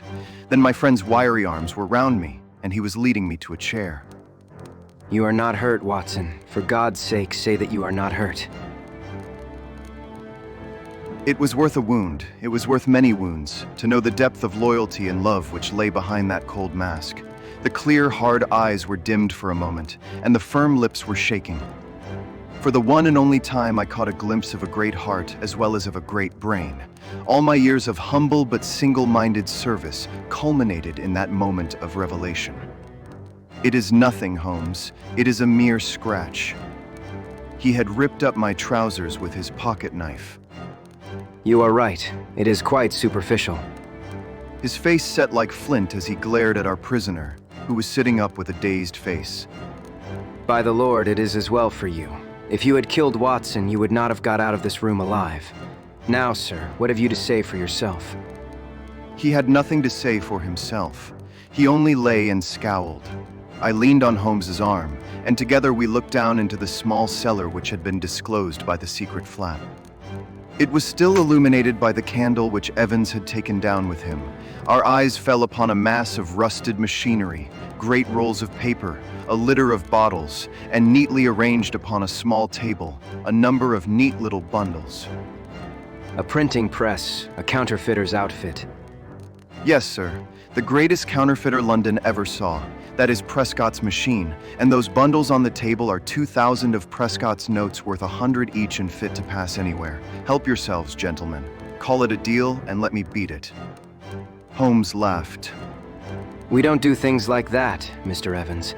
There's no bolt hole for you in this country. You shot this man Prescott, did you not? Yes, sir, and got 5 years for it, though it was he who pulled on me. 5 years when I should have had a medal the size of a soup plate. No living man could tell a Prescott from a Bank of England, and if I hadn't put him out, he would have flooded London with them. I was the only one in the world who knew where he made them. Can you wonder that I wanted to get to the place? And can you wonder that when I found this crazy boob of a bug hunter with the queer name squatting right on the top of it, and never quitting his room, I had to do the best I could to shift him. Maybe I would have been wiser if I had put him away. It would have been easy enough, but I am a soft-hearted guy that can't begin shooting unless the other man has a gun also. But say, Mr. Holmes, what have I done wrong anyhow? I've not used this plant. I've not hurt this old stiff. Where do you get me? Only attempted murder so far as I can see. But that is not our job. They take that at the next stage. What we wanted at present was just your sweet self. Please give the Yard a call, Watson. It won't be entirely unexpected. So those were the facts about Killer Evans and his remarkable invention of the 3 Garridebs.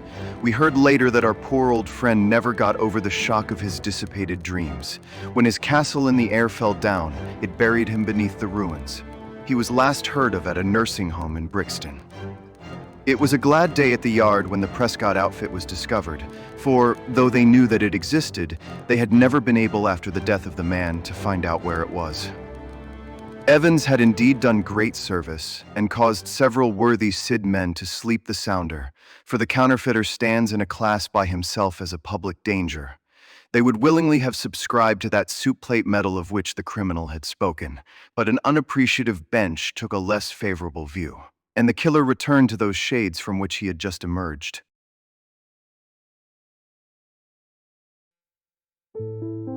Chapter 7: The Problem of Thor Bridge.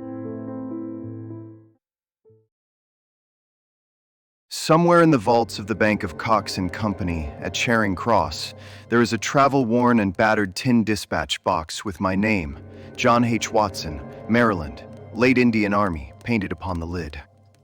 It is crammed with papers, nearly all of which are records of cases to illustrate the curious problems which Mr. Sherlock Holmes had at various times to examine.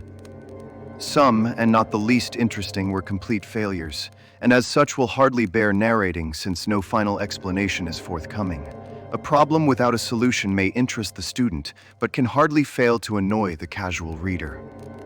Among these unfinished tales is that of Mr. James Phillimore, who, stepping back into his own house to get his umbrella, was never more seen in this world.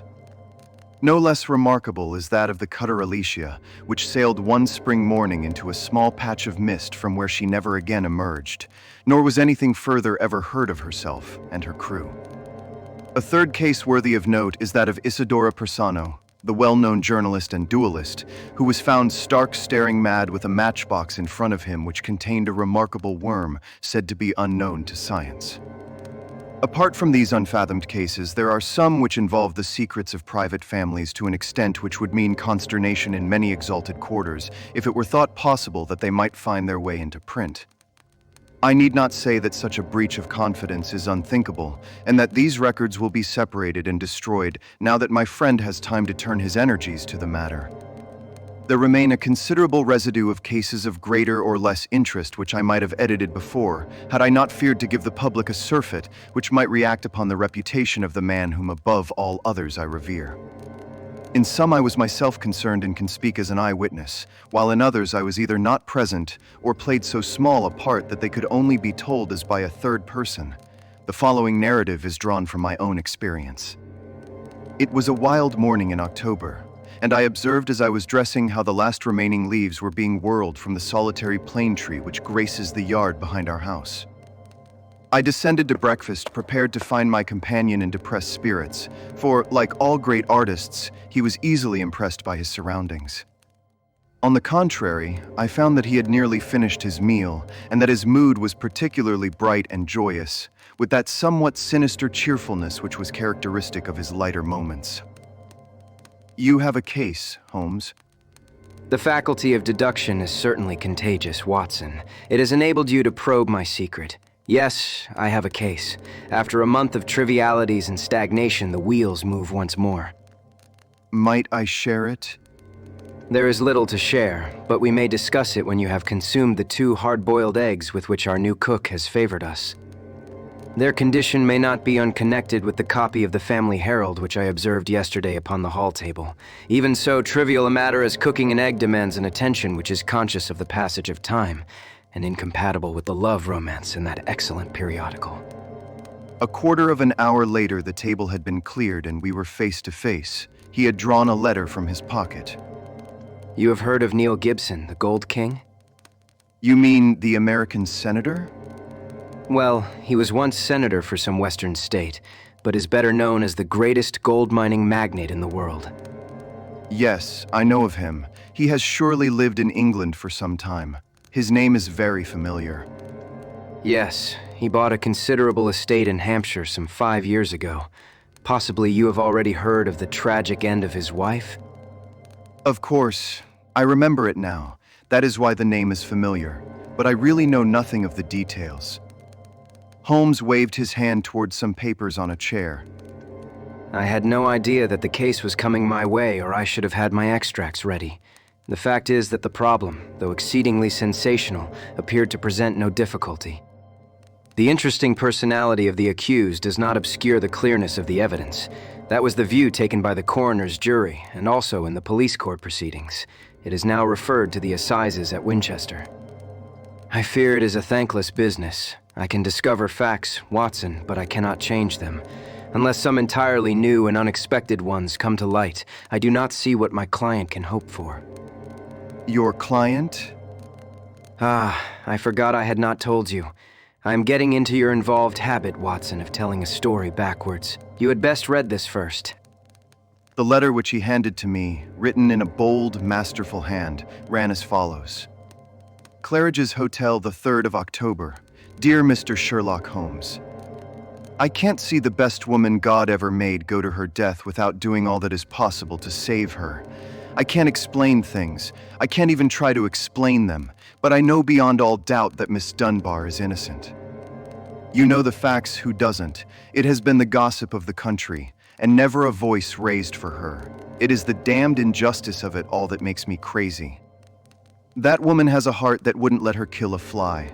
Well, I'll come at 11 tomorrow and see if you can get some ray of light in the dark.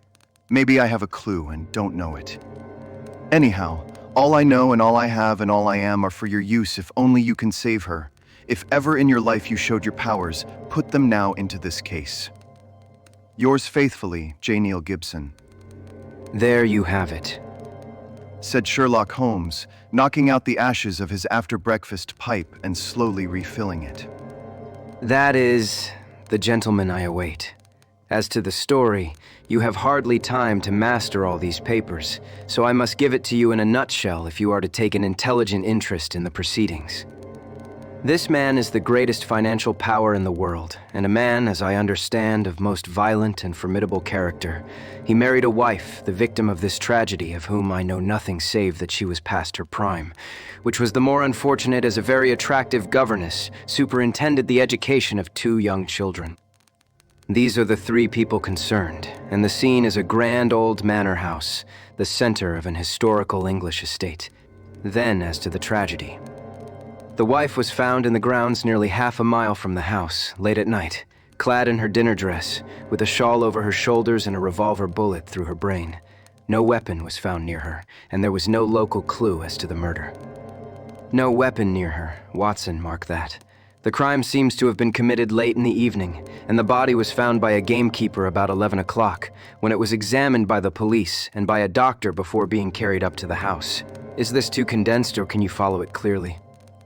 It is all very clear, but why suspect the governess?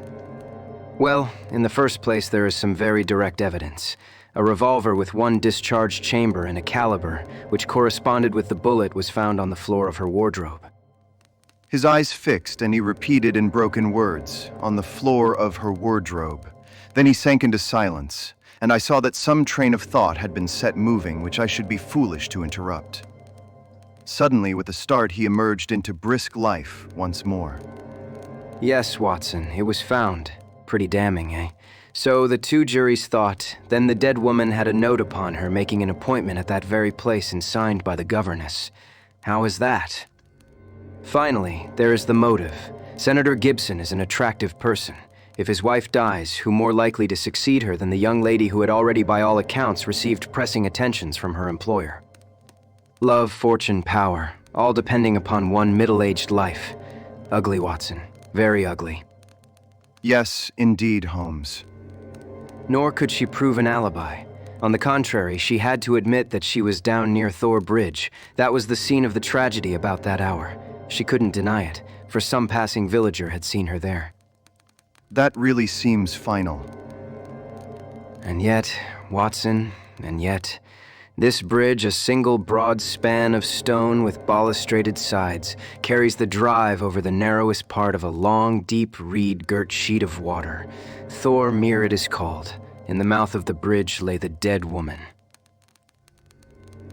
Such are the main facts, but here, if I mistake not, is our client, considerably before his time. Billy had opened the door, but the name which he announced was an unexpected one. Mr. Marlowe Bates was a stranger to both of us. He was a thin, nervous wisp of a man with frightened eyes, and a twitching, hesitating manner, a man whom my own professional eye would judge to be on the brink of an absolute nervous breakdown.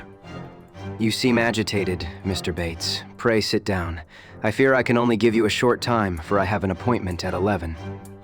I know you have. Mr. Gibson is coming. Mr. Gibson is my employer. I am manager of his estate. Mr. Holmes, he is a villain, an infernal villain. Strong language, Mr. Bates. I have to be emphatic, Mr. Holmes, for the time is so limited. I would not have him find me here for the world. He is almost due now, but I was so situated that I could not come earlier. His secretary, Mr. Ferguson, only told me this morning of his appointment with you. And you are his manager? I have given him notice. In a couple of weeks I shall have shaken off his accursed slavery. A hard man, Mr. Holmes, hard to all about him. Those public charities are a screen to cover his private iniquities. But his wife was his chief victim. He was brutal to her, yes, sir, brutal. How she came by her death I do not know, but I am sure that he had made her life a misery to her. She was a creature of the tropics, a Brazilian by birth, as no doubt you know.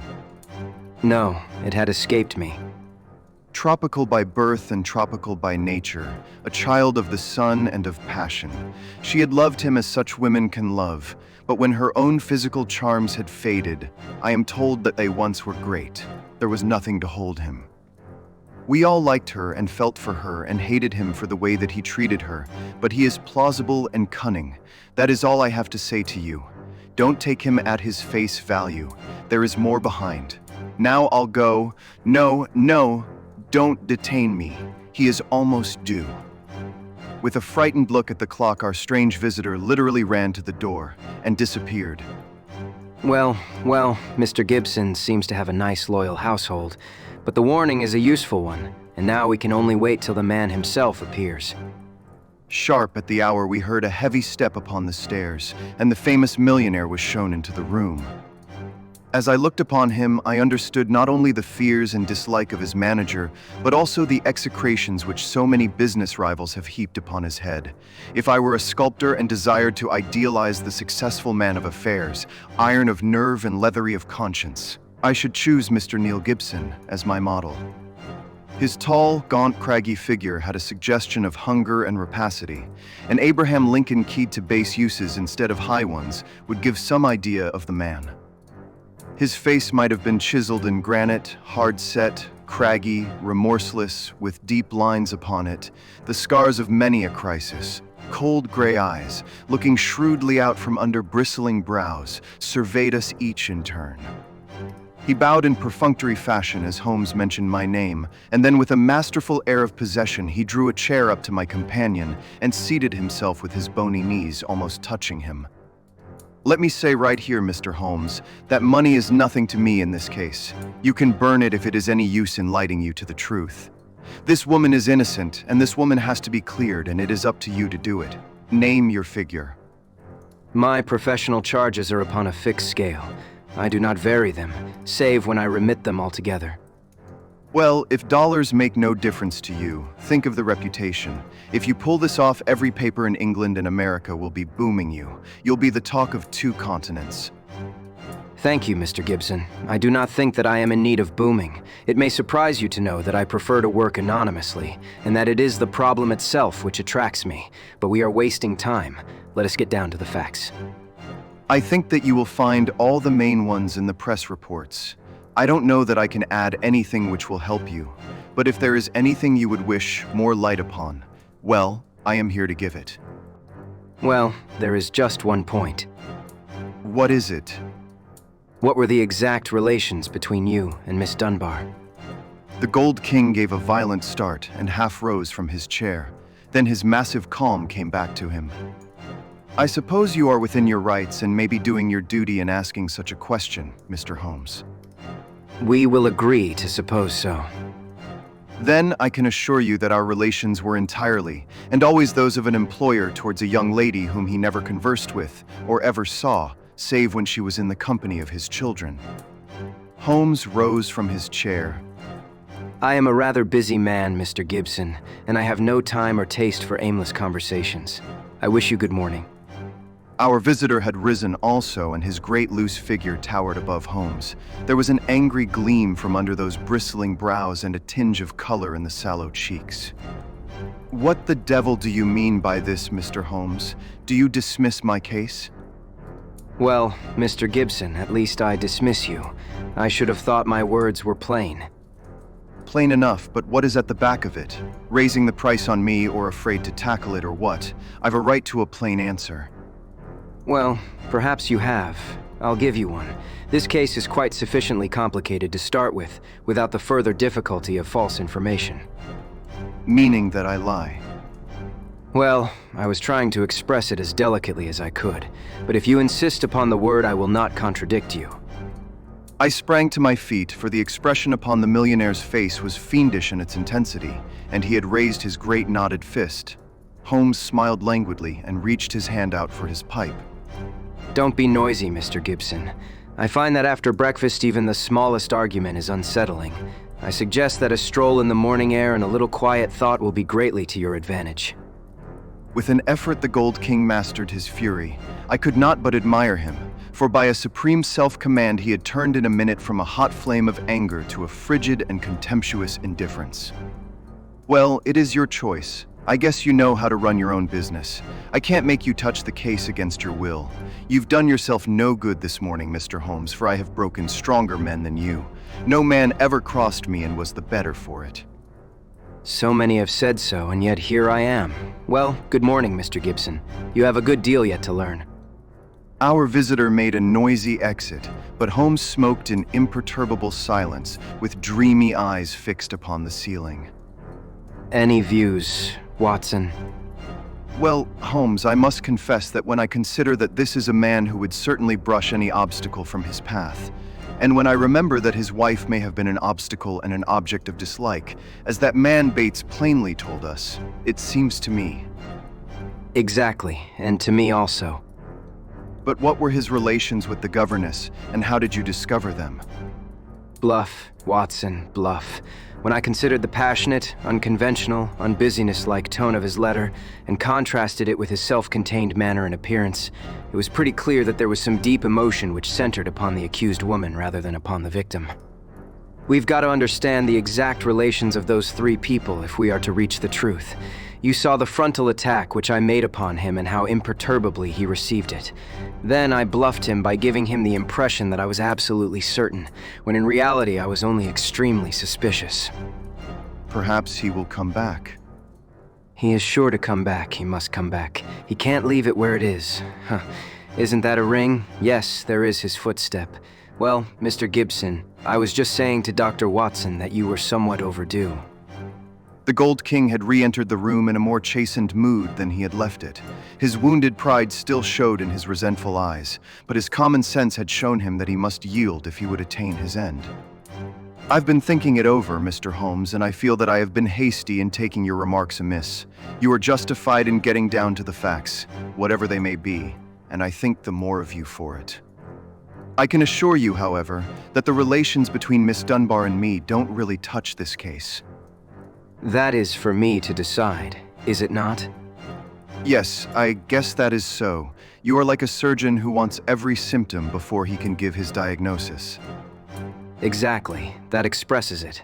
And it is only a patient who has an object in deceiving his surgeon who would conceal the facts of his case. That may be so, but you will admit, Mr. Holmes, that most men would shy off a bit when they are asked point blank what their relations with a woman may be, if there is really some serious feeling in the case. I guess most men have a little private reserve of their own in some corner of their souls where they don't welcome intruders, and you burst suddenly into it. But the object excuses you, since it was to try and save her. Well, the stakes are down and the reserve open, and you can explore where you will. What is it you want? The truth. The Gold King paused for a moment as one who marshals his thoughts. His grim, deep-lined face had become even sadder and more grave. I can give it to you in a very few words, Mr. Holmes. There are some things that are painful as well as difficult to say, so I won't go deeper than is needful. I met my wife when I was gold hunting in Brazil. Maria Pinto was the daughter of a government official at Manaus, and she was very beautiful. I was young and ardent in those days, but even now, as I look back with colder blood and a more critical eye, I can see that she was rare and wonderful in her beauty. It was a deep, rich nature, too. Passionate, wholehearted, tropical, ill-balanced, very different from the American women whom I had known.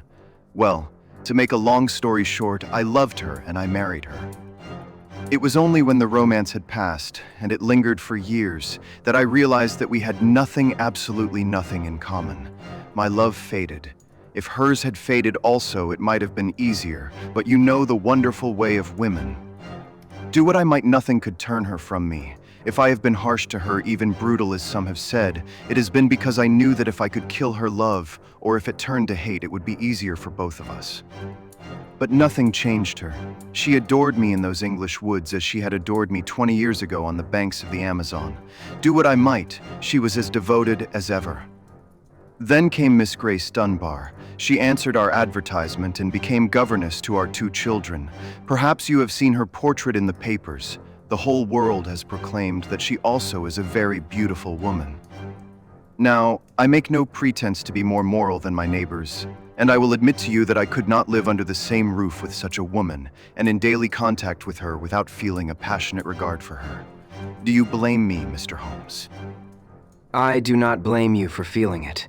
I should blame you if you expressed it, since this young lady was in a sense under your protection. Well, maybe so. I am not pretending to be any better than I am. I guess all my life I've been a man that reached out his hand for what he wanted, and I never wanted anything more than the love and possession of that woman. I told her so. Oh, you did you? Holmes could look very formidable when he was moved. I said to her that if I could marry her, I would, but that it was out of my power. I said that money was no object, and that all I could do to make her happy and comfortable would be done. Very generous, I am sure. See here, Mr. Holmes, I came to you on a question of evidence, not on a question of morals. I am not asking for your criticism.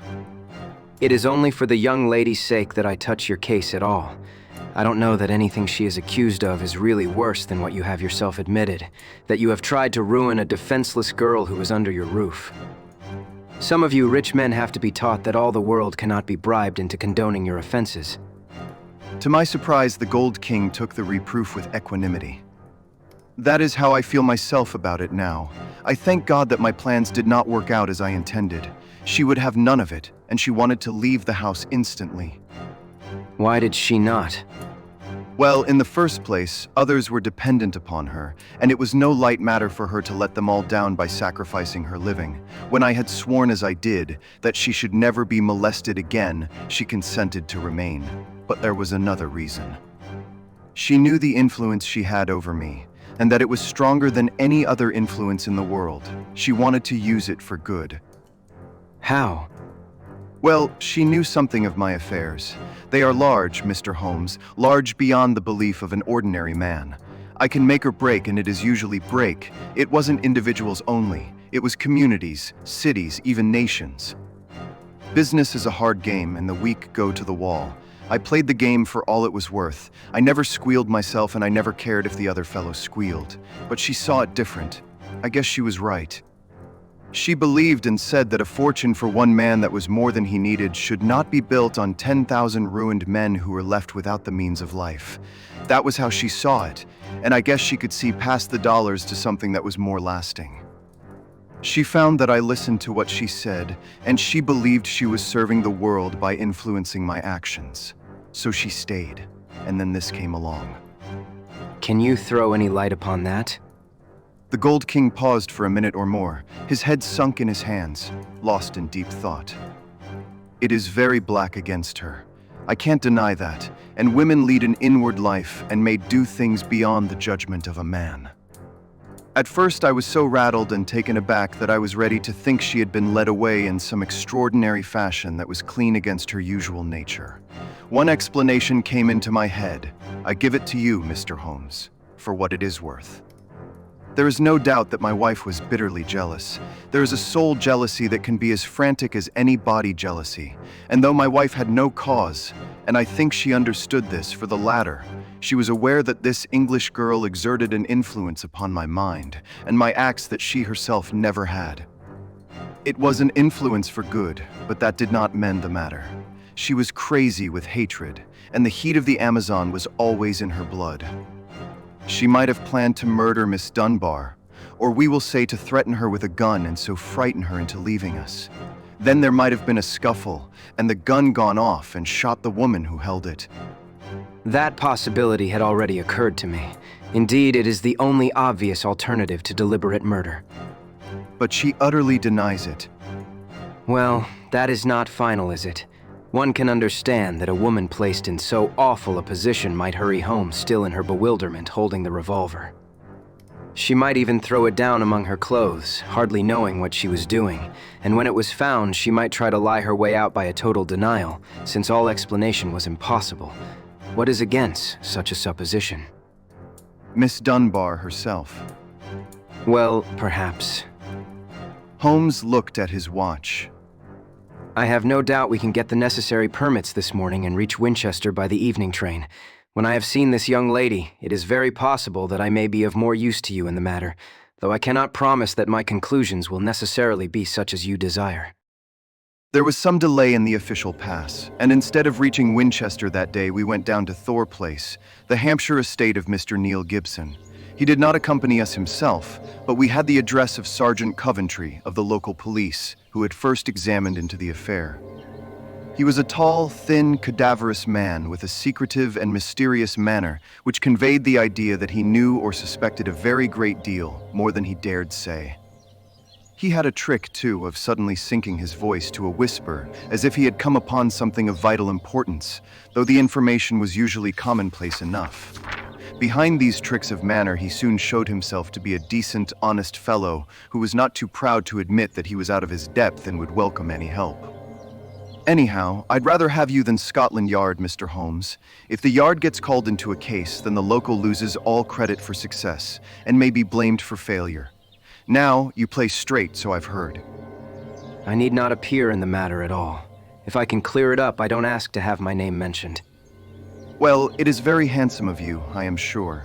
And your friend, Dr. Watson, can be trusted, I know.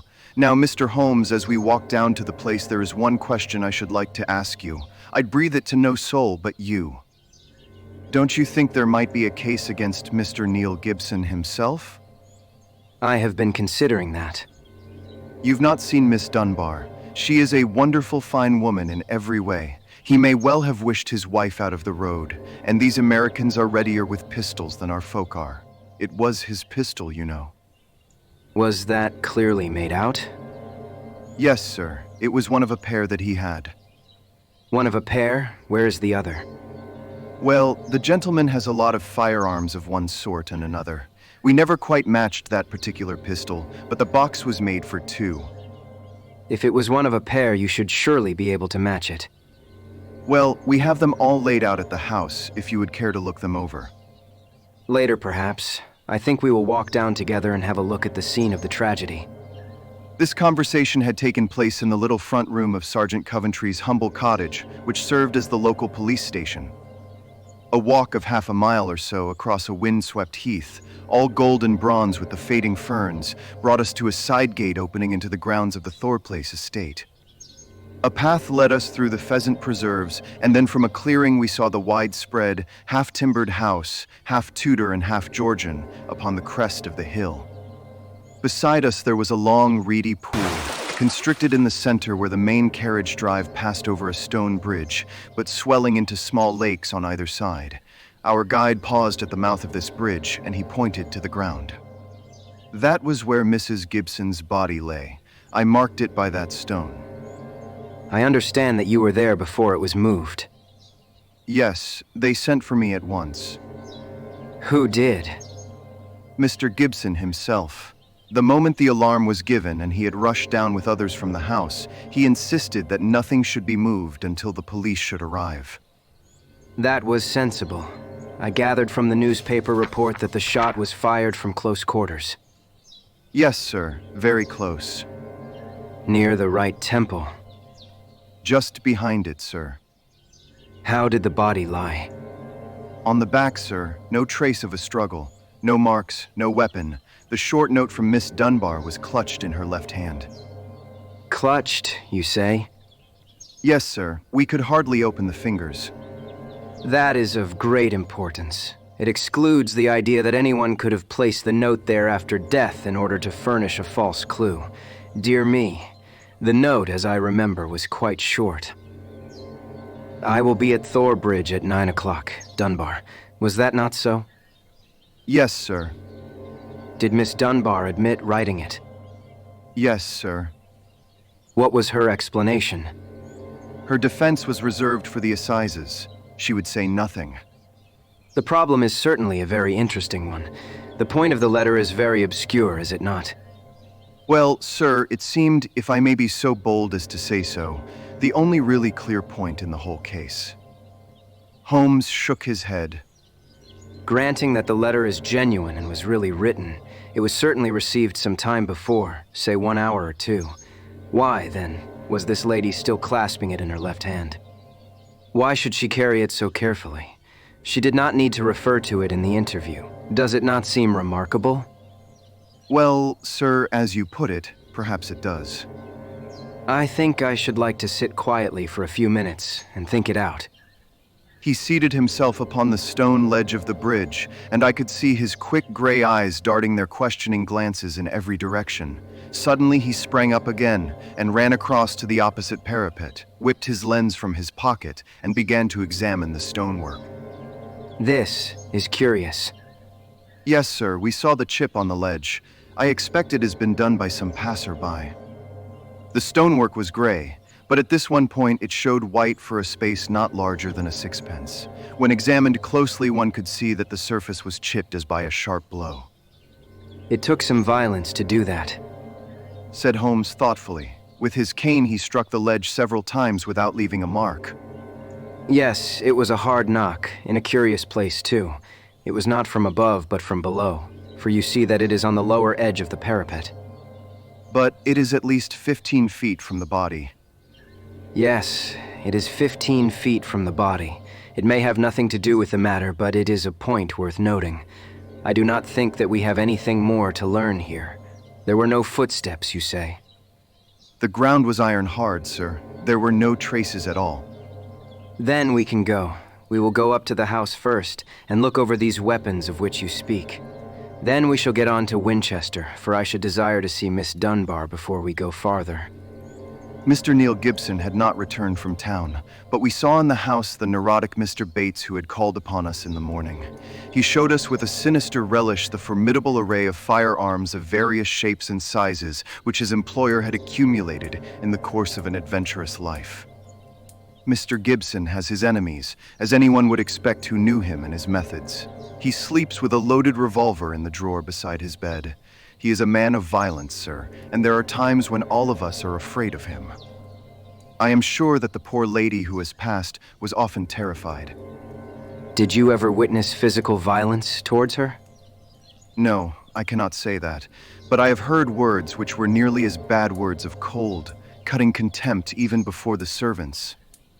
Our millionaire does not seem to shine in private life, Remarked Holmes as we made our way to the station. Well, Watson, we have come on a good many facts, some of them new ones, and yet I seem some way from my conclusion. In spite of the very evident dislike which Mr. Bates has to his employer, I gather from him that when the alarm came, he was undoubtedly in his library. Dinner was over at 8:30 and all was normal up to then. It is true that the alarm was somewhat late in the evening, but the tragedy certainly occurred about the hour named in the note.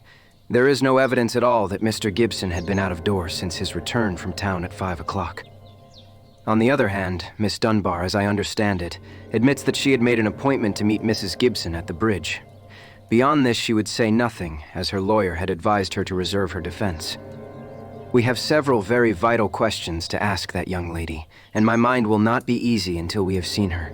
I must confess that the case would seem to me to be very black against her if it were not for one thing. And what is that, Holmes? The finding of the pistol in her wardrobe. Dear me, Holmes, that seemed to me to be the most damning incident of all. Not so, Watson. It had struck me even at my first perfunctory reading as very strange, and now that I am in closer touch with the case, it is my only firm ground for hope. We must look for consistency. Where there is a want of it, we must suspect deception. I hardly follow you. Well now, Watson, suppose for a moment that we visualize you in the character of a woman who, in a cold, premeditated fashion, is about to get rid of a rival. You have planned it. A note has been written. The victim has come. You have your weapon. The crime is done. It has been workmanlike and complete. Do you tell me that after carrying out so crafty a crime, you would now ruin your reputation as a criminal by forgetting to fling your weapon into those adjacent reed beds which would forever cover it? But you must needs carry it carefully home and put it in your own wardrobe, the very first place that would be searched. Your best friends would hardly call you a schemer, Watson, and yet I could not picture you doing anything so crude as that. In the excitement of the moment. No, Watson. I will not admit that it is possible. Where a crime is coolly premeditated, then the means of covering it are coolly premeditated also. I hope, therefore, that we are in the presence of a serious misconception. But there is so much to explain. Well, we shall set about explaining it. When once your point of view is changed, the very thing which was so damning becomes a clue to the truth. For example, there is this revolver. Miss Dunbar disclaims all knowledge of it. On our new theory, she is speaking truth when she says so. Therefore, it was placed in her wardrobe. Who placed it there? Someone who wished to incriminate her. Was not that person the actual criminal? You see how we come at once upon a most fruitful line of inquiry. We were compelled to spend the night at Winchester as the formalities had not yet been completed, but next morning, in the company of Mr. Joyce Cummings, the rising barrister who was entrusted with the defense, we were allowed to see the young lady in her cell. I had expected from all that we had heard to see a beautiful woman, but I can never forget the effect which Miss Dunbar produced upon me. It was no wonder that even the masterful millionaire had found in her something more powerful than himself, something which could control and guide him.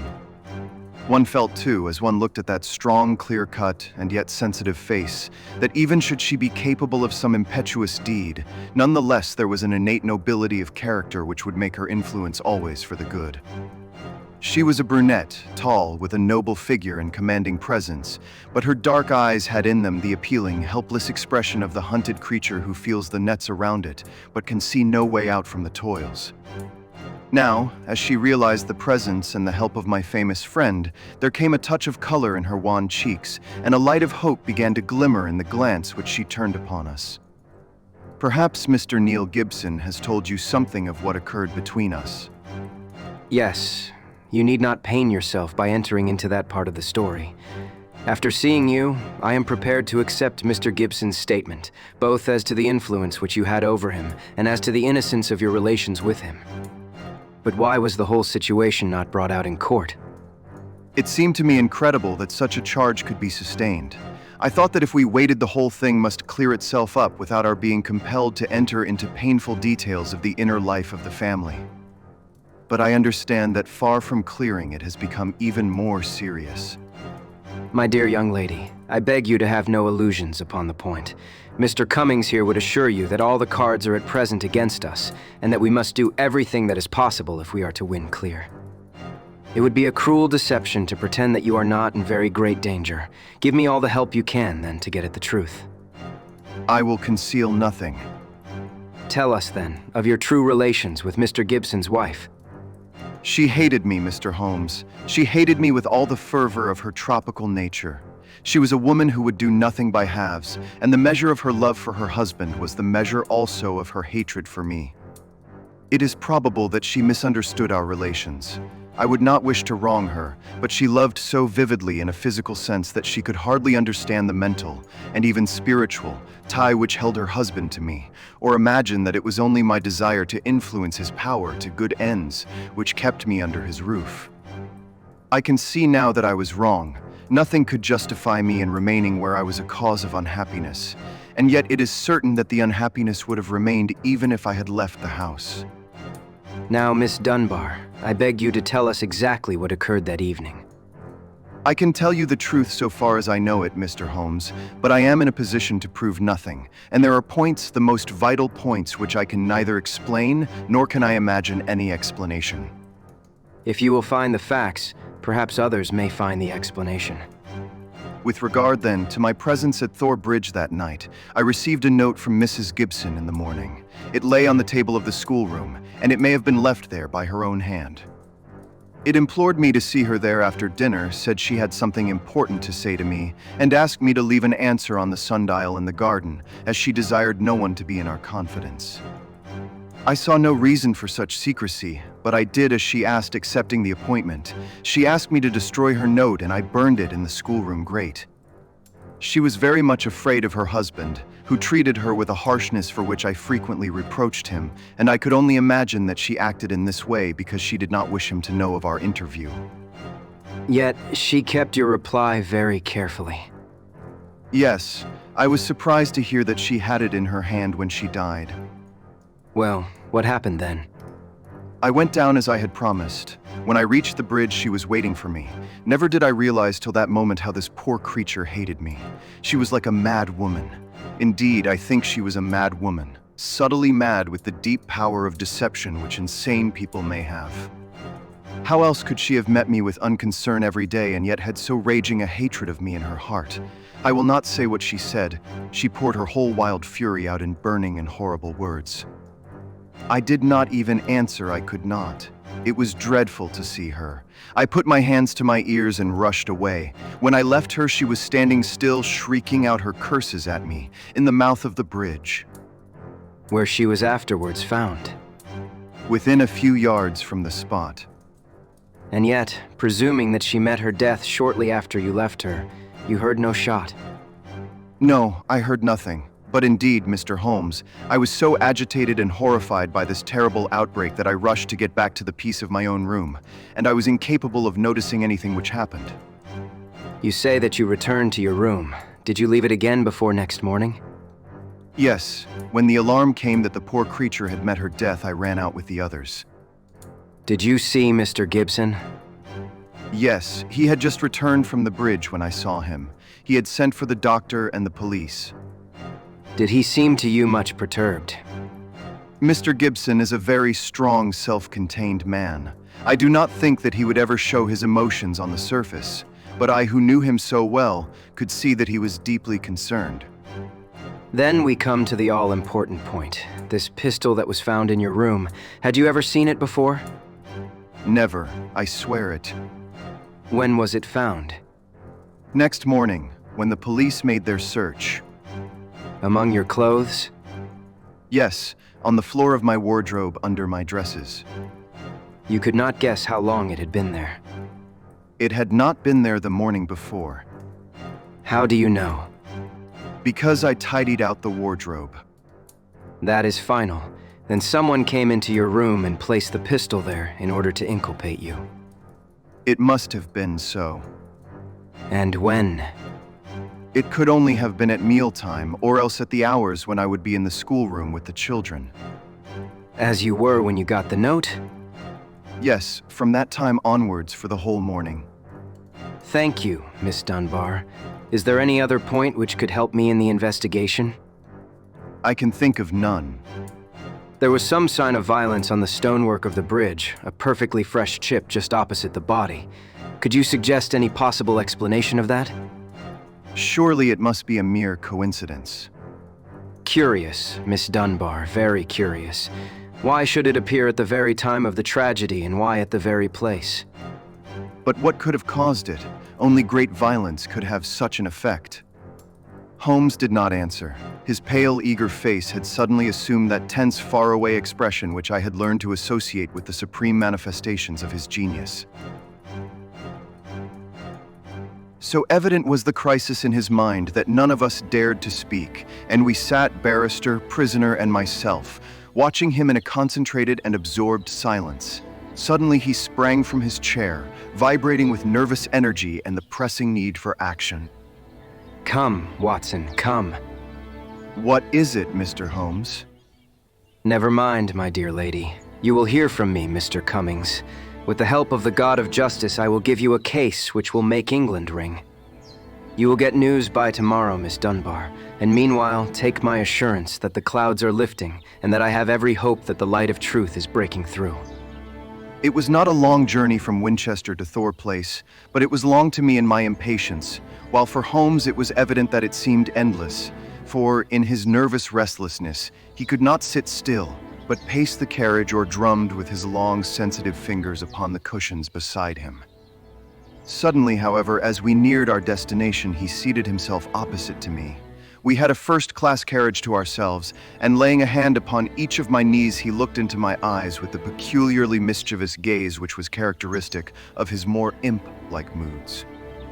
Watson, I have some recollection that you go armed upon these excursions of ours. It was as well for him that I did so, for he took little care for his own safety when his mind was once absorbed by a problem, so that more than once my revolver had been a good friend in need. I reminded him of the fact. Yes, I am a little absent-minded in such matters, but have you your revolver on you? I produced it from my hip pocket, a short, handy, but very serviceable little weapon. He undid the catch, shook out the cartridges, and examined it with care. It is heavy, remarkably heavy. Yes, it is a solid bit of work. He mused over it for a minute. Do you know, Watson, I believe your revolver is going to have a very intimate connection with the mystery which we are investigating. My dear Holmes, you are joking. No, Watson, I am very serious. There is a test before us. If the test comes off, all will be clear, and the test will depend upon the conduct of this little weapon. One cartridge out. Now we will replace the other 5 and put on the safety catch. So, that increases the weight and makes it a better reproduction. I had no glimmer of what was in his mind, nor did he enlighten me, but sat lost in thought until we pulled up in the little Hampshire station. We secured a ramshackle trap, and in a quarter of an hour were at the house of our confidential friend, the sergeant. A clue, Mr. Holmes. What is it? It all depends upon the behavior of Dr. Watson's revolver. Here it is. Now, officer, can you give me 10 yards of string? The village shop provided a ball of stout twine. I think that this is all we will need. Now, if you please, we will get off on what I hope is the last stage of our journey. The sun was setting and turning the rolling Hampshire moor into a wonderful autumnal panorama. The sergeant, with many critical and incredulous glances, which showed his deep doubts of the sanity of my companion, lurched along beside us. As we approached the scene of the crime, I could see that my friend, under all his habitual coolness, was in truth deeply agitated. Yes, you have seen me miss my mark before, Watson. I have an instinct for such things, and yet it has sometimes played me false. It seemed a certainty when first it flashed across my mind in the cell at Winchester, but one drawback of an active mind is that one can always conceive alternative explanations which would make our scent a false one. And yet, well, Watson, we can but try. As he walked, he had firmly tied one end of the string to the handle of the revolver. We had now reached the scene of the tragedy. With great care, he marked out under the guidance of the policeman the exact spot where the body had been stretched. He then hunted among the heather and the ferns until he found a considerable stone. This he secured to the other end of his line of string, and he hung it over the parapet of the bridge so that it swung clear above the water. He then stood on the fatal spot, some distance from the edge of the bridge, with my revolver in his hand, the string being taut between the weapon and the heavy stone on the farther side. Now for it. At the words, he raised the pistol to his head and then let go his grip.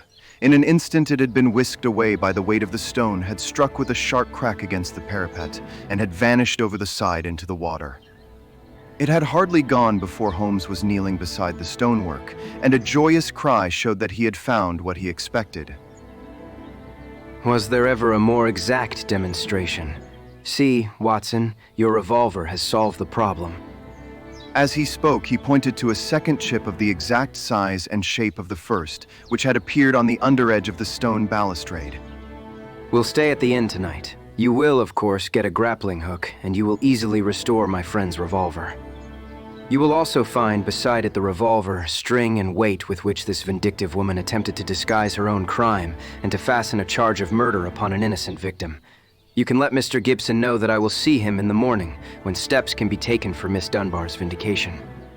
Late that evening, as we sat together smoking our pipes in the village inn, Holmes gave me a brief review of what had passed. I fear, Watson, that you will not improve any reputation which I may have acquired by adding the case of the Thor Bridge mystery to your annals. I have been sluggish in mind, and wanting in that mixture of imagination and reality which is the basis of my art. I confess that the chip in the stonework was a sufficient clue to suggest the true solution, and that I blame myself for not having attained it sooner. It must be admitted that the workings of this unhappy woman's mind were deep and subtle, so that it was no very simple matter to unravel her plot. I do not think that in our adventures we have ever come across a stranger example of what perverted love can bring about. Whether Miss Dunbar was her rival in a physical or in a merely mental sense seems to have been equally unforgivable in her eyes. No doubt she blamed this innocent lady for all those harsh dealings and unkind words with which her husband tried to repel her to demonstrative affection. Her first resolution was to end her own life. Her second was to do it in such a way as to involve her victim in a fate which was worse far than any sudden death could be. We can follow the various steps quite clearly, and they show a remarkable subtlety of mind. A note was extracted very cleverly from Miss Dunbar, which would make it appear that she had chosen the scene of the crime. In her anxiety that it should be discovered, she somewhat overdid it by holding it in her hand to the last. This alone should have excited my suspicions earlier than it did.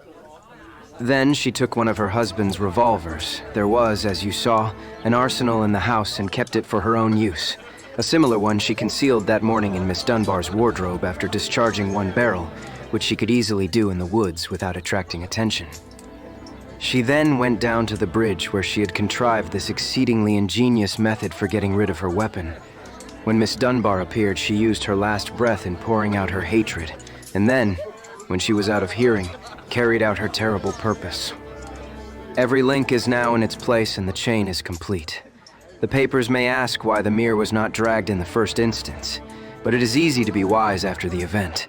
And in any case, the expanse of a reed-filled lake is no easy matter to drag unless you have a clear perception of what you are looking for and where. Well, Watson, we have helped a remarkable woman, and also a formidable man.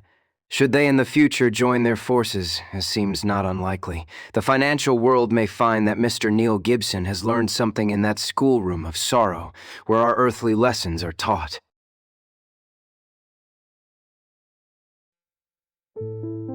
Chapter 8: The Adventure of the Creeping Man. Mr. Sherlock Holmes was always of opinion that I should publish the singular facts connected with Professor Presbury, if only to dispel once for all the ugly rumors which some 20 years ago agitated the university and were echoed in the learned societies of London. There were, however, certain obstacles in the way, and the true history of this curious case remained entombed in the tin box which contained so many records of my friend's adventures. Now we have at last obtained permission to ventilate the facts which formed one of the very last cases handled by Holmes before his retirement from practice. Even now a certain reticence and discretion have to be observed in laying the matter before the public.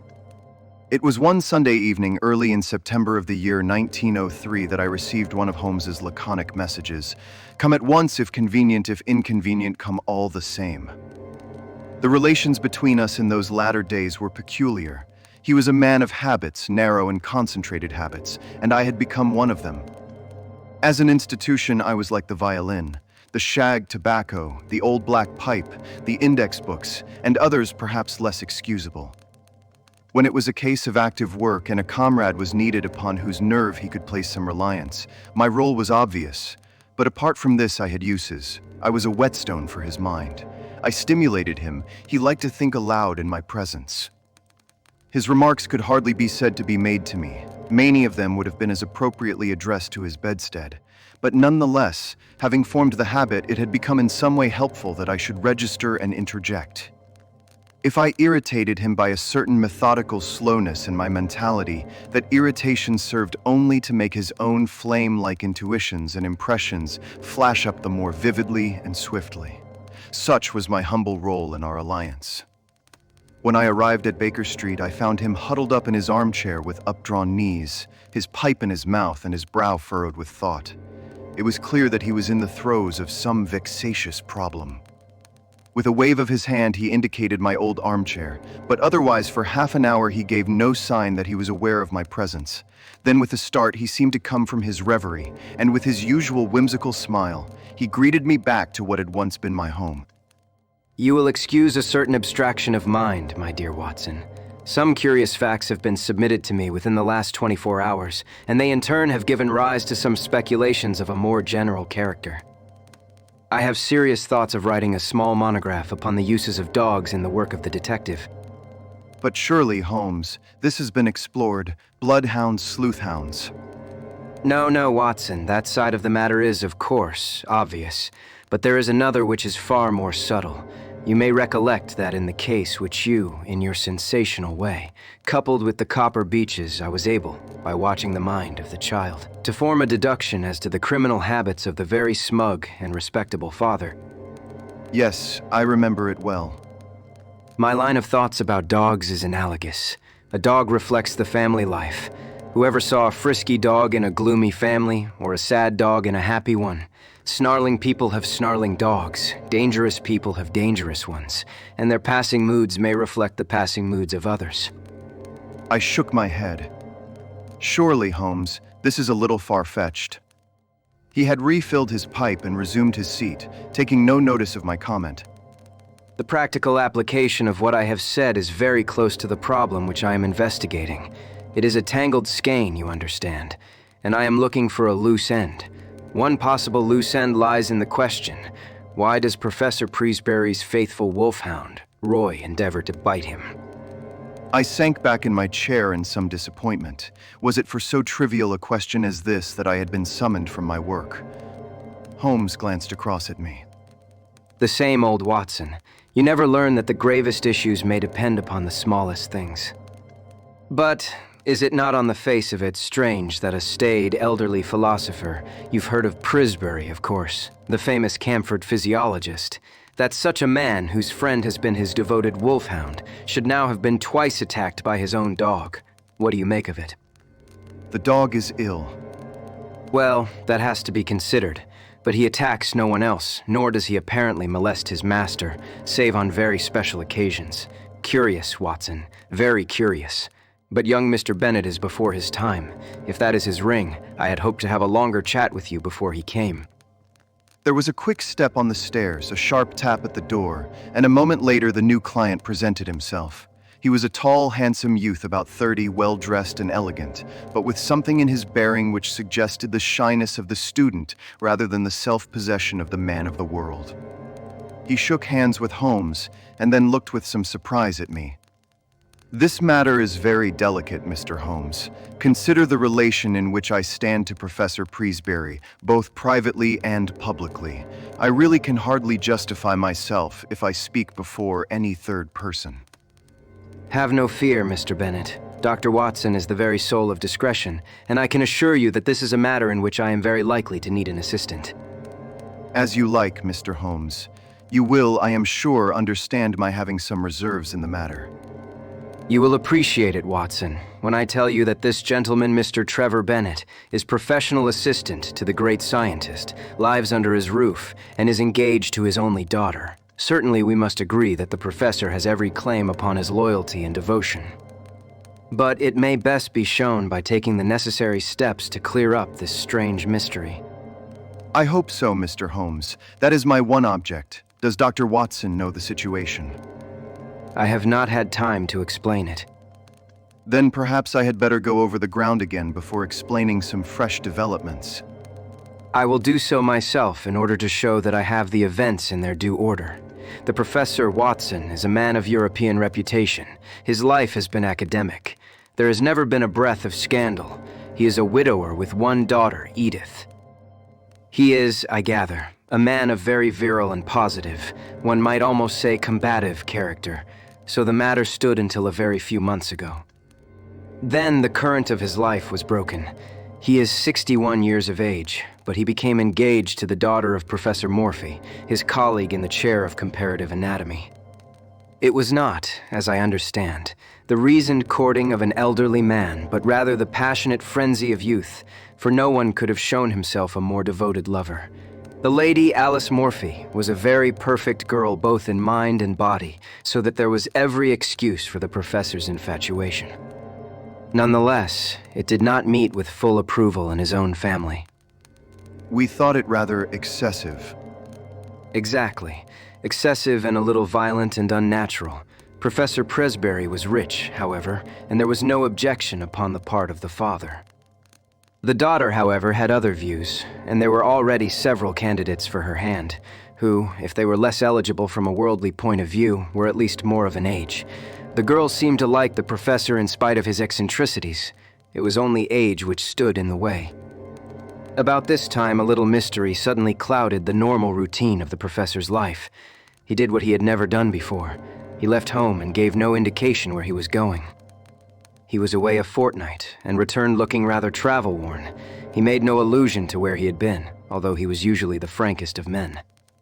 It chanced, however, that our client here, Mr. Bennet, received a letter from a fellow student in Prague who said that he was glad to have seen Professor Presbury there, although he had not been able to talk to him.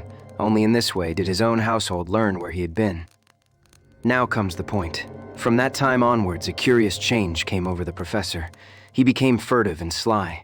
Those around him had always the feeling that he was not the man that they had known, but that he was under some shadow which had darkened his higher qualities. His intellect was not affected.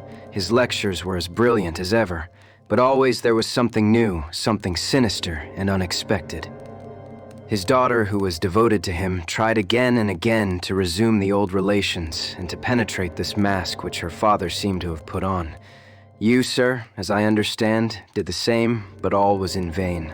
And now, Mr. Bennet, tell in your own words the incident of the letters. "You must understand, Dr. Watson, that the professor had no secrets from me.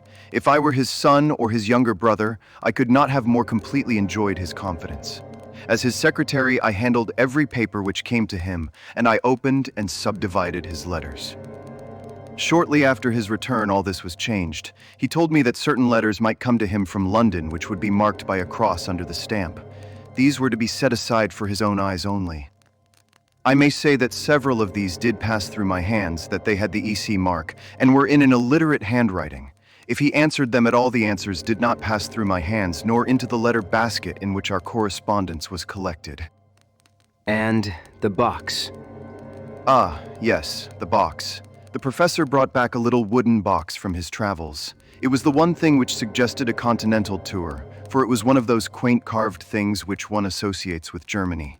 This he placed in his instrument cupboard. One day, in looking for a cannula, I took up the box. To my surprise, he was very angry and reproved me in words which were quite savage for my curiosity. It was the first time such a thing had happened, and I was deeply hurt. I endeavored to explain that it was a mere accident that I had touched the box, but all the evening I was conscious that he looked at me harshly and that the incident was rankling in his mind. Mr. Bennet drew a little diary book from his pocket. That was on the 2nd of July. You are certainly an admirable witness. I may need some of these dates which you have noted. I learned method among other things from my great teacher. From the time that I observed abnormality in his behavior, I felt that it was my duty to study his case. Thus I have it here that it was on that very day, the 2nd of July, that Roy attacked the professor as he came from his study into the hall. Again on the 11th of July, there was a scene of the same sort, and then I have a note of yet another upon the 20th of July. After that, we had to banish Roy to the stables. He was a dear, affectionate animal, but I fear I weary you. Mr. Bennet spoke in a tone of reproach, for it was very clear that Holmes was not listening. His face was rigid, and his eyes gazed abstractedly at the ceiling. With an effort, he recovered himself. Singular, most singular. These details were new to me, Mr. Bennet. I think we have now fairly gone over the old ground, have we not? But you spoke of some fresh developments. The pleasant, open face of our visitor clouded over, shadowed by some grim remembrance. What I speak of occurred the night before last. I was lying awake about 2 in the morning, when I was aware of a dull, muffled sound coming from the passage. I opened my door and peeked out. I should explain that the professor sleeps at the end of the passage. The date being... Our visitor was clearly annoyed at so irrelevant an interruption. I have said, sir, that it was the night before last, that is, the 4th of September. Holmes nodded and smiled. Pray continue. He sleeps at the end of the passage, and would have to pass my door in order to reach the staircase. It was a really terrifying experience, Mr. Holmes. I think that I am as strong-nerved as my neighbors, but I was shaken by what I saw. The passage was dark save that one window halfway along it threw a patch of light. I could see that something was coming along the passage, something dark and crouching. Then suddenly it emerged into the light, and I saw that it was he. He was crawling, Mr. Holmes, crawling. He was not quite on his hands and knees. I should rather say on his hands and feet, with his face sunk between his hands, yet he seemed to move with ease. I was so paralyzed by the sight that it was not until he had reached my door that I was able to step forward and ask if I could assist him. His answer was extraordinary. He sprang up, spat out some atrocious word at me, and hurried on past me and down the staircase. I waited about for an hour, but he did not come back. It must have been daylight before he regained his room. Well, Watson, what make you of that?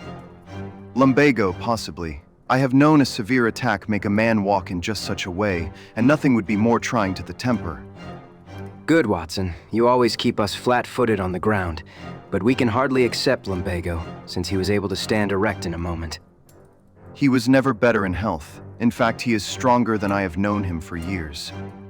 But there are the facts, Mr. Holmes. It is not a case in which we can consult the police, and yet we are utterly at our wits' end as to what to do, and we feel in some strange way that we are drifting towards disaster. Edith, Miss Presbury feels as I do, that we cannot wait passively any longer. It is certainly a very curious and suggestive case. What do you think, Watson? Speaking as a medical man, it appears to be a case for an alienist. The old gentleman's cerebral processes were disturbed by the love affair. He made a journey abroad in the hope of breaking himself of the passion. His letters in the box may be connected with some other private transaction, a loan perhaps, or share certificates which are in the box. and the wolfhound no doubt disapproved of the financial bargain.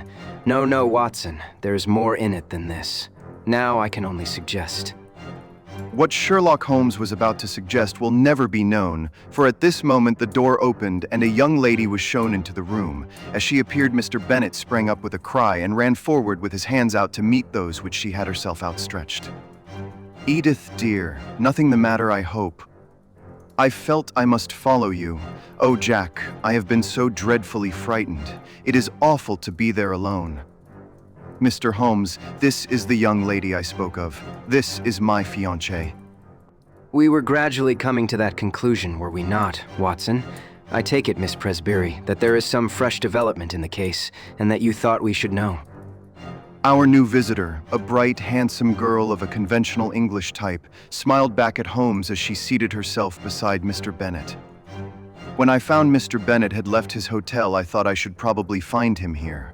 Of course, he had told me that he would consult you, but oh, Mr. Holmes, can you do nothing for my poor father? I have hopes, Miss Presbyry, but the case is still obscure. Perhaps what you have to say may throw some fresh light upon it. It was last night, Mr. Holmes. He had been very strange all day. I am sure that there are times when he has no recollection of what he does. He lives as in a strange dream. Yesterday was such a day. It was not my father with whom I lived. His outward shell was there, but it was not really he. Tell me what happened. I was awakened in the night by the dog barking most furiously. Poor Roy, he is chained now near the stable. I may say that I always sleep with my door locked, for, as Mr. Bennet will tell you, we all have a feeling of impending danger. My room is on the second floor. It happened that the blind was up in my window, and there was bright moonlight outside. As I lay with my eyes fixed upon the square of light, listening to the frenzied barkings of the dog, I was amazed to see my father's face looking in at me. Mr. Holmes, I nearly died of surprise and horror. There it was pressed against the window pane, and one hand seemed to be raised as if to push up the window. If that window had opened, I think I should have gone mad. It was no delusion, Mr. Holmes. Don't deceive yourself by thinking so. I dare say it was 20 seconds or so that I lay paralyzed and watched the face. Then it vanished, but I could not. I could not spring out of bed and look out after it. I lay cold and shivering till morning. At breakfast, he was sharp and fierce in manner, and made no allusion to the adventure of the night. Neither did I, but I gave an excuse for coming to town, and here I am. Holmes looked thoroughly surprised at Miss Presbyry's narrative. My dear young lady, you say that your room is on the second floor. Is there a long ladder in the garden? No, Mr. Holmes, that is the amazing part of it. There is no possible way of reaching the window, and yet he was there. The date being the 5th of September, that certainly complicates matters. It was the young lady's turn to look surprised. This is the second time that you have alluded to the date, Mr. Holmes. Is it possible that it has any bearing upon the case? It is possible, very possible, and yet I have not my full material at present. Possibly you are thinking of the connection between insanity and phases of the moon. No, I assure you. It was quite a different line of thought. Possibly you can leave your notebook with me and I will check the dates. Now I think, Watson, that our line of action is perfectly clear. This young lady has informed us, and I have the greatest confidence in her intuition, that her father remembers little or nothing which occurs upon certain dates. We will therefore call upon him as if he had given us an appointment upon such a date. He will put it down to his own lack of memory. Thus, we will open our campaign by having a good close view of him. That is excellent. I warn you, however, that the professor is irascible and violent at times. There are reasons why we should come at once. Very cogent reasons if my theories hold good. Tomorrow, Mr. Bennet will certainly see us in Camford. There is, if I remember right, an inn called the Checkers where the port used to be above mediocrity, and the linen was above reproach. I think, Watson, that our lot for the next few days might lie in less pleasant places. Monday morning found us on our way to the famous university town, an easy effort on the part of Holmes, who had no routes to pull up, but one which involved frantic planning and hurrying on my part, as my practice was by this time not inconsiderable. Holmes made no allusion to the case until after we had deposited our suitcases at the ancient hostel of which he had spoken.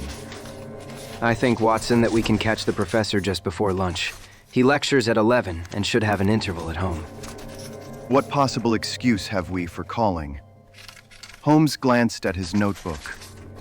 There was a period of excitement upon the 26th of August. We will assume that he is a little hazy as to what he does at such times. If we insist that we are there by appointment, I think he will hardly venture to contradict us. Have you the effrontery necessary to put it through? We can but try. Excellent, Watson. Compound of the Busy Bee and Excelsior. We can but try the motto of the firm. A friendly native will surely guide us. Such a one on the back of a smart hansom swept us past a row of ancient colleges, and finally turning into a tree-lined drive pulled up at the door of a charming house, girt round with lawns and covered with purple wisteria. Professor Presbury was certainly surrounded with every sign not only of comfort but of luxury. Even as we pulled up, a grizzled head appeared at the front window, and we were aware of a pair of keen eyes from under shaggy brows which surveyed us through large horn glasses. A moment later, we were actually in his sanctum, and the mysterious scientist whose vagaries had brought us from London was standing before us. There was certainly no sign of eccentricity either in his manner or appearance, for he was a portly, large-featured man, grave, tall, and frock-coated, with the dignity of bearing which a lecturer needs. His eyes were his most remarkable feature, keen, observant, and clever to the verge of cunning. He looked at our cards. "Pray sit down, gentlemen. What can I do for you?" Mr. Holmes smiled amiably. It was the question which I was about to put to you, Professor. To me, sir. Possibly there is some mistake. I heard through a second person that Professor Presbury of Camford had need of my services. Oh, indeed. May I ask the name of your informant? I am sorry, Professor, but the matter was rather confidential. If I have made a mistake, there is no harm done. I can only express my regret. Not at all. I should wish to go further into this matter. It interests me. Have you any scrap of writing, any letter or telegram to bear out your assertion? No, I have not. I presume that you do not go so far as to assert that I summoned you. I would rather answer no questions. No, I dare say not. However, that particular one can be answered very easily without your aid. He walked across the room to the bell. Our London friend, Mr. Bennet, answered the call. Come in, Mr. Bennet. These two gentlemen have come from London under the impression that they have been summoned. You handle all my correspondence. Have you a note of anything going to a person named Holmes? No, sir. Bennet answered with a flush. That is conclusive now, sir. He leaned forward with his two hands upon the table. It seems to me that your position is a very questionable one. Holmes shrugged his shoulders. I can only repeat that I am sorry that we have made a needless intrusion. Hardly enough, Mr. Holmes. The old man cried, in a high screaming voice, with extraordinary malignancy upon his face. He got between us and the door as he spoke, and he shook his two hands at us with furious passion. You can hardly get out of it so easily as that. His face was convulsed, and he grinned and gibbered at us in his senseless rage. I am convinced that we should have had to fight our way out of the room if Mr. Bennet had not intervened. My dear Professor, consider your position. Consider the scandal at the university. Mr. Holmes is a well-known man.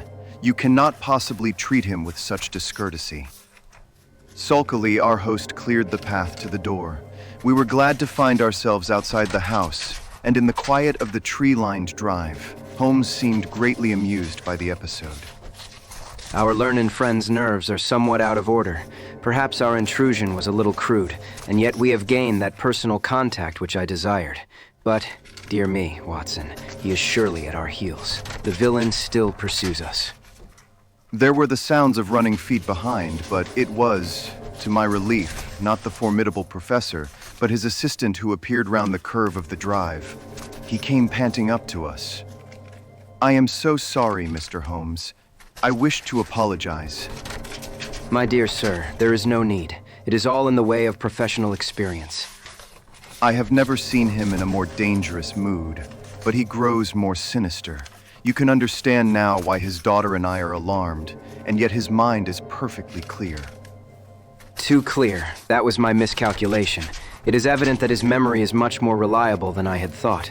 By the way, can we, before we go, see the window of Miss Preesbury's room? Mr. Bennet pushed his way through some shrubs, and we had a view of the side of the house. It is there, the second on the left. Dear me, it seems hardly accessible. And yet you will observe that there is a creeper below and a water pipe above which gives some foothold. I could not climb it myself. Very likely. It would certainly be a dangerous exploit for any normal man. There was one other thing I wish to tell you, Mr. Holmes. I have the address of the man in London to whom the professor writes. He seems to have written this morning, and I got it from his blotting paper. It is an ignoble position for a trusted secretary, but what else can I do? Holmes glanced at the paper and put it into his pocket. Dorak, a curious name, Slavonic, I imagine. Well, it is an important link in the chain. We return to London this afternoon, Mr. Bennet. I see no good purpose to be served by our remaining. We cannot arrest the professor because he has done no crime, nor can we place him under constraint, for he cannot be proved to be mad. No action is as yet possible. Then what on earth are we to do? A little patience, Mr. Bennet. Things will soon develop. Unless I am mistaken, next Tuesday may mark a crisis. Certainly we shall be in Camford on that day. Meanwhile, the general position is undeniably unpleasant, and if Miss Preesbury can prolong her visit... That is easy. Then, let her stay till we can assure her that all danger is past. Meanwhile, let him have his way and do not cross him. So long as he is in a good humor, all is well. There he is, said Bennet in a startled whisper. Looking between the branches, we saw the tall, erect figure emerge from the hall door and look around him. He stood leaning forward, his hands swinging straight before him, his head turning from side to side. The secretary with a last wave slipped off among the trees, and we saw him presently rejoin his employer, the two entering the house together in what seemed to be animated and even excited conversation. I expect the old gentleman has been putting two and two together. He struck me as having a particularly clear and logical brain from the little I saw of him. Explosive, no doubt. But then from his point of view, he has something to explode about if detectives are put on his track and he suspects his own household of doing it. I rather fancy that friend Bennet is in for an uncomfortable time. Holmes stopped at a post office and sent off a telegram on our way. The answer reached us in the evening, and he tossed it across to me. Have visited the commercial road and seen Dorak. Suave person, bohemian, elderly. Keeps large general store, Mercer. Mercer is since your time. He is my general utility man who looks up routine business. It was important to know something of the man with whom our professor was so secretly corresponding. His nationality connects up with the Prague visit. Thank goodness that something connects with something. At present, we seem to be faced by a long series of inexplicable incidents with no bearing upon each other. For example, what possible connection can there be between an angry wolfhound and a visit to Bohemia, or either of them with a man crawling down a passage at night? As to your dates, that is the biggest mystification of all. Holmes smiled and rubbed his hands. We were, I may say, seated in the old sitting room of the ancient hotel, with a bottle of the famous vintage of which Holmes had spoken on the table between us. Well, now let us take the dates first. This excellent young man's diary shows that there was trouble upon the 2nd of July, and from then onwards it seems to have been at 9-day intervals, with, so far as I remember, only one exception. Thus, the last outbreak upon Friday was on the 3rd of September, which also falls into the series, as did the 26th of August, which preceded it. The thing is beyond coincidence. I was forced to agree. Let us, then, form the provisional theory that every 9 days the professor takes some strong drug which has a passing but highly poisonous effect. His naturally violent nature is intensified by it. He learned to take this drug while he was in Prague, and is now supplied with it by a Bohemian intermediary in London. This all hangs together, Watson. But the dog, the face at the window, the creeping man in the passage. Well, we have made a beginning. I should not expect any fresh developments until next Tuesday. In the meantime, we can only keep in touch with friend Bennet and enjoy the amenities of this charming town. In the morning, Mr. Bennet slipped round to bring us the latest report. As Holmes had imagined, times had not been easy with him. Without exactly accusing him of being responsible for our presence, the professor had been very rough and rude in his speech, and evidently felt some strong grievance. This morning, he was quite himself again, however, and had delivered his usual brilliant lecture to a crowded class. Apart from his queer fits, he has actually more energy and vitality than I can ever remember, nor was his brain ever clearer. But it is not. It is never the man whom we have known. I don't think you have anything to fear now for a week at least. I am a busy man, and Dr. Watson has his patients to attend to. Let us agree that we meet here at this hour next Tuesday, and I shall be surprised if before we leave you again, we are not able to explain, even if we cannot perhaps put an end to, your troubles. Meanwhile, keep us posted in what occurs. I saw nothing of my friend for the next few days, but on the following Monday evening I had a short note asking me to meet him next day at the train. From what he told me as we traveled up to Camford, all was well. The peace of the professor's house had been unruffled, and his own conduct perfectly normal. This also was the report which was given us by Mr. Bennet himself when he called upon us that evening at our old quarters in the Chequers. He heard from his London correspondent today. There was a letter and there was a small packet, each with the cross under the stamp which warned me not to touch them. There has been nothing else. That may prove quite enough. Now, Mr. Bennet, we shall, I think, come to some conclusion tonight. If my deductions are correct, we should have an opportunity of bringing matters to a head. In order to do so, it is necessary to hold the professor under observation. I would suggest, therefore, that you remain awake and on the lookout. Should you hear him pass your door, do not interrupt him, but follow him as discreetly as you can. Dr. Watson and I will not be far off. By the way, where is the key of that little box of which you spoke? Upon his watch chain. I fancy our researches must lie in that direction. At the worst, the lock should not be very formidable. Have you any other able-bodied man on the premises? There is the coachman, MacPhail. Where does he sleep? Over the stables. We might possibly want him. Well, we can do no more until we see how things develop. Goodbye, but I expect that we shall see you before morning. It was nearly midnight before we took our station among some bushes immediately opposite the hall door of the professor. It was a fine night, but chilly, and we were glad of our warm overcoats. There was a breeze, and clouds were scudding across the sky, obscuring from time to time the half-moon. It would have been a dismal vigil were it not for the expectation and excitement which carried us along, and the assurance of my comrade that we had probably reached the end of the strange sequence of events which had engaged our attention. If the cycle of 9 days holds good, then we shall have the professor at his worst tonight. The fact that these strange symptoms began after his visit to Prague, that he is in secret correspondence with a Bohemian dealer in London, who presumably represents someone in Prague, and that he received a packet from him this very day, all point in one direction. What he takes and why he takes it are still beyond our ken, but that it emanates in some way from Prague is clear enough. He takes it under definite directions which regulate this 9th-day system, which was the first point which attracted my attention. But his symptoms are most remarkable. Did you observe his knuckles? I had to confess that I did not. Thick and horny in a way which is quite new in my experience. Always look at the hands first, Watson. Then cuffs, trouser knees, and boots. Very curious knuckles which can only be explained by the mode of progression observed by.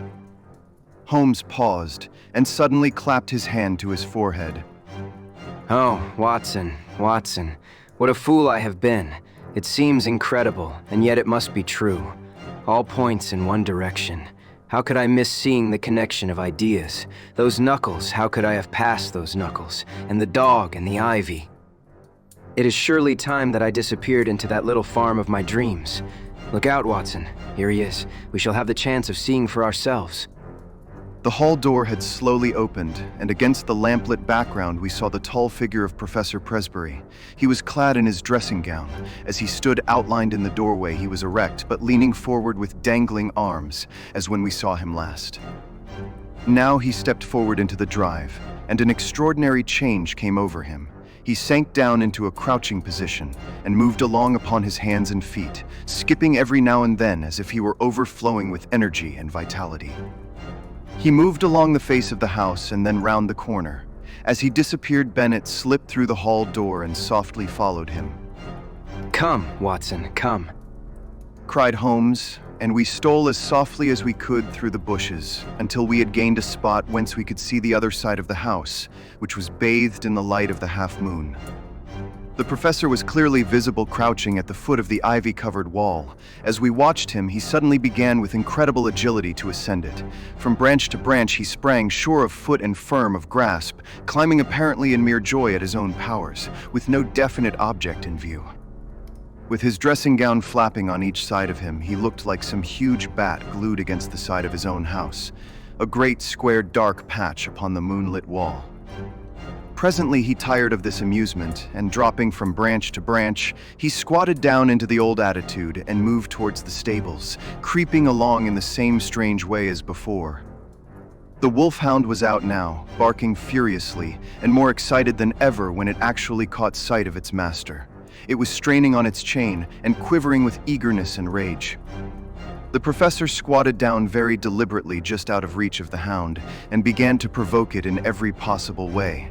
He took handfuls of pebbles from the drive and threw them in the dog's face, prodded him with a stick which he had picked up, flicked his hands about only a few inches from the gaping mouth, and endeavored in every way to increase the animal's fury, which was already beyond all control. In all our adventures, I do not know that I have ever seen a more strange sight than this impassive and still dignified figure crouching frog-like upon the ground and goading to a wilder exhibition of passion the maddened hound, which ramped and raged in front of him, by all manner of ingenious and calculated cruelty. And then in a moment it happened. It was not the chain that broke, but it was the collar that slipped, for it had been made for a thick-necked Newfoundland.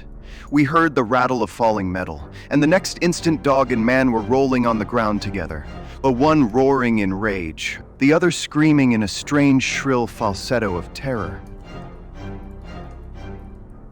It was a very narrow thing for the professor's life. The savage creature had him fairly by the throat, its fangs had bitten deep, and he was senseless before we could reach them and drag the two apart. It might have been a dangerous task for us, but Bennett's voice and presence brought the great wolfhound instantly to reason. The uproar had brought the sleepy and astonished coachman from his room above the stables. I am not surprised. I've seen him at it before. I knew the dog would get him sooner or later. The hound was secured, and together we carried the professor up to his room, where Bennett, who had a medical degree, helped me to dress his torn throat. The sharp teeth had passed dangerously near the carotid artery, and the hemorrhage was serious. In half an hour the danger was past. I had given the patient an injection of morphia, and he had sunk into deep sleep. Then, and only then, were we able to look at each other and to take stock of the situation.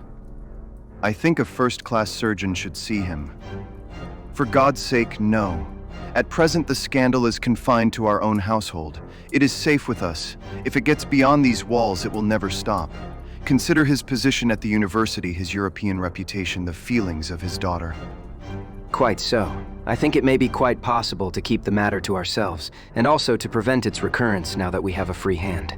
The key from the watch chain, Mr. Bennett. McPhail will guard the patient and let us know if there is any change. Let us see what we can find in the professor's mysterious box. There was not much, but there was enough: an empty phial, another nearly full, a hypodermic syringe, several letters in a crabbed foreign hand. The marks on the envelope showed that they were those which had disturbed the routine of the secretary, and each was dated from the Commercial Road and signed Ad Auric. They were mere invoices to say that a fresh bottle was being sent to Professor Presbury, or receipts to acknowledge money. There was one other envelope, however, in a more educated hand and bearing the Austrian stamp with the postmark of Prague. Here we have our material, cried Holmes as he tore out the enclosure. Honored colleague, it ran. Since your esteemed visit, I have thought much of your case, and though in your circumstances there are some special reasons for the treatment, I would nonetheless enjoin caution, as my results have shown that it is not without danger of a kind.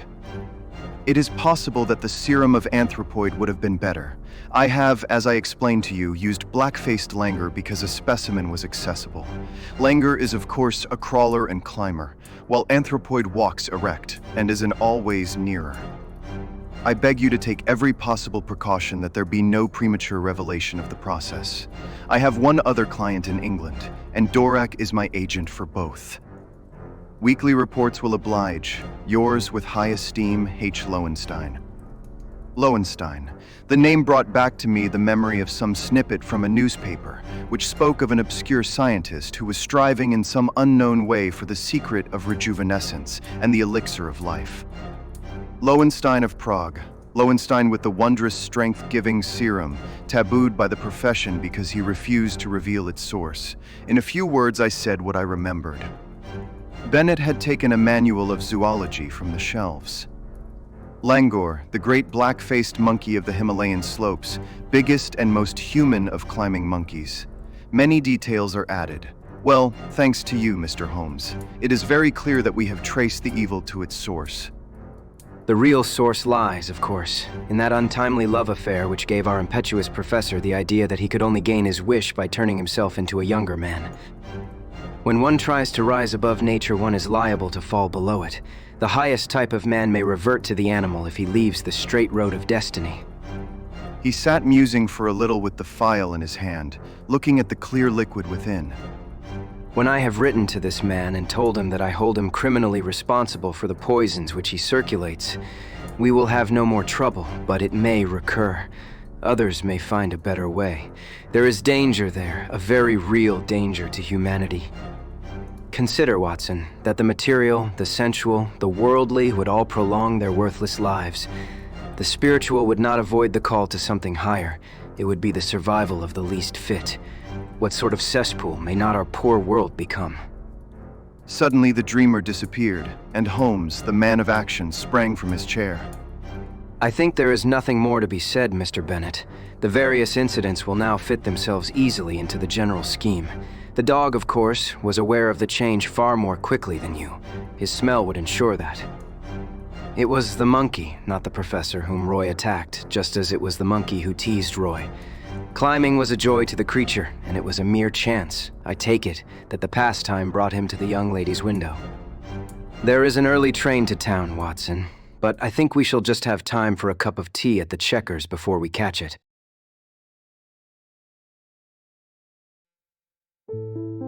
Chapter 9. The Adventure of the Lion's Mane. It is a most singular thing that a problem which was certainly as abstruse and unusual as any which I have faced in my long professional career should have come to me after my retirement and be brought, as it were, to my very door. It occurred after my withdrawal to my little Sussex home, when I had given myself up entirely to that soothing life of nature for which I had so often yearned during the long years spent amid the gloom of London. At this period of my life, the good Watson had passed almost beyond my ken. An occasional weekend visit was the most that I ever saw of him. Thus I must act as my own chronicler. Had he but been with me, how much he might have made of so wonderful a happening and of my eventual triumph against every difficulty. As it is, however, I must needs tell my tale in my own plain way, showing by my words each step upon the difficult road which lay before me as I searched for the mystery of the lion's mane. My villa is situated upon the southern slope of the Downs, commanding a great view of the Channel. At this point, the coastline is entirely of chalk cliffs, which can only be descended by a single, long, tortuous path, which is steep and slippery. At the bottom of the path lie 100 yards of pebbles and shingle, even when the tide is at full. Here and there, however, there are curves and hollows which make splendid swimming pools filled afresh with each flow. This admirable beach extends for some miles in each direction, save only at one point where the little cove and village of Fulworth break the line. My house is lonely. I, my old housekeeper, and my bees have the estate all to ourselves. Half a mile off, however, is Harold Stackhurst's well-known coaching establishment, the Gables, quite a large place which contains some score of young fellows preparing for various professions, with a staff of several masters. Stackhurst himself was a well-known rowing blue in his day and an excellent all-round scholar. He and I were always friendly from the day I came to the coast, and he was the one man who was on such terms with me that we could drop in on each other in the evenings without an invitation. Towards the end of July 1907, there was a severe gale, the wind blowing up channel, heaping the seas to the base of the cliffs, and leaving a lagoon at the turn of the tide. On the morning of which I speak, the wind had abated, and all nature was newly washed and fresh. It was impossible to work upon so delightful a day, and I strolled out before breakfast to enjoy the exquisite air. I walked along the cliff path which led to the steep descent to the beach. As I walked, I heard a shout behind me, and there was Harold Stackhurst waving his hand in cheery greeting.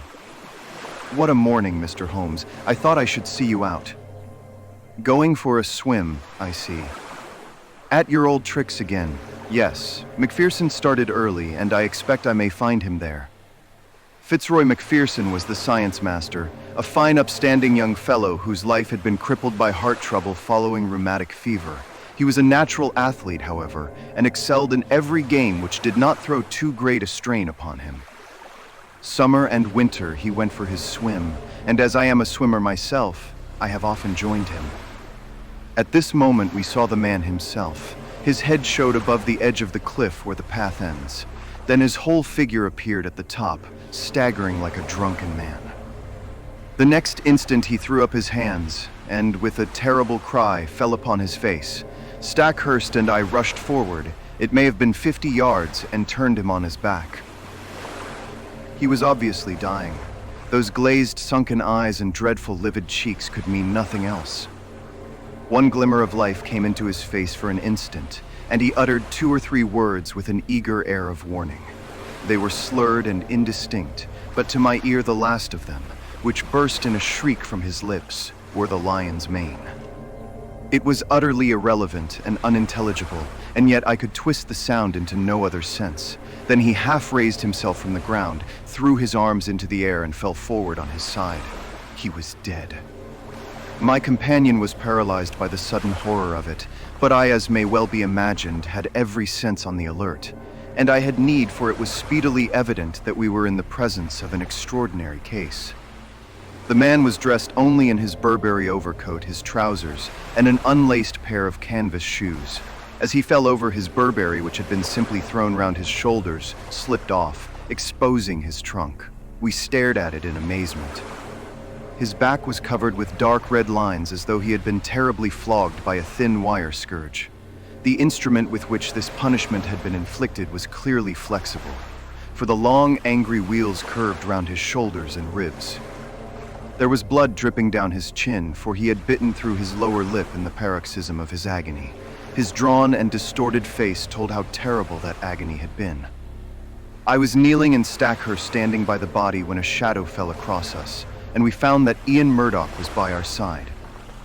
Murdoch was the mathematical coach at the establishment, a tall, dark, thin man, so taciturn and aloof that none can be said to have been his friend. He seemed to live in some high, abstract region of surds and conic sections, with little to connect him with ordinary life. He was looked upon as an oddity by the students, and would have been their butt, but there was some strange, outlandish blood in the man, which showed itself not only in his coal-black eyes and swarthy face, but also in occasional outbreaks of temper, which could only be described as ferocious. On one occasion, being plagued by a little dog belonging to Macpherson, he had caught the creature up and hurled it through the plate glass window, an action for which Stackhurst would certainly have given him his dismissal had he not been a very valuable teacher. Such was the strange, complex man who now appeared beside us. He seemed to be honestly shocked at the sight before him, though the incident of the dog may show that there was no great sympathy between the dead man and himself. Poor fellow, what can I do? How can I help? Were you with him?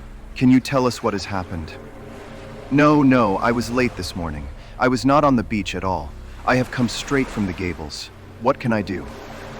You can hurry to the police station at Fulworth. Report the matter at once. Without a word, he made off at top speed, and I proceeded to take the matter in hand, while Stackhurst, dazed at this tragedy, remained by the body. My first task naturally was to note who was on the beach. From the top of the path I could see the whole sweep of it, and it was absolutely deserted save that 2 or 3 dark figures could be seen far away moving towards the village of Fulworth. Having satisfied myself upon this point, I walked slowly down the path.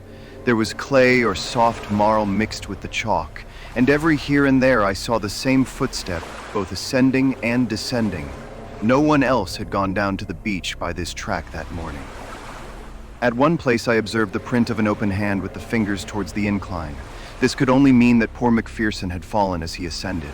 There were rounded depressions, too, which suggested that he had come down upon his knees more than once.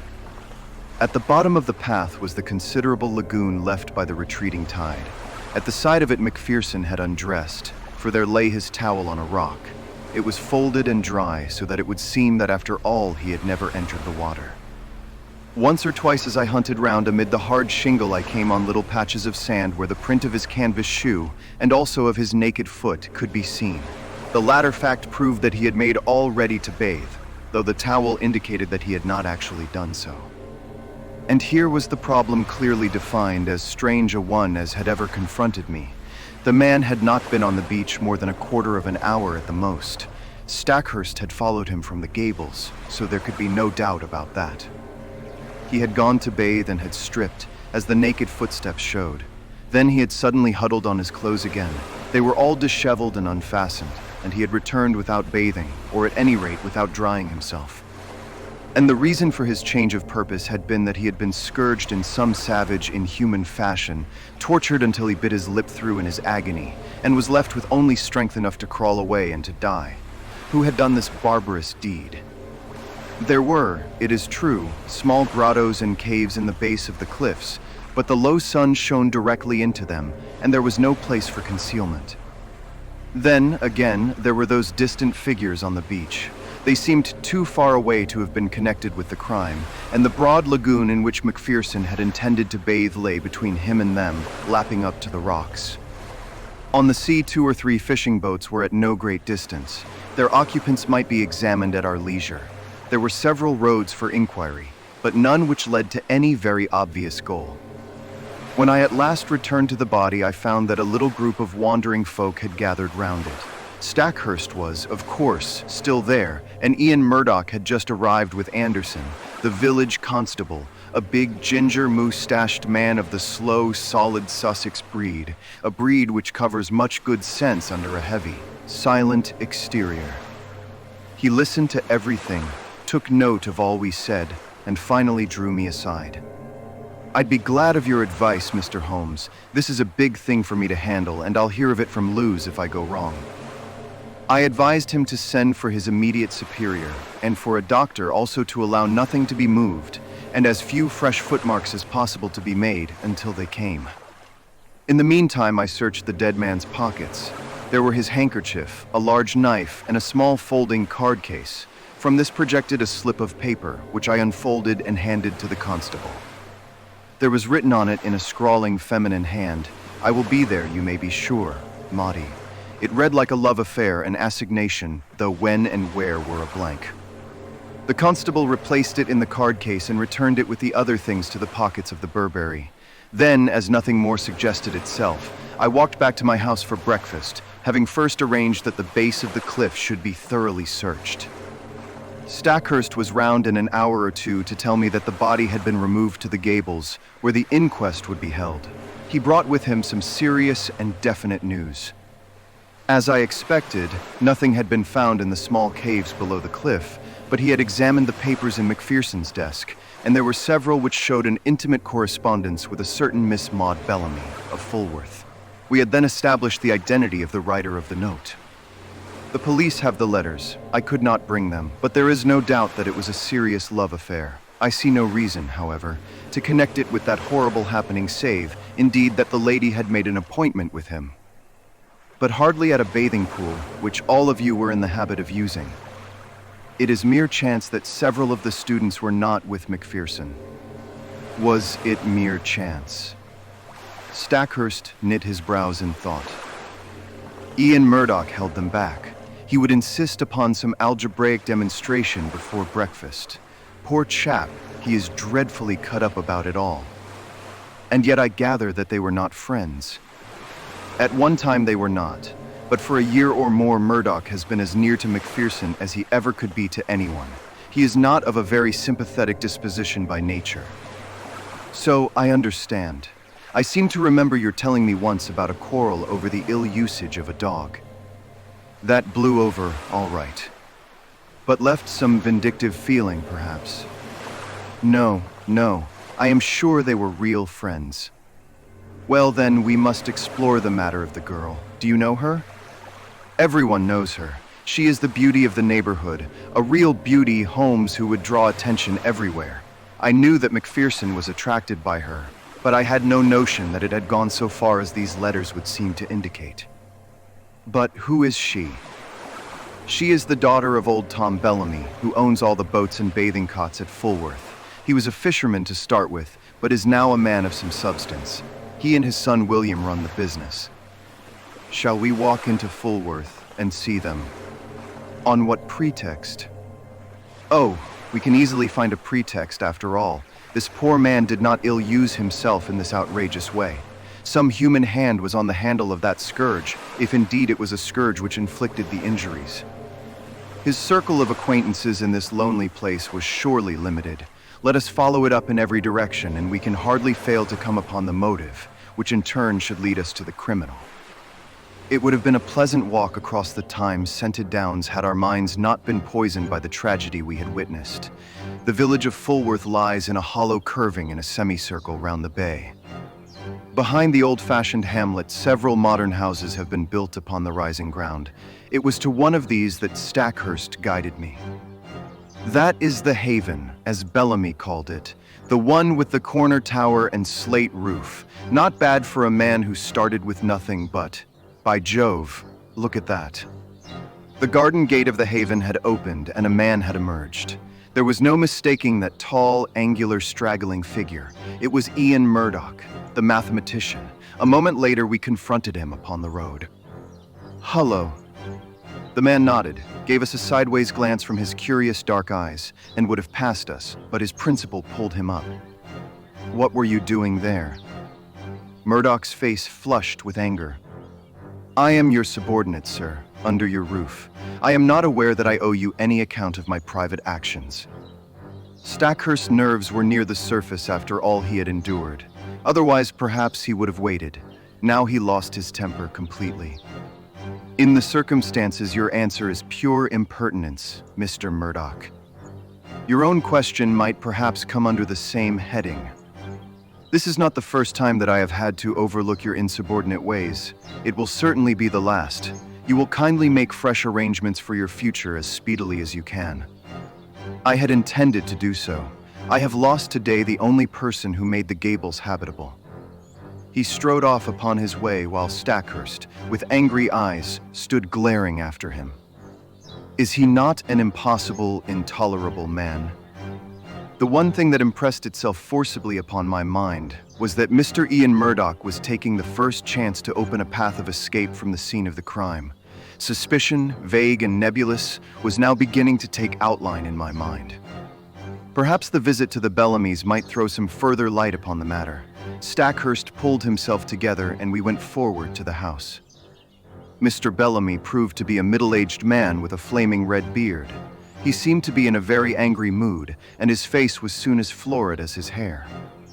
"No, sir, I do not desire any particulars. My son here is of one mind with me that Mr. Macpherson's attentions to Maud were insulting." "Yes, sir. The word marriage was never mentioned, and yet there were letters and meetings, and a great deal more of which neither of us could approve. She has no mother, and we are her only guardians. We are determined." But the words were taken from his mouth by the appearance of the lady herself. There was no gainsaying that she would have graced any assembly in the world. Who could have imagined that so rare a flower would grow from such a root and in such an atmosphere? Women have seldom been an attraction to me, for my brain has always governed my heart, but I could not look upon her perfect, clear-cut face, with all the soft freshness of the downlands in her delicate coloring, without realizing that no young man would cross her path unscathed. Such was the girl who had pushed open the door and stood now, wide-eyed and intense, in front of Harold Stackhurst. "I know already that Fitzroy is dead. Do not be afraid to tell me the particulars. This other gentleman of yours, let us know the news." There is no reason why my sister should be brought into the matter. The sister turned a sharp, fierce look upon him. This is my business, William. Kindly leave me to manage it in my own way. By all accounts, there has been a crime committed. If I can help to show who did it, it is the least I can do for him who is gone. She listened to a short account from my companion, with a composed concentration which showed me that she possessed strong character as well as great beauty. Maud Bellamy will always remain in my memory as a most complete and remarkable woman. It seems that she already knew me by sight, for she turned to me at the end. Bring them to justice, Mr. Holmes. You have my sympathy and my help, whoever they may be. It seemed to me that she glanced defiantly at her father and brother as she spoke. Thank you. I value a woman's instinct in such matters. You use the word they. You think that more than one was concerned. I knew Mr. Macpherson well enough to be aware that he was a brave and a strong man. No single person could ever have inflicted such an outrage upon him. Might I have one word with you alone? I tell you, Maud, not to mix yourself up in the matter. What can I do? The whole world will know the facts presently, so there can be no harm if I discuss them here. I should have preferred privacy, but if your father will not allow it, he must share the deliberations. Then, I spoke of the note which had been found in the dead man's pocket. It is sure to be produced at the inquest. May I ask you to throw any light upon it that you can?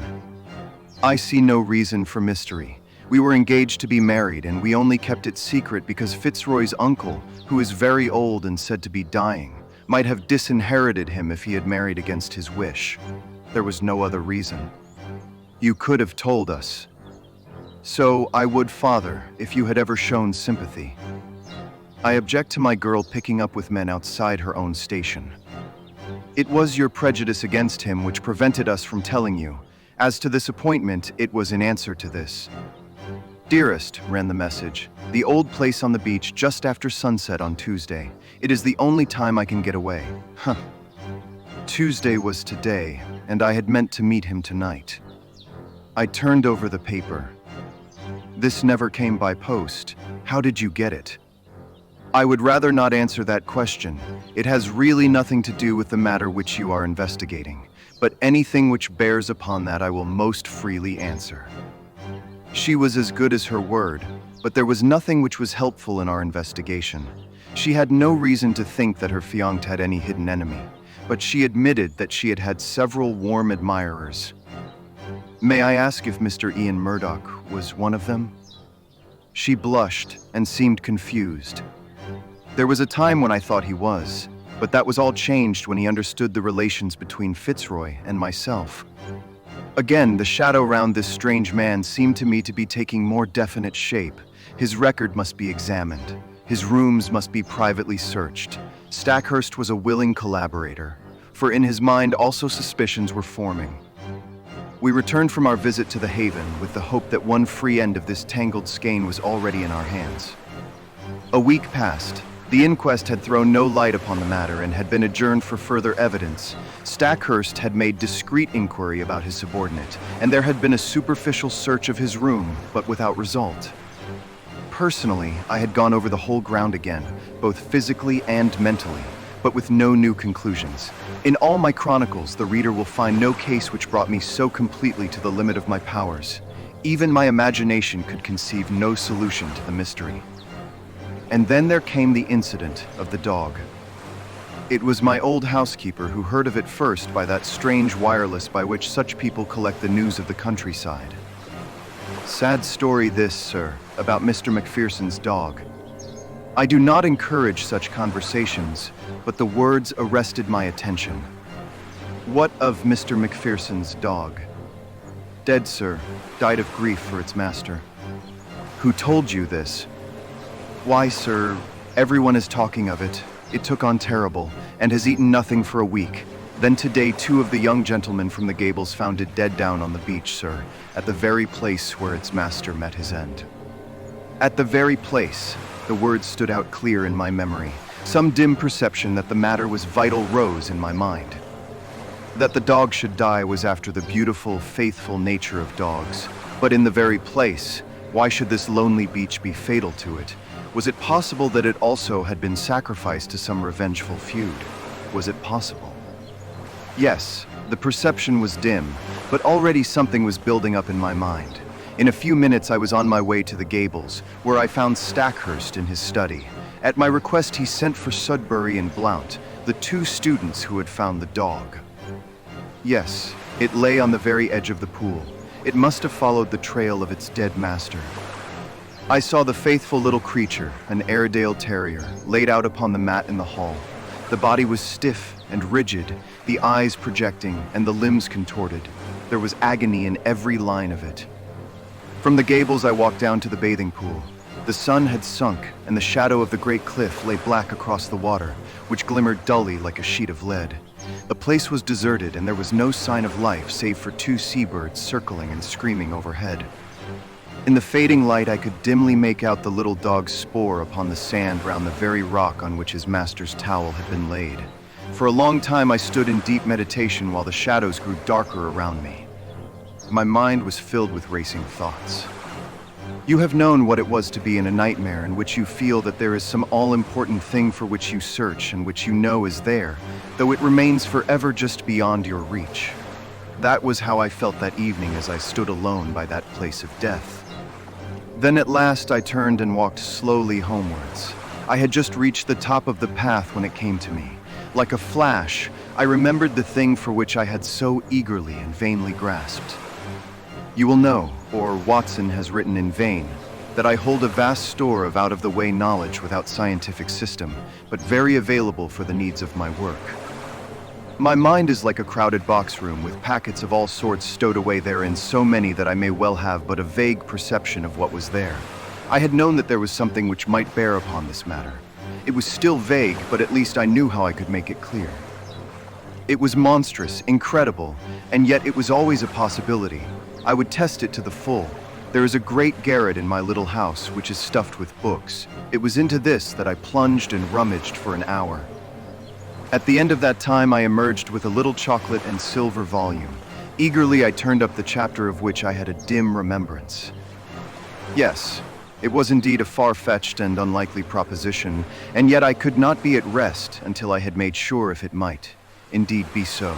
It was late when I retired, with my mind eagerly awaiting the work of the morrow. But that work met with an annoying interruption. I had hardly swallowed my early cup of tea and was starting for the beach when I had a call from Inspector Barty of the Sussex Constabulary, a steady, solid, bovine man with thoughtful eyes, which looked at me now with a very troubled expression. I know your immense experience, sir. This is quite unofficial, of course, and need go no farther, but I am fairly up against it in this Macpherson case. The question is, shall I make an arrest, or shall I not? Meaning Mr. Ian Murdoch. Yes, sir, there is really no one else when you come to think of it. That is the advantage of this solitude. We narrow it down to a very small compass. If he did not do it, then who did? What have you against him? He had gleaned along the same furrows as I had. There was Murdoch's character and the mystery which seemed to hang round the man. His furious bursts of temper, as shown in the incident of the dog. The fact that he had quarreled with Macpherson in the past, and that there was some reason to think that he might have resented his attentions to Miss Bellamy. He had all my points, but no fresh ones, save that Murdoch seemed to be making every preparation for departure. What would my position be if I let him slip away with all this evidence against him? The burly, phlegmatic man was sorely troubled in his mind. Consider all the essential gaps in your case. On the morning of the crime, he can surely prove an alibi. He had been with his scholars till the last moment, and within a few minutes of Macpherson's appearance, he came upon us from behind. Then bear in mind the absolute impossibility that he could single-handed have inflicted this outrage upon a man quite as strong as himself. Finally, there is this question of the instrument with which these injuries were inflicted. What could it be but a scourge or flexible whip of some sort? Have you examined the marks? I have seen them, so has the doctor. But I have examined them very carefully with a lens. They have peculiarities. What are they, Mr. Holmes? I stepped to my bureau and brought out an enlarged photograph. This is my method in such cases. You certainly do things thoroughly, Mr. Holmes. I should hardly be what I am if I did not. Now let us consider this well which extends round the right shoulder. Do you observe nothing remarkable? I can't say I do. Surely it is evident that it is unequal in its intensity. There is a dot of extravasated blood here and another there. There are similar indications in this other well down here. What can that mean? I have no idea, have you? Perhaps I have, perhaps I haven't. I may be able to say more soon. Anything which will define what made that mark will bring us a long way towards the criminal. It is, of course, an absurd idea, but if a red-hot net of wire had been laid across the back, then these better marked points would represent where the meshes crossed each other. A most ingenious comparison, or shall we say a very stiff cat-o'-nine-tails with small hard knots upon it. By Jove, Mr. Holmes, I think you have hit it. Or there may be some very different cause, Mr. Barty, but your case is far too weak for an arrest. Besides, we have those last words, lion's mane. I have wondered whether Ian... Yes, I have considered that. If the second word had borne any resemblance to Murdoch, but it did not. He gave it almost in a shriek. I am sure that it was Maine. Have you no alternative, Mr. Holmes? Perhaps I have, but I do not care to discuss it until there is something more solid to discuss. And when will that be? In an hour, possibly less. The inspector rubbed his chin and looked at me with dubious eyes. I wish I could see what was in your mind, Mr. Holmes. Perhaps it is those fishing boats. No, they were too far out. Well, then, is it Bellamy and that big son of his? They were not too sweet upon Mr. Macpherson. Could they have done him a mischief? No, you won't draw me until I am ready. Now, Inspector, we each have our own work to do. Perhaps if you were to meet me here at midday. So far we had got when there came the tremendous interruption which was the beginning of the end.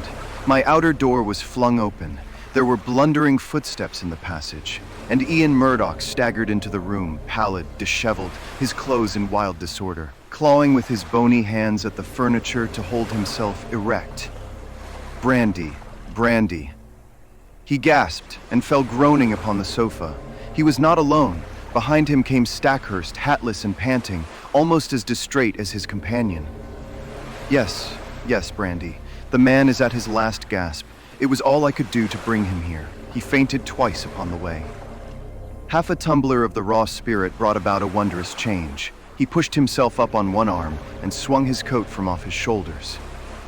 For God's sake, oil, opium, morphia, anything to ease this infernal agony. The inspector and I cried out at the sight. There, crisscrossed upon the man's naked shoulder, was the same strange reticulated pattern of red, inflamed lines which had been the death mark of Fitzroy Macpherson.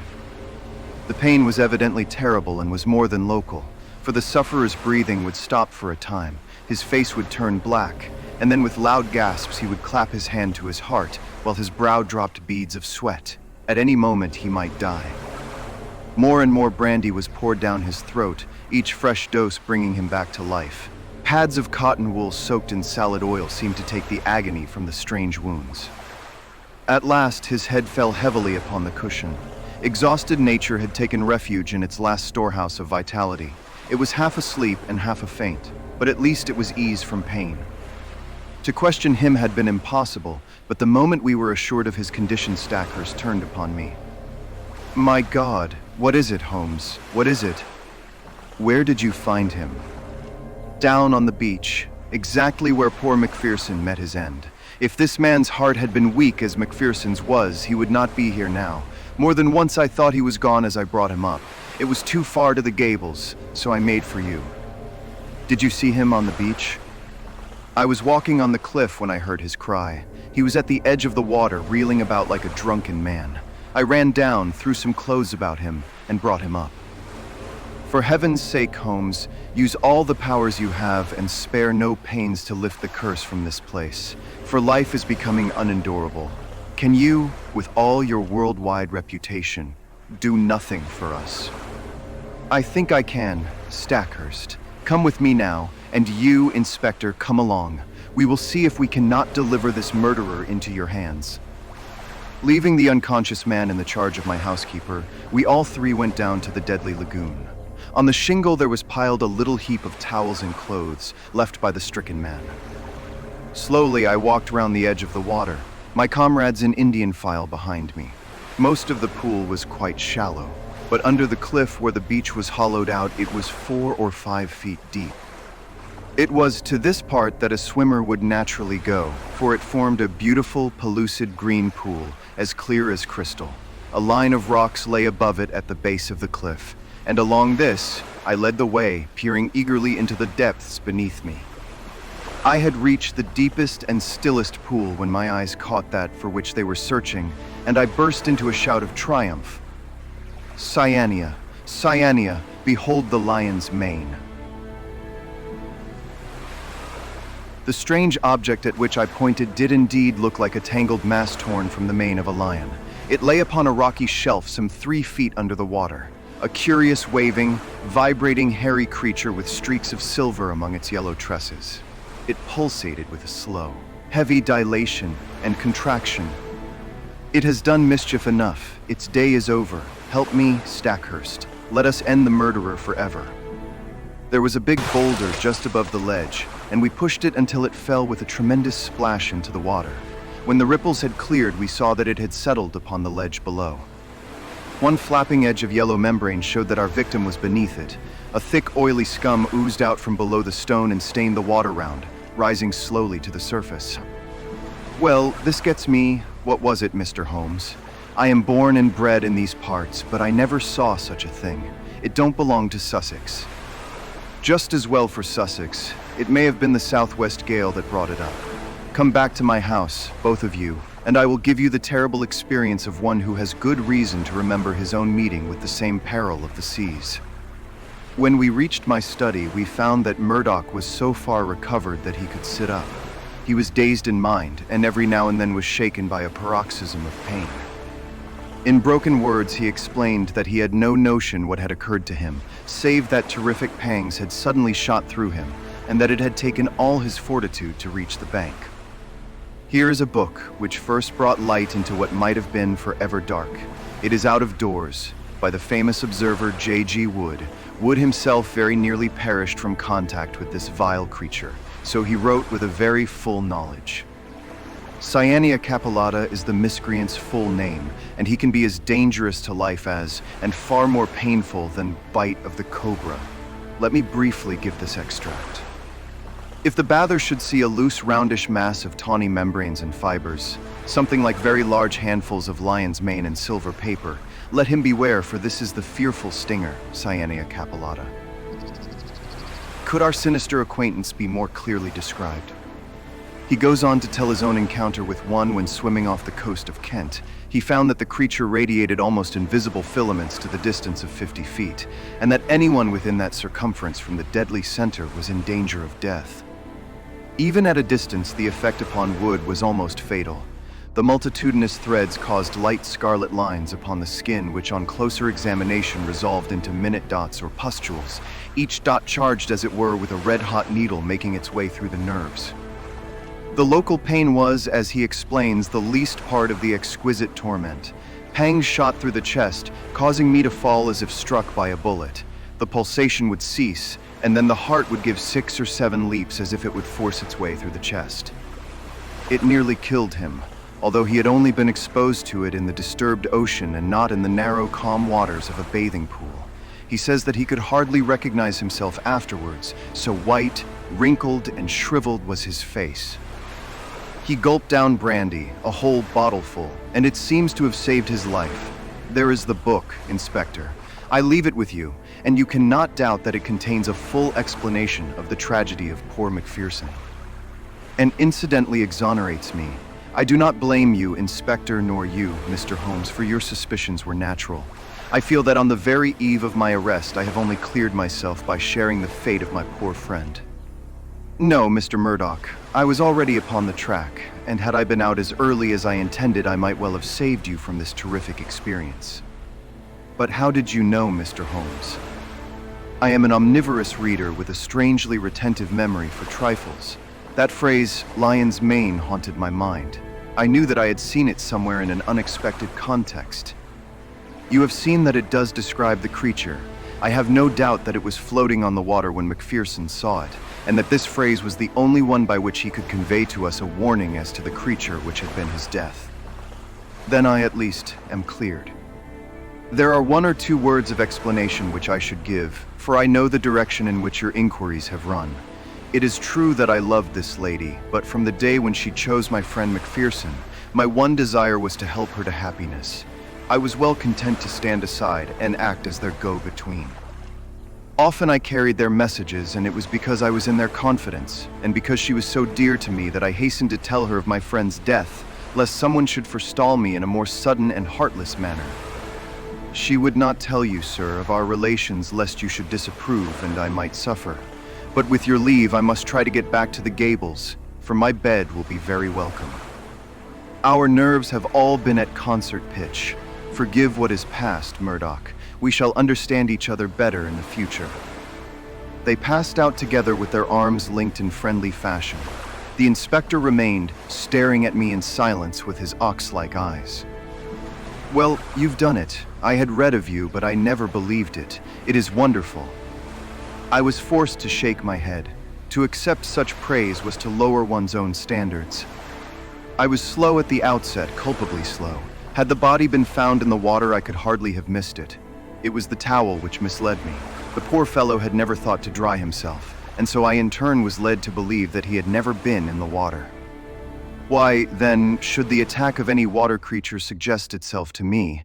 That was where I went astray. Well, Inspector, I often ventured to chaff you gentlemen of the police force, but Sienia Capillata very nearly avenged Scotland Yard.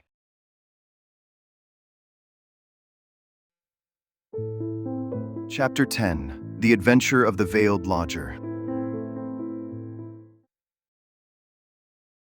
When one considers that Mr. Sherlock Holmes was in active practice for 23 years, and that during 17 of these I was allowed to cooperate with him and to keep notes of his doings, it will be clear that I have a mass of material at my command. The problem has always been, not to find, but to choose. There is the long row of yearbooks which fill a shelf, and there are the dispatch cases filled with documents, a perfect quarry for the student, not only of crime, but of the social and official scandals of the late Victorian era. Concerning these latter, I may say that the writers of agonized letters, who beg that the honor of their families or the reputation of famous forebears may not be touched, have nothing to fear. The discretion and high sense of professional honor which have always distinguished my friend are still at work in the choice of these memoirs, and no confidence will be abused. I deprecate, however, in the strongest way the attempts which have been made lately to get at and to destroy these papers. The source of these outrages is known, and if they are repeated, I have Mr. Holmes's authority for saying that the whole story concerning the politician, the lighthouse, and the trained cormorant will be given to the public. There is at least one reader who will understand. It is not reasonable to suppose that every one of these cases gave Holmes the opportunity of showing those curious gifts of instinct and observation which I have endeavored to set forth in these memoirs. Sometimes he had with much effort to pick the fruit, sometimes it fell easily into his lap, but the most terrible human tragedies were often involved in these cases which brought him the fewest personal opportunities, and it is one of these which I now desire to record. In telling it, I have made a slight change of name and place, but otherwise the facts are as stated. One forenoon, it was late in 1896, I received a hurried note from Holmes asking for my attendance. When I arrived, I found him seated in a smoke-laden atmosphere, with an elderly, motherly woman of the buxom landlady type in the corresponding chair in front of him. This is Mrs. Marilow of South Brixton. Mrs. Marilow does not object to tobacco, Watson, if you wish to indulge your filthy habits. Mrs. Marilow has an interesting story to tell which may well lead to further developments in which your presence may be useful. Anything I can do. You will understand, Mrs. Marilow, that if I come to Mrs. Ronder, I should prefer to have a witness. You will make her understand that before we arrive. Lord bless you, Mr. Holmes. She is that anxious to see you that you might bring the whole parish at your heels. Then we shall come early in the afternoon. Let us see that we have our facts correct before we start. If we go over them, it will help Dr. Watson to understand the situation. You say that Mrs. Ronder has been your lodger for 7 years, and that you have only once seen her face. And I wish to God I had not. It was, I understand, terribly mutilated. Well, Mr. Holmes, you would hardly say it was a face at all. That is how it looked. Our milkman got a glimpse of her once peeping out of the upper window, and he dropped his tin and the milk all over the front garden. That is the kind of face it is. When I saw her, I happened on her unawares. She covered up quick, and then she said, "Now, Mrs. Marilow, you know at last why it is that I never raise my veil." Do you know anything about her history? Nothing at all. Did she give references when she came? No, sir, but she gave hard cash and plenty of it. A quarter's rent right down on the table in advance and no arguing about terms. In these times, a poor woman like me can't afford to turn down a chance like that. Did she give any reason for choosing your house? Mine stands well back from the road and is more private than most. Then, again, I only take the one and I have no family of my own. I reckon she had tried others and found that mine suited her best. It is privacy she is after, and she is ready to pay for it. You say that she never showed her face from first to last save on the one accidental occasion. Well, it is a very remarkable story. Most remarkable, and I don't wonder that you want it examined. I don't, Mr. Holmes. I am quite satisfied so long as I get my rent. You could not have a quieter lodger, or one who gives less trouble. Then what has brought matters to a head? Her health, Mr. Holmes. She seems to be wasting away, and there is something terrible on her mind. "Murder," she cries. "Murder." And once I heard her, "You cruel beast, you monster," she cried. It was in the night, and it fair rang through the house and sent the shivers through me. So I went to her in the morning. "Mrs. Ronder," I says, "if you have anything that is troubling your soul, there is the clergy," I says, "and there is the police. Between them you should get some help." "For God's sake, not the police," says she, "and the clergy can't change what is past, and yet," she says, "it would ease my mind if someone knew the truth before I died." "Well," says I, "if you won't have the regulars, there is this detective man what we read about. Beggin' your pardon, Mr. Holmes," and she fair jumped at it. "That is the man," says she. "I wonder I never thought of it before. Bring him here, Mrs. Marilow, and if he won't come, tell him I am the wife of Ronder's wild beast show. Say that, and give him the name Abbas Parva. Here it is as she wrote it, Abbas Parva. That will bring him, if he is the man I think he is." And it will, too. Very good, Mrs. Marilow. I should like to have a little chat with Dr. Watson. That will carry us till lunchtime. About 3 o'clock, you may expect to see us at your house in Brixton. Our visitor had no sooner waddled out of the room. No other verb can describe Mrs. Marilow's method of progression. Then Sherlock Holmes threw himself with fierce energy upon the pile of commonplace books in the corner. For a few minutes there was a constant swish of the leaves, and then with a grunt of satisfaction he came upon what he sought. So excited was he that he did not rise, but sat upon the floor like some strange Buddha, with crossed legs, the huge books all round him, and one open upon his knees. The case worried me at the time, Watson. Here are my marginal notes to prove it. I confess that I could make nothing of it, and yet I was convinced that the coroner was wrong. Have you no recollection of the Abbas Parva tragedy? None, Holmes. And yet you were with me then, but certainly my own impression was very superficial, for there was nothing to go by, and none of the parties had engaged my services. Perhaps you would care to read the papers? Could you not give me the points? That is very easily done. It will probably come back to your memory as I talk. Ronder, of course, was a household word. He was the rival of Wombwell, and of Sanger, one of the greatest showmen of his day. There is evidence, however, that he took to drink, and that both he and his show were on the downgrade at the time of the great tragedy. The caravan had halted for the night at Abbas Parva, which is a small village in Berkshire, when this horror occurred. They were on their way to Wimbledon, traveling by road, and they were simply camping and not exhibiting, as the place is so small a one that it would not have paid them to open. They had among their exhibits a very fine North African lion. Sahara King was its name, and it was the habit both of Ronder and his wife to give exhibitions inside its cage. Here, you see, is a photograph of the performance by which you will perceive that Ronder was a huge porcine person, and that his wife was a very magnificent woman. It was deposed at the inquest that there had been some signs that the lion was dangerous. But, as usual, familiarity begat contempt, and no notice was taken of the fact. It was usual for either Ronder or his wife to feed the lion at night. Sometimes one went, sometimes both, but they never allowed anyone else to do it, for they believed that so long as they were the food carriers, he would regard them as benefactors and would never molest them. On this particular night, 7 years ago, they both went, and a very terrible happening followed, the details of which have never been made clear. It seems that the whole camp was roused near midnight by the roars of the animal and the screams of the woman. The different grooms and employees rushed from their tents carrying lanterns, and by their light an awful sight was revealed. Ronder lay, with the back of his head crushed in and deep claw marks across his scalp, some 10 yards from the cage, which was open. Close to the door of the cage lay Mrs. Ronder, upon her back, with the creature squatting and snarling above her. It had torn her face in such a fashion that it was never thought that she could live.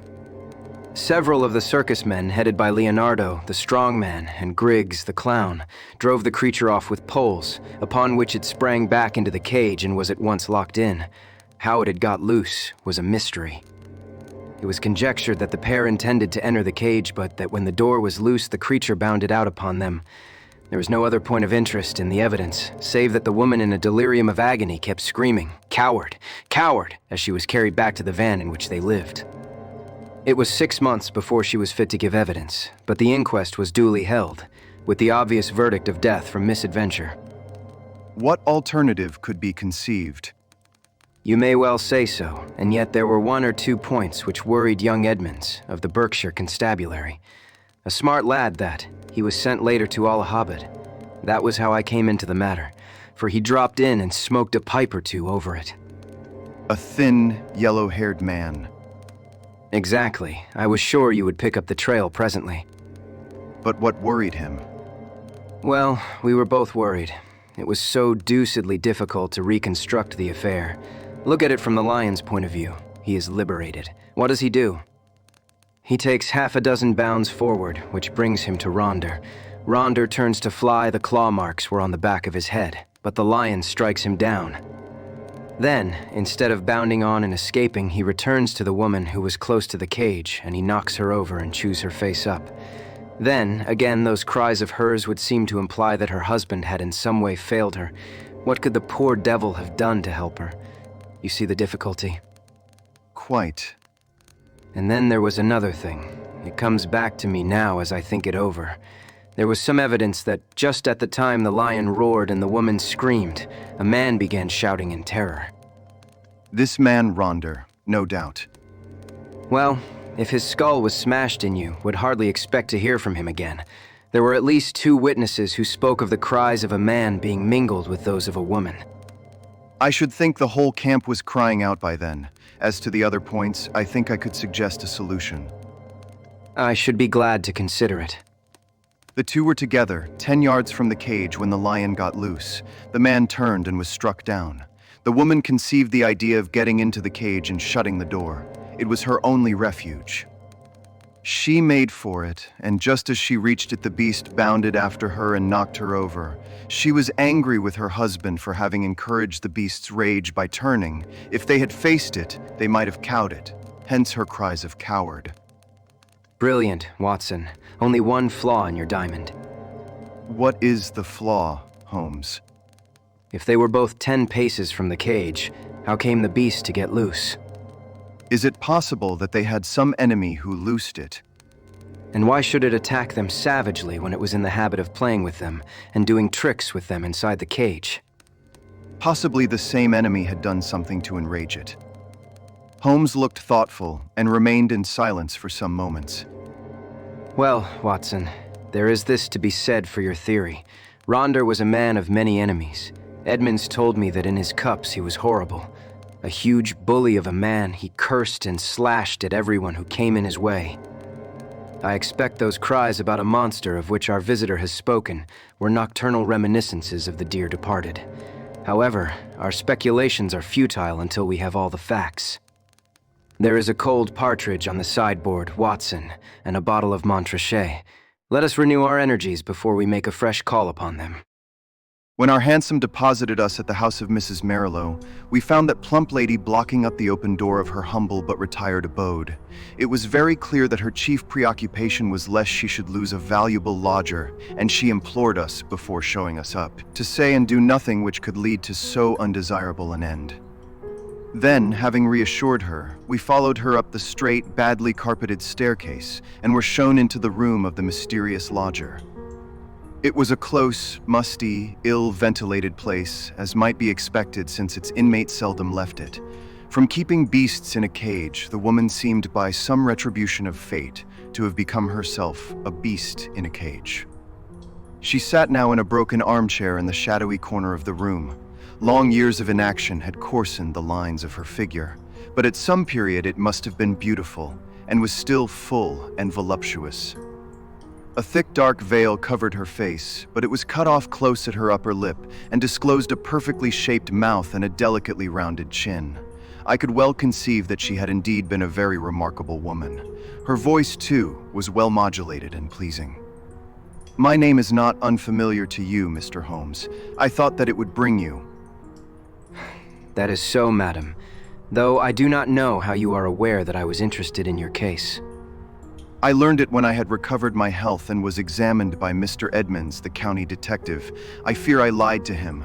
Perhaps it would have been wiser had I told the truth. It is usually wiser to tell the truth, but why did you lie to him? Because the fate of someone else depended upon it. I know that he was a very worthless being, and yet I would not have his destruction upon my conscience. We had been so close, so close. But has this impediment been removed? Yes, sir. The person that I allude to is dead. Then, why should you not now tell the police anything you know? Because there is another person to be considered. That other person is myself. I could not stand the scandal and publicity which would come from a police examination. I have not long to live, but I wish to die undisturbed. And yet I wanted to find one man of judgment to whom I could tell my terrible story, so that when I am gone all might be understood. You compliment me, madam. At the same time, I am a responsible person. I do not promise you that when you have spoken, I may not myself think it my duty to refer the case to the police. I think not, Mr. Holmes. I know your character and methods too well, for I have followed your work for some years. Reading is the only pleasure which fate has left me, and I miss little which passes in the world. But in any case, I will take my chance of the use which you may make of my tragedy. It will ease my mind to tell it. My friend and I would be glad to hear it. The woman rose and took from a drawer the photograph of a man. He was clearly a professional acrobat, a man of magnificent physique, taken with his huge arms folded across his swollen chest and a smile breaking from under his heavy mustache. The self-satisfied smile of the man of many conquests. That is Leonardo. Leonardo, the strong man, who gave evidence. The same. And this is my husband. It was a dreadful face, a human pig, or rather a human wild boar, for it was formidable in its bestiality. One could imagine that vile mouth champing and foaming in its rage, and one could conceive those small, vicious eyes darting pure malignancy as they looked forth upon the world. Ruffian, bully, beast, it was all written on that heavy-jowled face. Those two pictures will help you, gentlemen, to understand the story. I was a poor circus girl brought up on the sawdust and doing springs through the hoop before I was 10. When I became a woman, this man loved me, if such lust as his can be called love, and in an evil moment I became his wife. From that day I was in hell, and he the devil who tormented me. There was no one in the show who did not know of his treatment. He deserted me for others. He tied me down and lashed me with his riding, whip when I complained. They all pitied me and they all loathed him, but what could they do? They feared him, one and all, for he was terrible at all times and murderous when he was drunk. Again and again he was had for assault and for cruelty to the beasts, but he had plenty of money and the fines were nothing to him. The best men all left us and the show began to go downhill. It was only Leonardo and I who kept it up with little Jimmy Griggs, the clown. Poor devil, he had not much to be funny about, but he did what he could to hold things together. Then Leonardo came more and more into my life. You see what he was like. I know now the poor spirit that was hidden in that splendid body, but compared to my husband, he seemed like the angel Gabriel. He pitied me and helped me, till at last our intimacy turned to love, deep, passionate love, such love as I had dreamed of but never hoped to feel. My husband suspected it, but I think that he was a coward as well as a bully, and that Leonardo was the one man that he was afraid of. He took revenge in his own way by torturing me more than ever. One night, my cries brought Leonardo to the door of our van. We were near tragedy that night, and soon my lover and I understood that it could not be avoided. My husband was not fit to live. We planned that he should die. Leonardo had a clever, scheming brain. It was he who planned it. I do not say that to blame him, for I was ready to go with him every inch of the way, but I should never have had the wit to think of such a plan. We made a club. Leonardo made it, and in the leaden head he fastened 5 long steel nails, the points outwards with just such a spread as the lion's paw. This was to give my husband his death blow, and yet to leave the evidence that it was the lion which we would loose who had done the deed. It was a pitch-dark night when my husband and I went down, as was our custom, to feed the beast. We carried with us the raw meat in a zinc pail. Leonardo was waiting at the corner of the big van which we should have to pass before we reached the cage. He was too slow, and we walked past him before he could strike, but he followed us on tiptoe, and I heard the crash as the club smashed my husband's skull. My heart leaped with joy at the sound.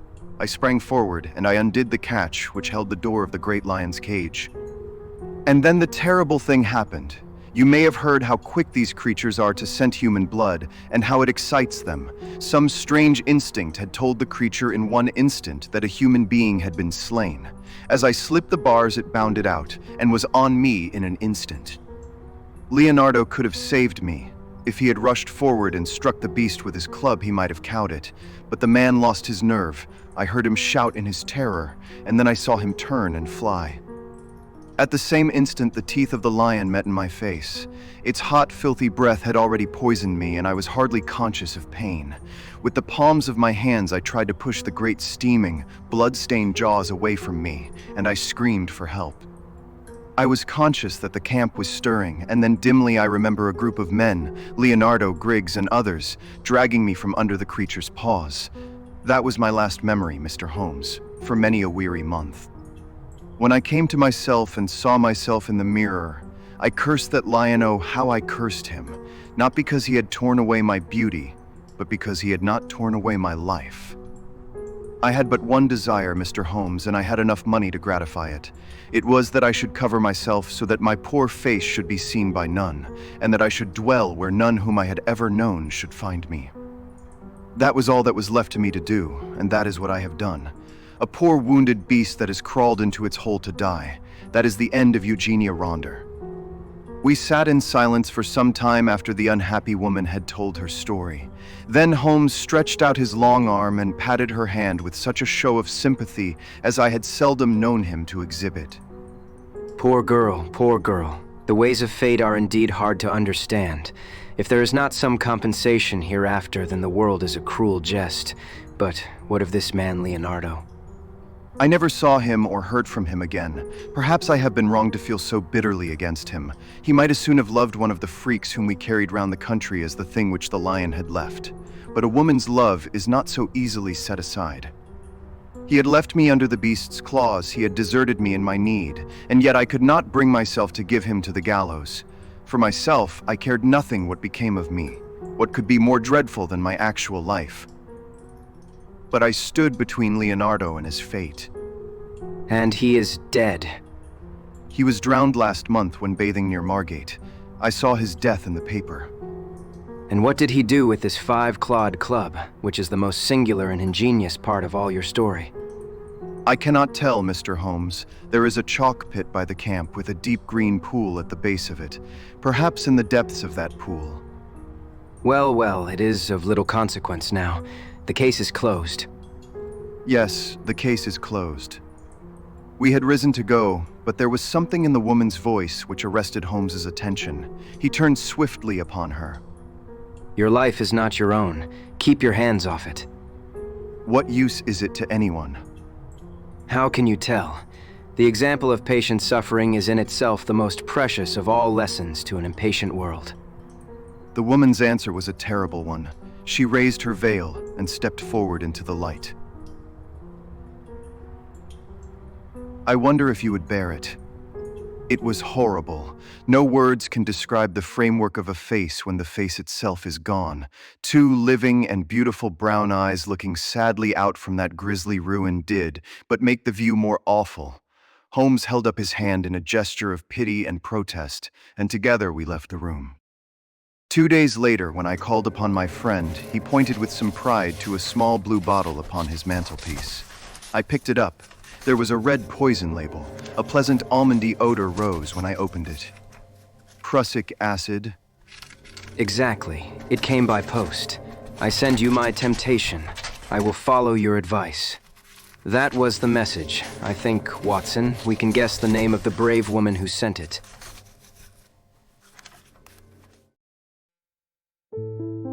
Chapter 11. The Adventure of Shoscombe Old Place. Sherlock Holmes had been bending for a long time over a low-power microscope. Now he straightened himself up and looked round at me in triumph. It is glue, Watson. Unquestionably, it is glue. Have a look at these scattered objects in the field. I stooped to the eyepiece and focused for my vision. Those hairs are threads from a tweed coat. The irregular gray masses are dust. There are epithelial scales on the left. Those brown blobs in the center are undoubtedly glue. Well, I am prepared to take your word for it. Does anything depend upon it? It is a very fine demonstration. In the St. Pancras case, you may remember that a cap was found beside the dead policeman. The accused man denies that it is his, but he is a picture frame maker who habitually handles glue. Is it one of your cases? No, my friend Merival of the Yard asked me to look into the case. Since I ran down that coiner by the zinc and copper filings in the seam of his cuff, they have begun to realize the importance of the microscope. He looked impatiently at his watch. I had a new client calling, but he is overdue. By the way, Watson, you know something of racing? I ought to. I pay for it with about half my wound pension. Then I'll make you my handy guide to the turf. What about Sir Robert Norberton? Does the name recall anything? Well, I should say so. He lives at Shoscombe Old Place, and I know it well, for my summer quarters were down there once. Norberton nearly came within your province once. How was that? It was when he horsewhipped Sam Brewer, the well-known Curzon Street moneylender on Newmarket Heath. He nearly killed the man. Ah, he sounds interesting. Does he often indulge in that way? Well, he has the name of being a dangerous man. He is about the most daredevil rider in England second, in the Grand National a few years back. He is one of those men who have overshot their true generation. He should have been a buck in the days of the Regency, a boxer, an athlete, a plunger on the turf, a lover of fair ladies, and by all account, so far down Queer Street that he may never find his way back again. Capital, Watson. A thumbnail sketch. I seem to know the man. Now, can you give me some idea of Shoscombe Old Place? Only that it is in the center of Shoscombe Park, and that the famous Shoscombe stud and training quarters are to be found there. And the head trainer is John Mason. You need not look surprised at my knowledge, Watson, for this is a letter from him which I am unfolding. But let us have some more about Shoscombe. I seem to have struck a rich vein. There are the Shoscombe Spaniels. You hear of them at every dog show, the most exclusive breed in England. They are the special pride of the Lady of Shoscombe Old Place. Sir Robert Norberton's wife, I presume. Sir Robert has never married. Just as well, I think, considering his prospects. He lives with his widowed sister, Lady Beatrice Falder. You mean that she lives with him? No. The place belonged to her late husband, Sir James. Norberton has no claim on it at all. It is only a life interest and reverts to her husband's brother. Meantime, she draws the rents every year. And Brother Robert, I suppose, spends the said rents. That is about the size of it. He is a devil of a fellow and must lead her a most uneasy life. Yet I have heard that she is devoted to him. But what is amiss at Shoscombe? That is just what I want to know. And here, I expect, is the man who can tell us. The door had opened, and the page had shown in a tall, clean-shaven man with the firm, austere expression which is only seen upon those who have to control horses or boys. Mr. John Mason had many of both under his sway, and he looked equal to the task. He bowed with cold self-possession and seated himself upon the chair to which Holmes had waved him. "You had my note, Mr. Holmes." Yes, but it explained nothing. "It was too delicate a thing for me to put the details on paper, and too complicated. It was only face-to-face I could do it." Well, we are at your disposal. "First of all, Mr. Holmes, I think that my employer, Sir Robert, has gone mad." This is Baker Street, not Harley Street. But why do you say so? "Well, sir, when a man does one queer thing or two queer things, there may be a meaning to it. But when everything he does is queer, then you begin to wonder. I believe Shoscombe Prince and the Derby have turned his brain." That is a cult you are running. "The best in England, Mr. Holmes. I should know, if anyone does. Now, I'll be plain with you, for I know you are gentlemen of honor and that it won't go beyond the room. Sir Robert has got to win this Derby. He is up to the neck, and it is his last chance. Everything he could raise or borrow is on the horse, and at fine odds too. You can get 40s now, but it was nearer the 100 when he began to back him." But how is that, if the horse is so good? "The public don't know how good he is. Sir Robert has been too clever for the touts. He has the prince's half-brother out for spins. You can't tell them apart, but there are 2 lengths and a furlong between them when it comes to a gallop. He thinks of nothing but the horse and the race. His whole life is on it. He is holding off the Jews till then. If the prince fails him, he is done." It seems a rather desperate gamble, but where does the madness come in? "Well, first of all, you have only to look at him. I don't believe he sleeps at night. He is down at the stables at all hours. His eyes are wild. It has all been too much for his nerves. Then there is his conduct to Lady Beatrice. What is that? They have always been the best of friends. They had the same tastes, the two of them, and she loved the horses as much as he did. Every day at the same hour she would drive down to see them, and above all, she loved the prince. He would prick up his ears when he heard the wheels on the gravel, and he would trot out each morning to the carriage to get his lump of sugar. But that is all over now." Why? "Well, she seems to have lost all interest in the horses. For a week now she has driven past the stables with never so much as good morning. You think there has been a quarrel? And a bitter, savage, spiteful quarrel at that. Why else would he give away her pet spaniel that she loved as if he were her child? He gave it a few days ago to Old Barnes, what keeps the Green Dragon, 3 miles off at Crendell." That certainly did seem strange. Of course, with her weak heart and dropsy, one couldn't expect that she could get about with him, but he spent 2 hours every evening in her room. He might well do what he could, for she has been a rare good friend to him. But that is all over too. He never goes near her. And she takes it to heart. She is brooding and sulky and drinking, Mr. Holmes drinking like a fish. Did she drink before this estrangement? Well, she took her glass, but now it is often a whole bottle of an evening. So Stevens, the butler, told me. It is all changed, Mr. Holmes, and there is something damned rotten about it. But then again, what is Master doing down at the old church crypt at night? And who is the man that meets him there? Holmes rubbed his hands. Go on, Mr. Mason. You get more and more interesting. It was the butler who saw him go.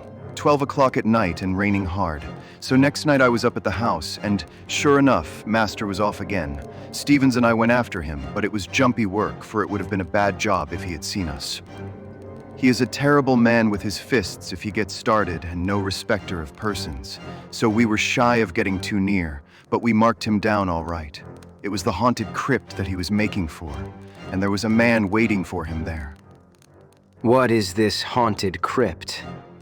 Well, sir, there is an old ruined chapel in the park. It is so old that nobody could fix its date, and under it there is a crypt which has a bad name among us. It is a dark, damp, lonely place by day, but there are few in that county that would have the nerve to go near it at night. But Master's not afraid. He never feared anything in his life. But what is he doing there in the nighttime? Wait a bit. You say there is another man there. It must be one of your own stablemen, or someone from the house. Surely you have only to spot who it is and question him. It is no one I know. How can you say that? Because I have seen him, Mr. Holmes. It was on that second night. Sir Robert turned and passed us, me and Stevens quaking in the bushes like two bunny rabbits, for there was a bit of moon that night, but we could hear the other moving about behind. We were not afraid of him, so we up when Sir Robert was gone and pretended we were just having a walk like in the moonlight, and so we came right on him as casual and innocent as you please. "Hullo, mate, who may you be?" says I. I guess he had not heard us coming, so he looked over his shoulder with a face as if he had seen the devil coming out of hell. He let out a yell, and away he went as hard as he could lick it in the darkness. He could run. I'll give him that. In a minute he was out of sight and hearing, and who he was, or what he was, we never found. But you saw him clearly in the moonlight. Yes, I would swear to his yellow face, dog, I should say. What could he have in common with Sir Robert? Holmes sat for some time lost in thought. Who keeps Lady Beatrice Falder company? There is her maid, Carrie Evans. She has been with her this 5 years. And is, no doubt, devoted. Mr. Mason shuffled uncomfortably. She is devoted enough, but I won't say to whom. Ah. I can't tell tales out of school. I quite understand, Mr. Mason. Of course, the situation is clear enough. From Dr. Watson's description of Sir Robert, I can realize that no woman is safe from him. Don't you think the quarrel between brother and sister may lie there? Well, the scandal has been pretty clear for a long time. But she may not have seen it before. Let us suppose that she has suddenly found it out. She wants to get rid of the woman. Her brother will not permit it. The invalid, with her weak heart and inability to get about, has no means of enforcing her will. The hated maid is still tied to her.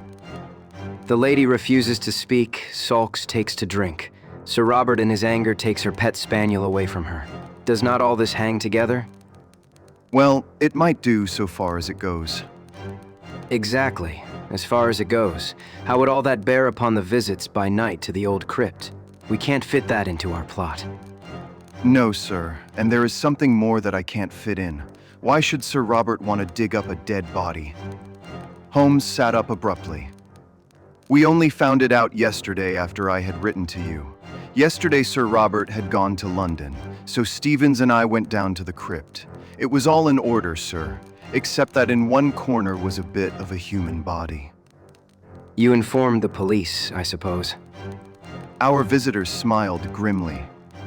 Well, sir, I think it would hardly interest them. It was just the head and a few bones of a mummy. It may have been 1,000 years old, but it wasn't there before, that I'll swear, and so will Stevens. It had been stowed away in a corner and covered over with a board, but that corner had always been empty before. What did you do with it? Well, we just left it there. That was wise. You say Sir Robert was away yesterday. Has he returned? We expect him back today.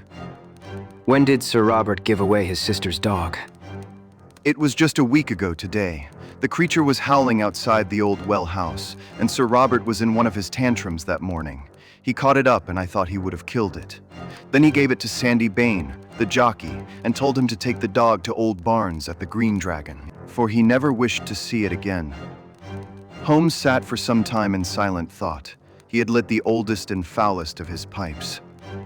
I am not clear yet what you want me to do in this matter, Mr. Mason. Can't you make it more definite? Perhaps this will make it more definite, Mr. Holmes. He took a paper from his pocket and, unwrapping it carefully, he exposed a charred fragment of bone. Holmes examined it with interest. Where did you get it? There is a central heating furnace in the cellar under Lady Beatrice's room. It has been off for some time, but Sir Robert complained of cold and had it on again. Harvey runs it. He is one of my lads. This very morning he came to me with this, which he found raking out the cinders. He didn't like the look of it. Nor do I. What do you make of it, Watson? It was burned to a black cinder, but there could be no question as to its anatomical significance. It is the upper condyle of a human femur. Exactly. Holmes had become very serious. When does this lad tend to the furnace? He makes it up every evening and then leaves it. Then anyone could visit it during the night. Yes, sir. Can you enter it from outside? There is one door from outside. There is another which leads up by a stair to the passage in which Lady Beatrice's room is situated. These are deep waters, Mr. Mason, deep and rather dirty. You say that Sir Robert was not at home last night. No, sir. Then whoever was burning bones, it was not he. That is true, sir. What is the name of that inn you spoke of? The Green Dragon. Is there good fishing in that part of Berkshire? The honest trainer showed very clearly upon his face that he was convinced that yet another lunatic had come into his harassed life. Well, sir, I've heard there are trout in the Millstream and pike in the Hall Lake. That is good enough. Watson and I are famous fishermen, are we not, Watson? You may address us in future at the Green Dragon. We should reach it tonight. I need not say that we don't want to see you, Mr. Mason, but a note will reach us, and no doubt I could find you if I want you. When we have gone a little farther into the matter, I will let you have a considered opinion.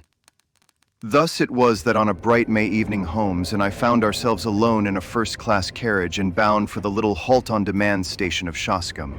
The rack above us was covered with a formidable litter of rods, reels, and baskets. On reaching our destination, a short drive took us to an old-fashioned tavern, where a sporting host, Josiah Barnes, entered eagerly into our plans for the extirpation of the fish of the neighborhood. What about the Hall Lake and the chance of a pike? The face of the innkeeper clouded. That wouldn't do, sir. You might chance to find yourself in the lake before you were through. How is that, then? It is Sir Robert, sir. He is terrible jealous of touts.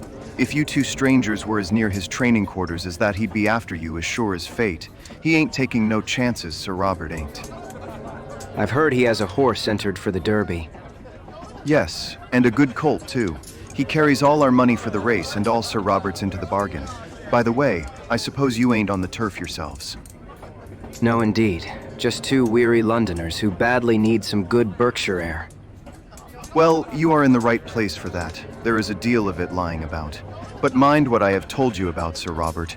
He is the sort that strikes first and speaks afterwards. Keep clear of the park. Surely, Mr. Barnes, we certainly shall. By the way, that was a most beautiful spaniel that was whining in the hall. I should say it was. That was the real Shoscombe breed. There ain't a better in England. I am a dog fancier myself. Now, if it is a fair question, what would a prize dog like that cost? More than I could pay, sir. It was Sir Robert himself who gave me this one. That is why I have to keep it on a lead. It would be off to the hall in a jiffy if I gave it its head. We are getting some cards in our hand, Watson. It is not an easy one to play, but we may see our way in a day or two. By the way, Sir Robert is still in London, I hear. We might perhaps enter the sacred domain tonight without fear of bodily assault. There are one or two points on which I should like reassurance. Have you any theory, Holmes? Only this, Watson, that something happened a week or so ago which has cut deep into the life of the Shoscombe household. What is that something? We can only guess at it from its effects. They seem to be of a curiously mixed character, but that should surely help us. It is only the colorless, uneventful case which is hopeless. Let us consider our data. The brother no longer visits the beloved invalid sister. He gives away her favorite dog. Her dog, Watson. Does that suggest nothing to you? Nothing but the brother's spite. Well, it might be so. Or, well, there is an alternative. Now to continue our review of the situation from the time that the quarrel, if there is a quarrel, began. The lady keeps her room, alters her habits, is not seen save when she drives out with her maid, refuses to stop at the stables to greet her favorite horse, and apparently takes to drink. That covers the case, does it not? Save for the business in the crypt. That is another line of thought. There are two, and I beg you will not tangle them. Line A, which concerns Lady Beatrice, has a vaguely sinister flavor, has it not? I can make nothing of it. Well, now, let us take up line B, which concerns Sir Robert. He is mad keen upon winning the Derby. He is in the hands of the Jews and may at any moment be sold up and his racing stables seized by his creditors. He is a daring and desperate man. He derives his income from his sister. His sister's maid is his willing tool. So far, we seem to be on fairly safe ground, do we not? But the crypt. Ah, yes, the crypt. Let us suppose, Watson. It is merely a scandalous supposition, a hypothesis put forward for argument's sake, that Sir Robert has done away with his sister. My dear Holmes, it is out of the question. Very possibly, Watson. Sir Robert is a man of an honorable stock, but you do occasionally find a carrion crow among the eagles. Let us for a moment argue upon this supposition. He could not fly the country until he had realized his fortune, and that fortune could only be realized by bringing off this coup with Shoscombe Prince. Therefore, he has still to stand his ground. To do this, he would have to dispose of the body of his victim, and he would also have to find a substitute who would impersonate her. With the maid as his confidante, that would not be impossible. The woman's body might be conveyed to the crypt, which is a place so seldom visited, and it might be secretly destroyed at night in the furnace, leaving behind it such evidence as we have already seen. What say you to that, Watson? Well, it is all possible if you grant the original monstrous supposition. I think that there is a small experiment which we may try tomorrow, Watson, in order to throw some light on the matter. Meanwhile, if we mean to keep up our characters, I suggest that we have our host in for a glass of his own wine and hold some high converse upon eels and dace, which seems to be the straight road to his affections. We may chance to come upon some useful local gossip in the process. In the morning, Holmes discovered that we had come without our spoon bait for Jack, which absolved us from fishing for the day. About 11 o'clock, we started for a walk, and he obtained leave to take the black spaniel with us. This is the place. About midday, Mr. Barnes informs me. The old lady takes a drive, and the carriage must slow down while the gates are opened. When it comes through, and before it gathers speed, I want you, Watson, to stop the coachman with some question. Never mind me. I shall stand behind this holly bush and see what I can see. It was not a long vigil. Within a quarter of an hour, we saw the big, open yellow barouche coming down the long avenue, with two splendid, high-stepping gray carriage horses in the shafts. Holmes crouched behind his bush with the dog. I stood unconcernedly swinging a cane in the roadway. A keeper ran out and the gates swung open. The carriage had slowed to a walk and I was able to get a good look at the occupants. A highly colored young woman with flaxen hair and impudent eyes sat on the left. At her right was an elderly person with rounded back and a huddle of shawls about her face and shoulders which proclaimed the invalid. When the horses reached the high road, I held up my hand with an authoritative gesture, and as the coachman pulled up, I inquired if Sir Robert was at Shoscombe Old Place. At the same moment, Holmes stepped out and released the spaniel. With a joyous cry, it dashed forward to the carriage and sprang upon the step. Then, in a moment, its eager greeting changed to furious rage, and it snapped at the black skirt above it. "Drive on, drive on." The coachman lashed the horses, and we were left standing in the roadway. Well, Watson, that has done it. He thought it was his mistress, and he found it was a stranger. Dogs don't make mistakes. But it was the voice of a man. Exactly. We have added one card to our hand, Watson, but it needs careful playing all the same. My companion seemed to have no further plans for the day, and we did actually use our fishing tackle in the mill stream, with the result that we had a dish of trout for our supper. It was only after that meal that Holmes showed signs of renewed activity. Once more we found ourselves upon the same road as in the morning, which led us to the park gates. A tall, dark figure was awaiting us there, who proved to be our London acquaintance, Mr. John Mason, the trainer. "Good evening, gentlemen. I got your note, Mr. Holmes. Sir Robert has not returned yet, but I hear that he is expected tonight." How far is this crypt from the house? "A good quarter of a mile." Then, I think we can disregard him altogether. "I can't afford to do that, Mr. Holmes. The moment he arrives, he will want to see me to get the last news of Shoscombe Prince." I see. In that case, we must work without you, Mr. Mason. You can show us the crypt and then leave us. It was pitch dark and without a moon, but Mason led us over the grasslands until a dark mass loomed up in front of us, which proved to be the ancient chapel. We entered the broken gap which was once the porch, and our guide, stumbling among heaps of loose masonry, picked his way to the corner of the building, where a steep stair led down into the crypt. Striking a match, he illuminated the melancholy place, dismal and evil-smelling, with ancient crumbling walls of rough-hewn stone, and piles of coffins, some of lead and some of stone, extending upon one side right up to the arched and groined roof, which lost itself in the shadows above our heads. Holmes had lit his lantern, which shot a tiny tunnel of vivid yellow light upon the mournful scene. Its rays were reflected back from the coffin plates, many of them adorned with the griffin and coronet of this old family, which carried its honors even to the gate of death. You spoke of some bones, Mr. Mason. Could you show them before you go? They are here in this corner. The trainer strode across and then stood in silent surprise as our light was turned upon the place. They are gone. So I expected. I fancy the ashes of them might even now be found in that oven which had already consumed a part. But why in the world would anyone want to burn the bones of a man who has been dead 1,000 years? That is what we are here to find out.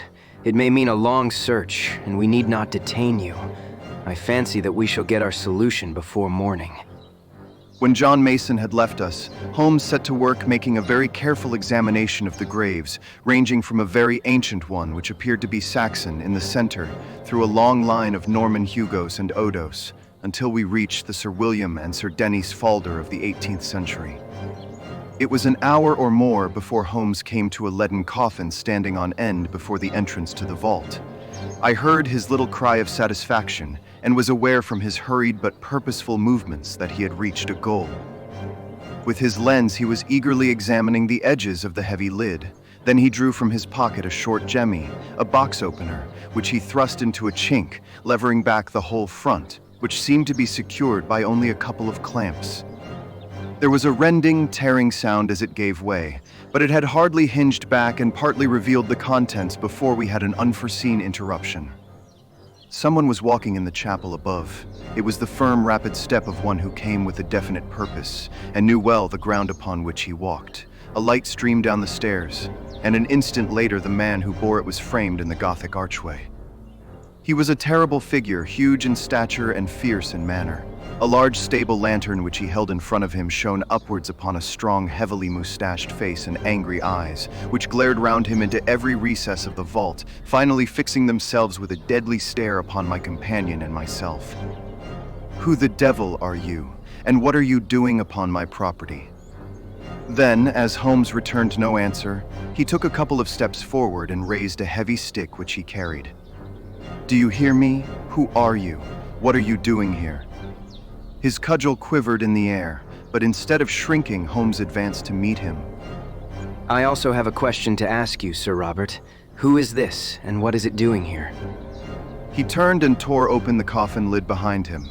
In the glare of the lantern, I saw a body swathed in a sheet from head to foot, with dreadful witch-like features, all nose and chin projecting at one end, the dim, glazed eyes staring from a discolored and crumbling face. The baronet had staggered back with a cry and supported himself against a stone sarcophagus. "How came you to know of this, and what business is it of yours?" My name is Sherlock Holmes. Possibly it is familiar to you. In any case, my business is that of every other good citizen to uphold the law. It seems to me that you have much to answer for. Sir Robert glared for a moment, but Holmes's quiet voice and cool, assured manner had their effect. "For God, Mr. Holmes, it is all right. Appearances are against me, I'll admit, but I could act no otherwise." I should be happy to think so, but I fear your explanations must be for the police. Sir Robert shrugged his broad shoulders. "Well, if it must be, it must. Come up to the house and you can judge for yourself how the matter stands." Quarter of an hour later, we found ourselves in what I judge, from the lines of polished barrels behind glass covers, to be the gun room of the old house. It was comfortably furnished, and here Sir Robert left us for a few moments. When he returned, he had two companions with him. The one, the florid young woman whom we had seen in the carriage, the other, a small rat-faced man with a disagreeably furtive manner. These two wore an appearance of utter bewilderment, which showed that the baronet had not yet had time to explain to them the turn events had taken. There are Mr. and Mrs. Norlet. Mrs. Norlet, under her maiden name of Evans, has for some years been my sister's confidential maid. I have brought them here because I feel that my best course is to explain the true position to you, and they are the two people upon earth who can substantiate what I say. Is this necessary, Sir Robert? Have you thought what you are doing? As to me, I entirely disclaim all responsibility. Sir Robert gave him a glance of contempt. I will take all responsibility now. Mr. Holmes, listen to a plain statement of the facts. You have clearly gone pretty deeply into my affairs, or I should not have found you where I did. Therefore, you know already, in all probability, that I am running a dark horse for the Derby, and that everything depends upon my success. If I win, all is easy. If I lose, well, I dare not think of that. I understand the position. I am dependent upon my sister, Lady Beatrice, for everything, but it is well known that her interest in the estate is for her own life only. For myself, I am deeply in the hands of the Jews.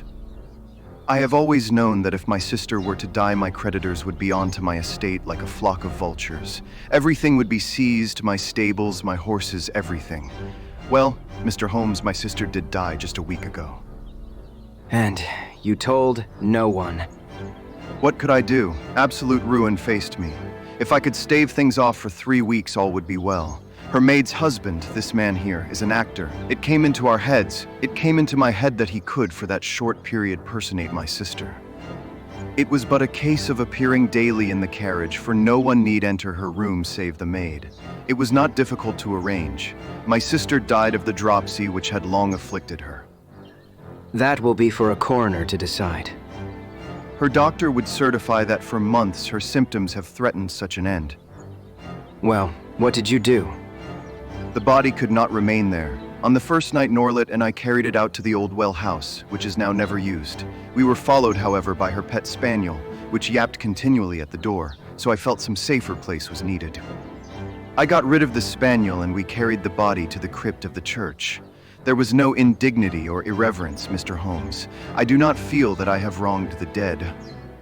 Your conduct seems to me inexcusable, Sir Robert. The baronet shook his head impatiently. It is easy to preach. Perhaps you would have felt differently if you had been in my position. One cannot see all one's hopes and all one's plans shattered at the last moment, and make no effort to save them. It seemed to me that it would be no unworthy resting place if we put her for the time in one of the coffins of her husband's ancestors, lying in what is still consecrated ground. We opened such a coffin, removed the contents, and placed her as you have seen her. As to the old relics which we took out, we could not leave them on the floor of the crypt. Norlet and I removed them, and he descended at night and burned them in the central furnace. There is my story, Mr. Holmes, though how you forced my hand so that I have to tell it is more than I can say. Holmes sat for some time lost in thought. There is one flaw in your narrative, Sir Robert. Your bets on the race and therefore your hopes for the future would hold good even if your creditors seized your estate. The horse would be part of the estate. What do they care for my bets? As likely as not, they would not run him at all. My chief creditor is, unhappily, my most bitter enemy, a rascally fellow, Sam Brewer, whom I was once compelled to horsewhip on Newmarket Heath. Do you suppose that he would try to save me? Well, Sir Robert, this matter must, of course, be referred to the police. It was my duty to bring the facts to light, and there I must leave it. As to the morality or decency of your own conduct, it is not for me to express an opinion. It is nearly midnight, Watson, and I think we may make our way back to our humble abode. It is generally known now that this singular episode ended upon a happier note than Sir Robert's actions deserved. Shoscombe Prince did win the Derby, the sporting owner did net £80,000 in bets, and the creditors did hold their hand until the race was over, when they were paid in full, and enough was left to re-establish Sir Robert in a fair position in life. Both police and coroner took a lenient view of the transaction, and beyond a mild censure for the delay in registering the lady's decease, the lucky owner got away scatheless from this strange incident, in a career which has now outlived its shadows and promises to end in an honored old age.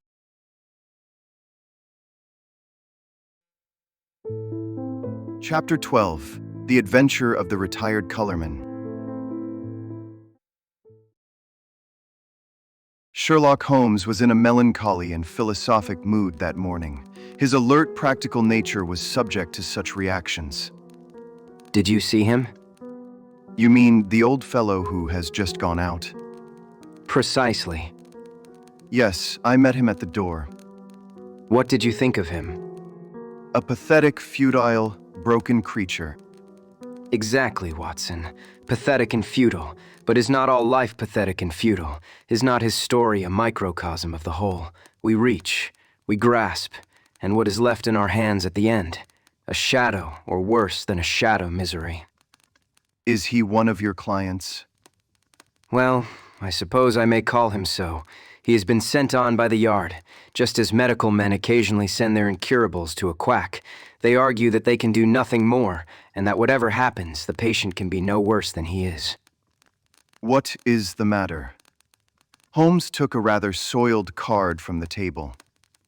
Josiah Amberley. He says he was junior partner of Brickfall and Amberley, who are manufacturers of artistic materials. You will see their names upon paint boxes. He made his little pile, retired from business at the age of 61, bought a house at Lewisham, and settled down to rest after a life of ceaseless grind. One would think his future was tolerably assured. Yes, indeed.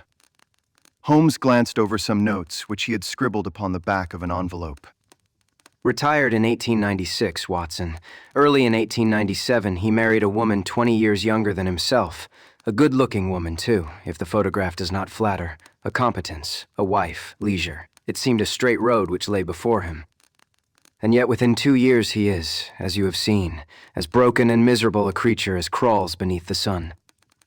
But what has happened? The old story, Watson. A treacherous friend and a fickle wife. It would appear that Amberley has one hobby in life, and it is chess. Not far from him at Lewisham there lives a young doctor who is also a chess player. I have noted his name as Dr. Ray Ernest. Ernest was frequently in the house, and an intimacy between him and Mrs. Amberley was a natural sequence. For you must admit that our unfortunate client has few outward graces, whatever his inner virtues may be. The couple went off together last week, destination untraced. What is more, the faithless spouse carried off the old man's deed box as her personal luggage with a good part of his life savings within. Can we find the lady? Can we save the money? A commonplace problem so far as it has developed, and yet a vital one for Josiah Amberley. What will you do about it?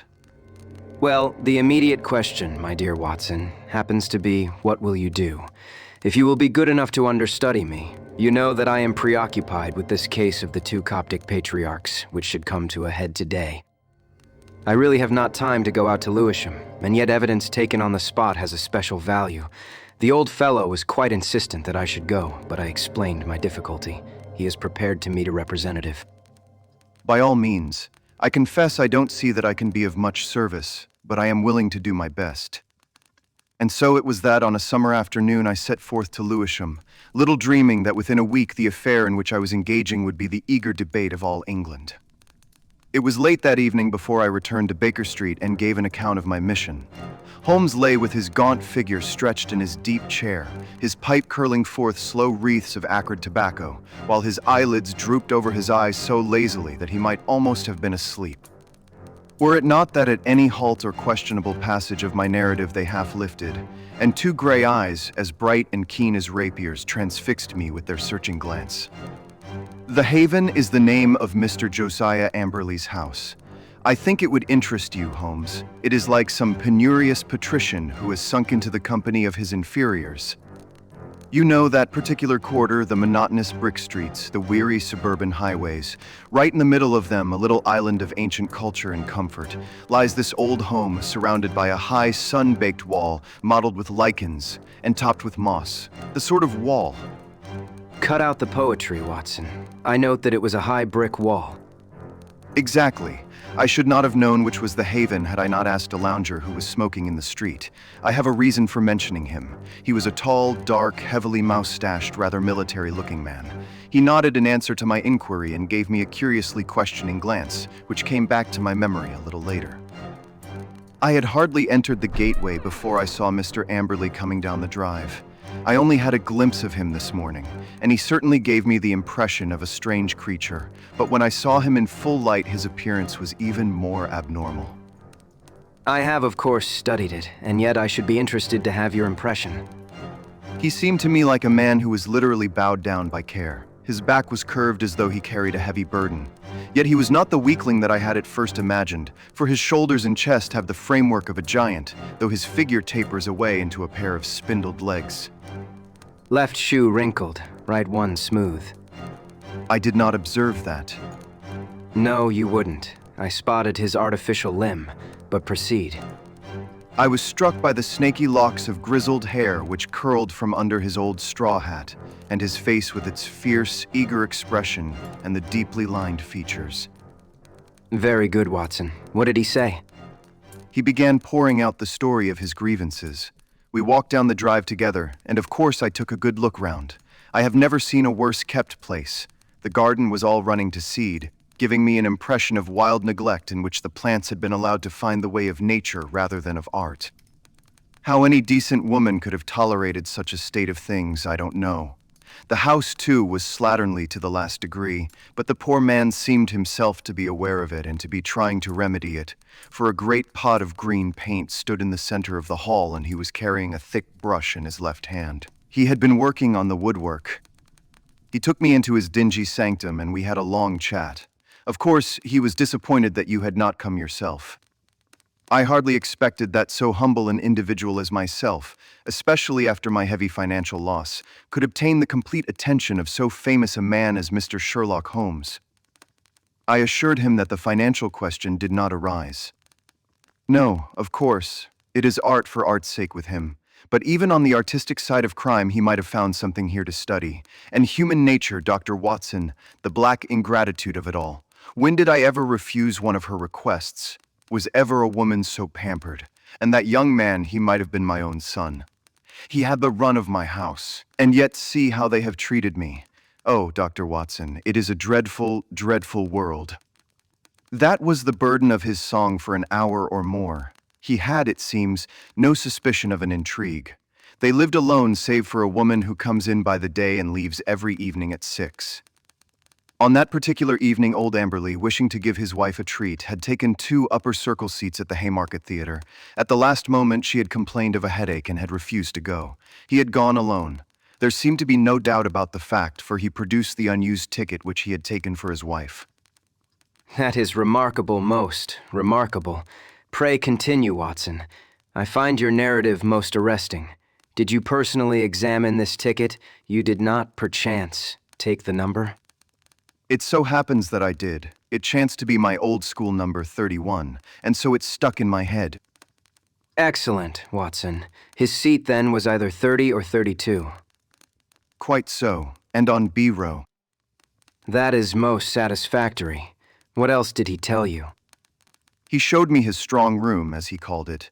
It really is a strong room, like a bank with iron door and shutter burglar-proof, as he claimed. However, the woman seems to have had a duplicate key, and between them they had carried off some £7,000 worth of cash and securities. Securities. How could they dispose of those? He said that he had given the police a list and that he hoped they would be unsaleable. He had got back from the theater about midnight and found the place plundered, the door and window open, and the fugitives gone. There was no letter or message, nor has he heard a word since. He at once gave the alarm to the police. Holmes brooded for some minutes. You say he was painting. What was he painting? Well, he was painting the passage, but he had already painted the door and woodwork of this room I spoke of. Does it not strike you as a strange occupation in the circumstances? One must do something to ease an aching heart. That was his own explanation. It was eccentric, no doubt, but he is clearly an eccentric man. He tore up one of his wife's photographs in my presence, tore it up furiously in a tempest of passion. I never wish to see her damned face again, he shrieked. Anything more, Watson?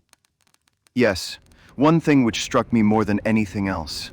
I had driven to the Blackheath station and had caught my train there, when just as it was starting I saw a man dart into the carriage next to my own. You know that I have a quick eye for faces, Holmes. It was undoubtedly the tall, dark man whom I had addressed in the street. I saw him once more at London Bridge, and then I lost him in the crowd. But I am convinced that he was following me. No doubt, no doubt. A tall, dark, heavily mustached man, you say, with gray-tinted sunglasses. Holmes, you are a wizard. I did not say so, but he had gray-tinted sunglasses. And a Masonic tie pin. Holmes. Quite simple, my dear Watson. But let us get down to what is practical. I must admit to you that the case, which seemed to me to be so absurdly simple as to be hardly worth my notice, is rapidly assuming a very different aspect.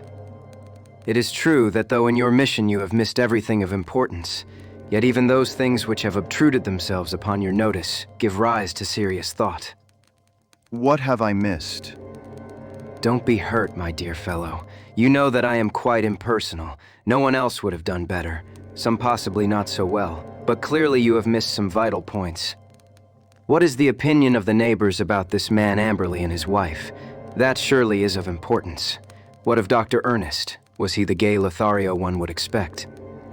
With your natural advantages, Watson, every lady is your helper and accomplice. What about the girl at the post office, or the wife of the greengrocer? I can picture you whispering soft nothings with the young lady at the Blue Anchor and receiving hard somethings in exchange. All this you have left undone. It can still be done. It has been done. Thanks to the telephone and the help of the yard, I can usually get my essentials without leaving this room. As a matter of fact, my information confirms the man's story. He has the local repute of being a miser as well as a harsh and exacting husband. That he had a large sum of money in that strong room of his is certain. So also is it that young Dr. Ernest, an unmarried man, played chess with Amberley, and probably played the fool with his wife. All this seems plain sailing, and one would think that there was no more to be said and yet. And yet... Where lies the difficulty? In my imagination, perhaps. Well, leave it there, Watson. Let us escape from this weary workaday world by the side door of music. Karina sings tonight at the Albert Hall, and we still have time to dress, dine, and enjoy. In the morning I was up betimes, but some toast crumbs and 2 empty eggshells told me that my companion was earlier still. I found a scribbled note upon the table. Dear Watson, there are 1 or 2 points of contact which I should wish to establish with Mr. Josiah Amberley. When I have done so, we can dismiss the case or not. I would only ask you to be on hand about 3 o'clock, as I conceive it possible that I may want you. Chess. I saw nothing of Holmes all day, but at the hour named he returned, grave, preoccupied, and aloof. At such times it was wiser to leave him to himself. Has Amberley been here yet? Number. I am expecting him. He was not disappointed, for presently the old fellow arrived with a very worried and puzzled expression upon his austere face. I've had a telegram, Mr. Holmes. I can make nothing of it.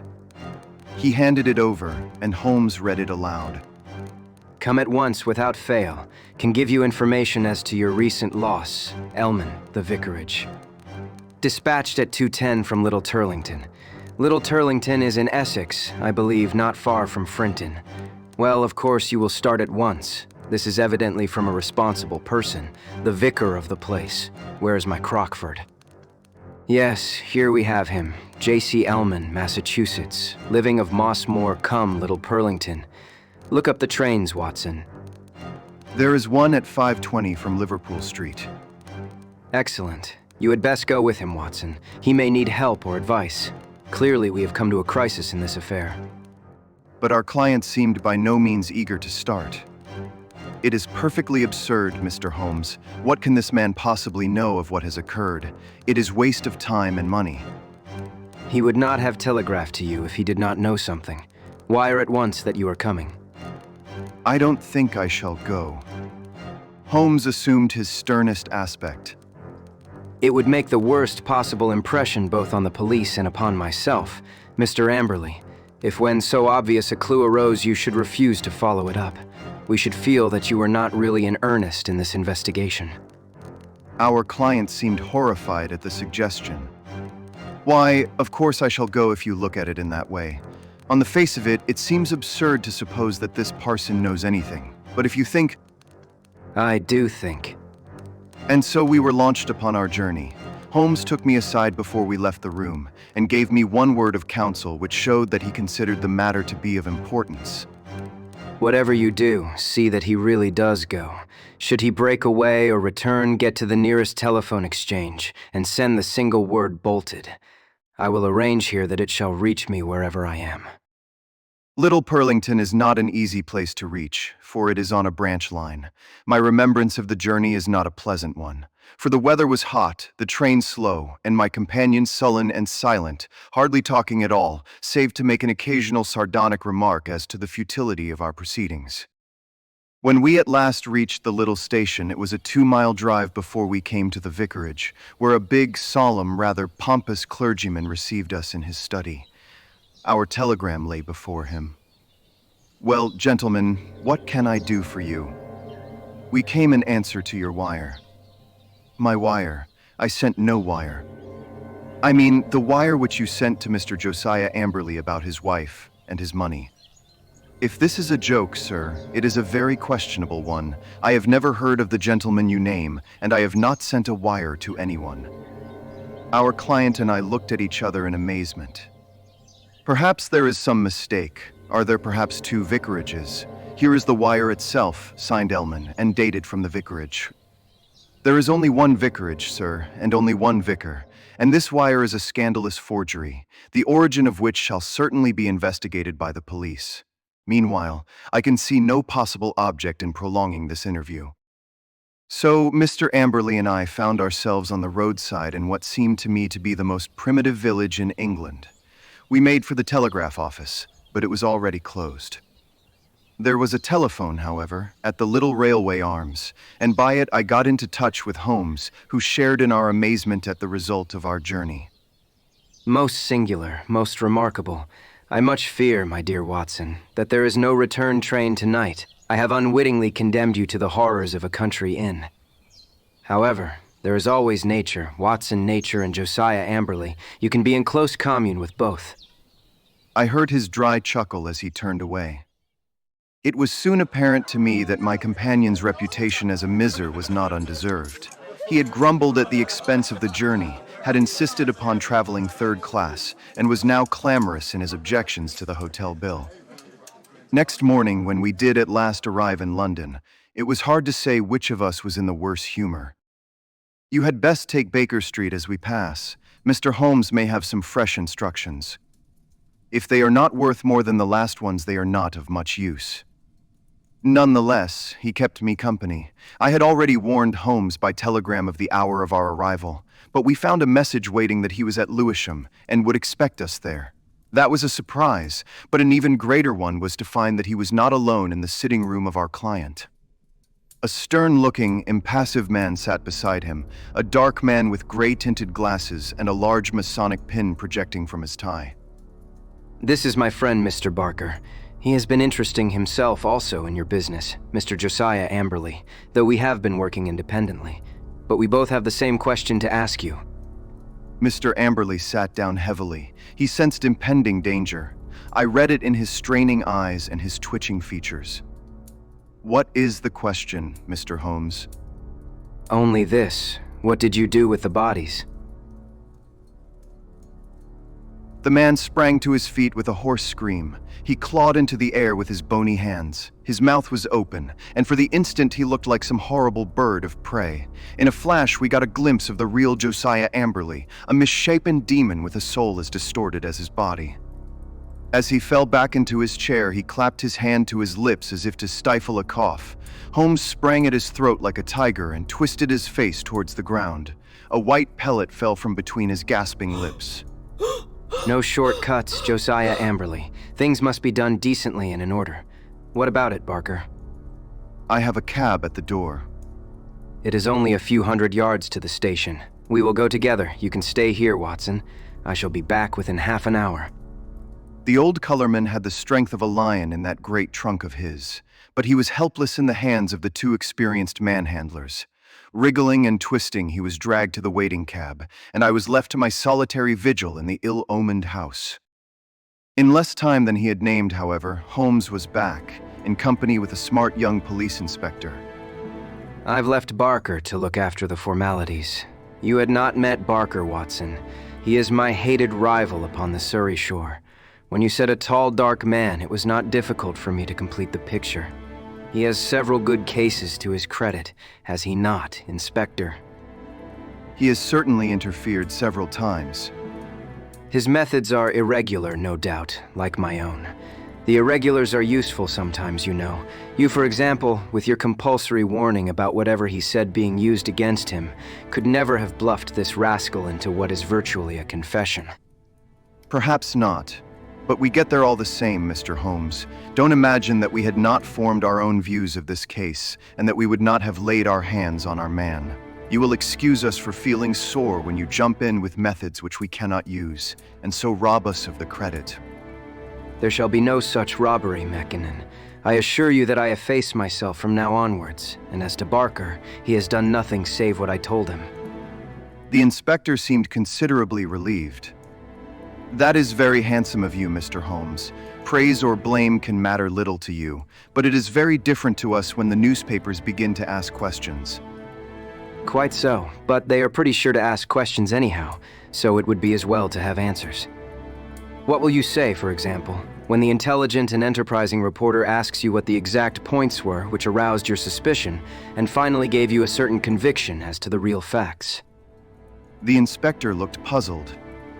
We don't seem to have got any real facts yet, Mr. Holmes. You say that the prisoner, in the presence of 3 witnesses, practically confessed by trying to commit suicide that he had murdered his wife and her lover. What other facts have you? Have you arranged for a search? There are 3 constables on their way. Then you will soon get the clearest fact of all. The bodies cannot be far away. Try the cellars and the garden. It should not take long to dig up the likely places. This house is older than the water pipes. There must be a disused well somewhere. Try your luck there. But how did you know of it, and how was it done? I'll show you first how it was done, and then I will give the explanation which is due to you, and even more to my long-suffering friend here, who has been invaluable throughout.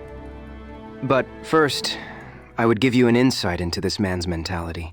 It is a very unusual one, so much so that I think his destination is more likely to be Broadmoor than the scaffold. He has, to a high degree, the sort of mind which one associates with the medieval Italian nature rather than with the modern Briton. He was a miserable miser who made his wife so wretched by his niggardly ways that she was a ready prey for any adventurer.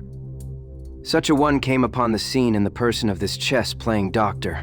Amberley excelled at chess one Mark Watson of a scheming mind.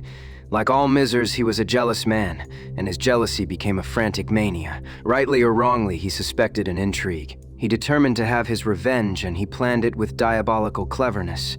Come here.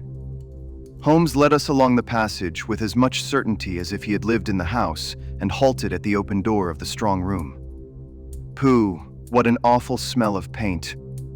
That was our first clue. You can thank Dr. Watson's observation for that, though he failed to draw the inference. It set my foot upon the trail. Why should this man at such a time be filling his house with strong odors? Obviously, to cover some other smell which he wished to conceal, some guilty smell which would suggest suspicions. Then came the idea of a room, such as you see here with iron door and shutter, a hermetically sealed room. Put those 2 facts together, and whither do they lead? I could only determine that by examining the house myself. I was already certain that the case was serious, for I had examined the box office chart at the Haymarket Theatre, another of Dr. Watson's bullseyes, and ascertained that neither B30 nor 32 of the upper circle had been occupied that night. Therefore, Amberley had not been to the theater, and his alibi fell to the ground. He made a bad slip when he allowed my astute friend to notice the number of the seat taken for his wife. The question now arose how I might be able to examine the house. I sent an agent to the most impossible village I could think of, and summoned my man to it at such an hour that he could not possibly get back.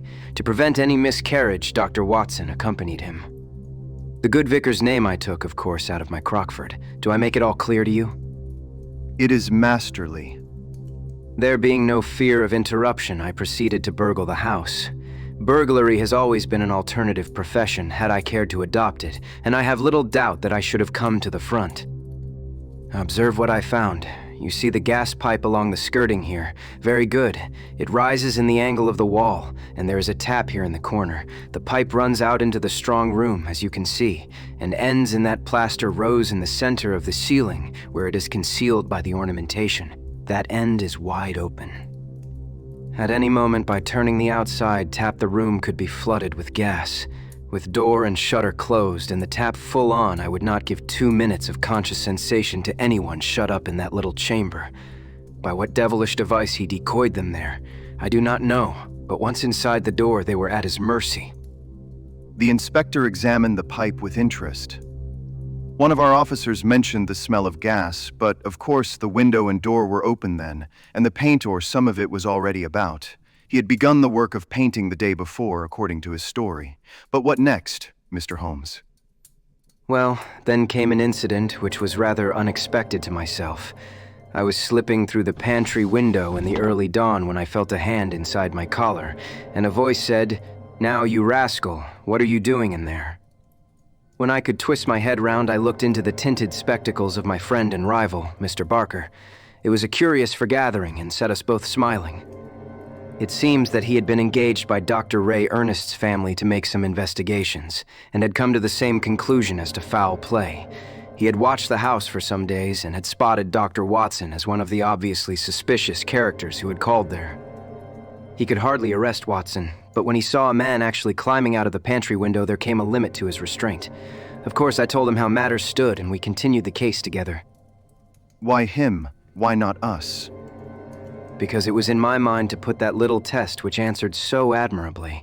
I fear you would not have gone so far. The inspector smiled. Well, maybe not. I understand that I have your word, Mr. Holmes, that you step right out of the case now and that you turn all your results over to us. Certainly, that is always my custom. Well, in the name of the force, I thank you. It seems a clear case, as you put it, and there can't be much difficulty over the bodies. I'll show you a grim little bit of evidence, and I am sure Amberley himself never observed it. You'll get results, Inspector, by always putting yourself in the other fellow's place and thinking what you would do yourself. It takes some imagination, but it pays. Now, we will suppose that you were shut up in this little room, had not 2 minutes to live, but wanted to get even with the fiend who was probably mocking at you from the other side of the door. What would you do? Write a message. Exactly. You would like to tell people how you died. No use writing on paper, that would be seen. If you wrote on the wall, some eye might rest upon it. Now, look here. Just above the skirting is scribbled with a purple indelible pencil. Oui, that is all. What do you make of that? Well, it is only a foot above the ground. The poor devil was on the floor and dying when he wrote it. He lost his senses before he could finish. He was writing, "We were murdered." That is how I read it. If you find an indelible pencil on the body... We'll look out for it, you may be sure, but those securities, clearly there was no robbery at all, and yet he did possess those bonds. We verified that. You may be sure he has them hidden in a safe place. When the whole elopement had passed into history, he would suddenly discover them, and announce that the guilty couple had relented and sent back the plunder or had dropped it on the way. You certainly seem to have met every difficulty. Of course, he was bound to call us in, but why he should have gone to you, I can't understand. Pure swank. He felt so clever and so sure of himself that he imagined no one could touch him.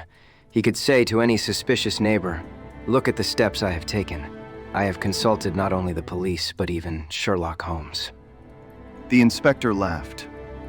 We must forgive you your even, Mr. Holmes. It is as workmanlike a job as I can remember. A couple of days later, my friend tossed across to me a copy of the bi-weekly North Surrey Observer, under a series of flaming headlines which began with the Haven Horror and ended with brilliant police investigation. There was a packed column of print which gave the first consecutive account of the affair. The concluding paragraph is typical of the whole.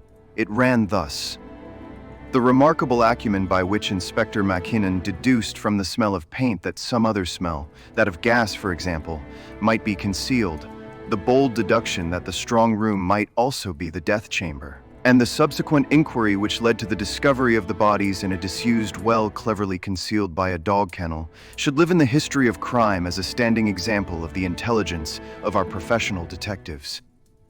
Well, Mackinnon is a good fellow. You can file it in our archives, Watson. Someday the true story may be told.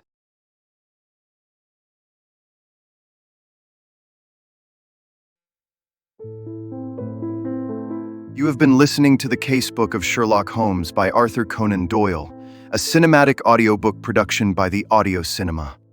For more audio cinema productions, visit app.theaudiocinema.com.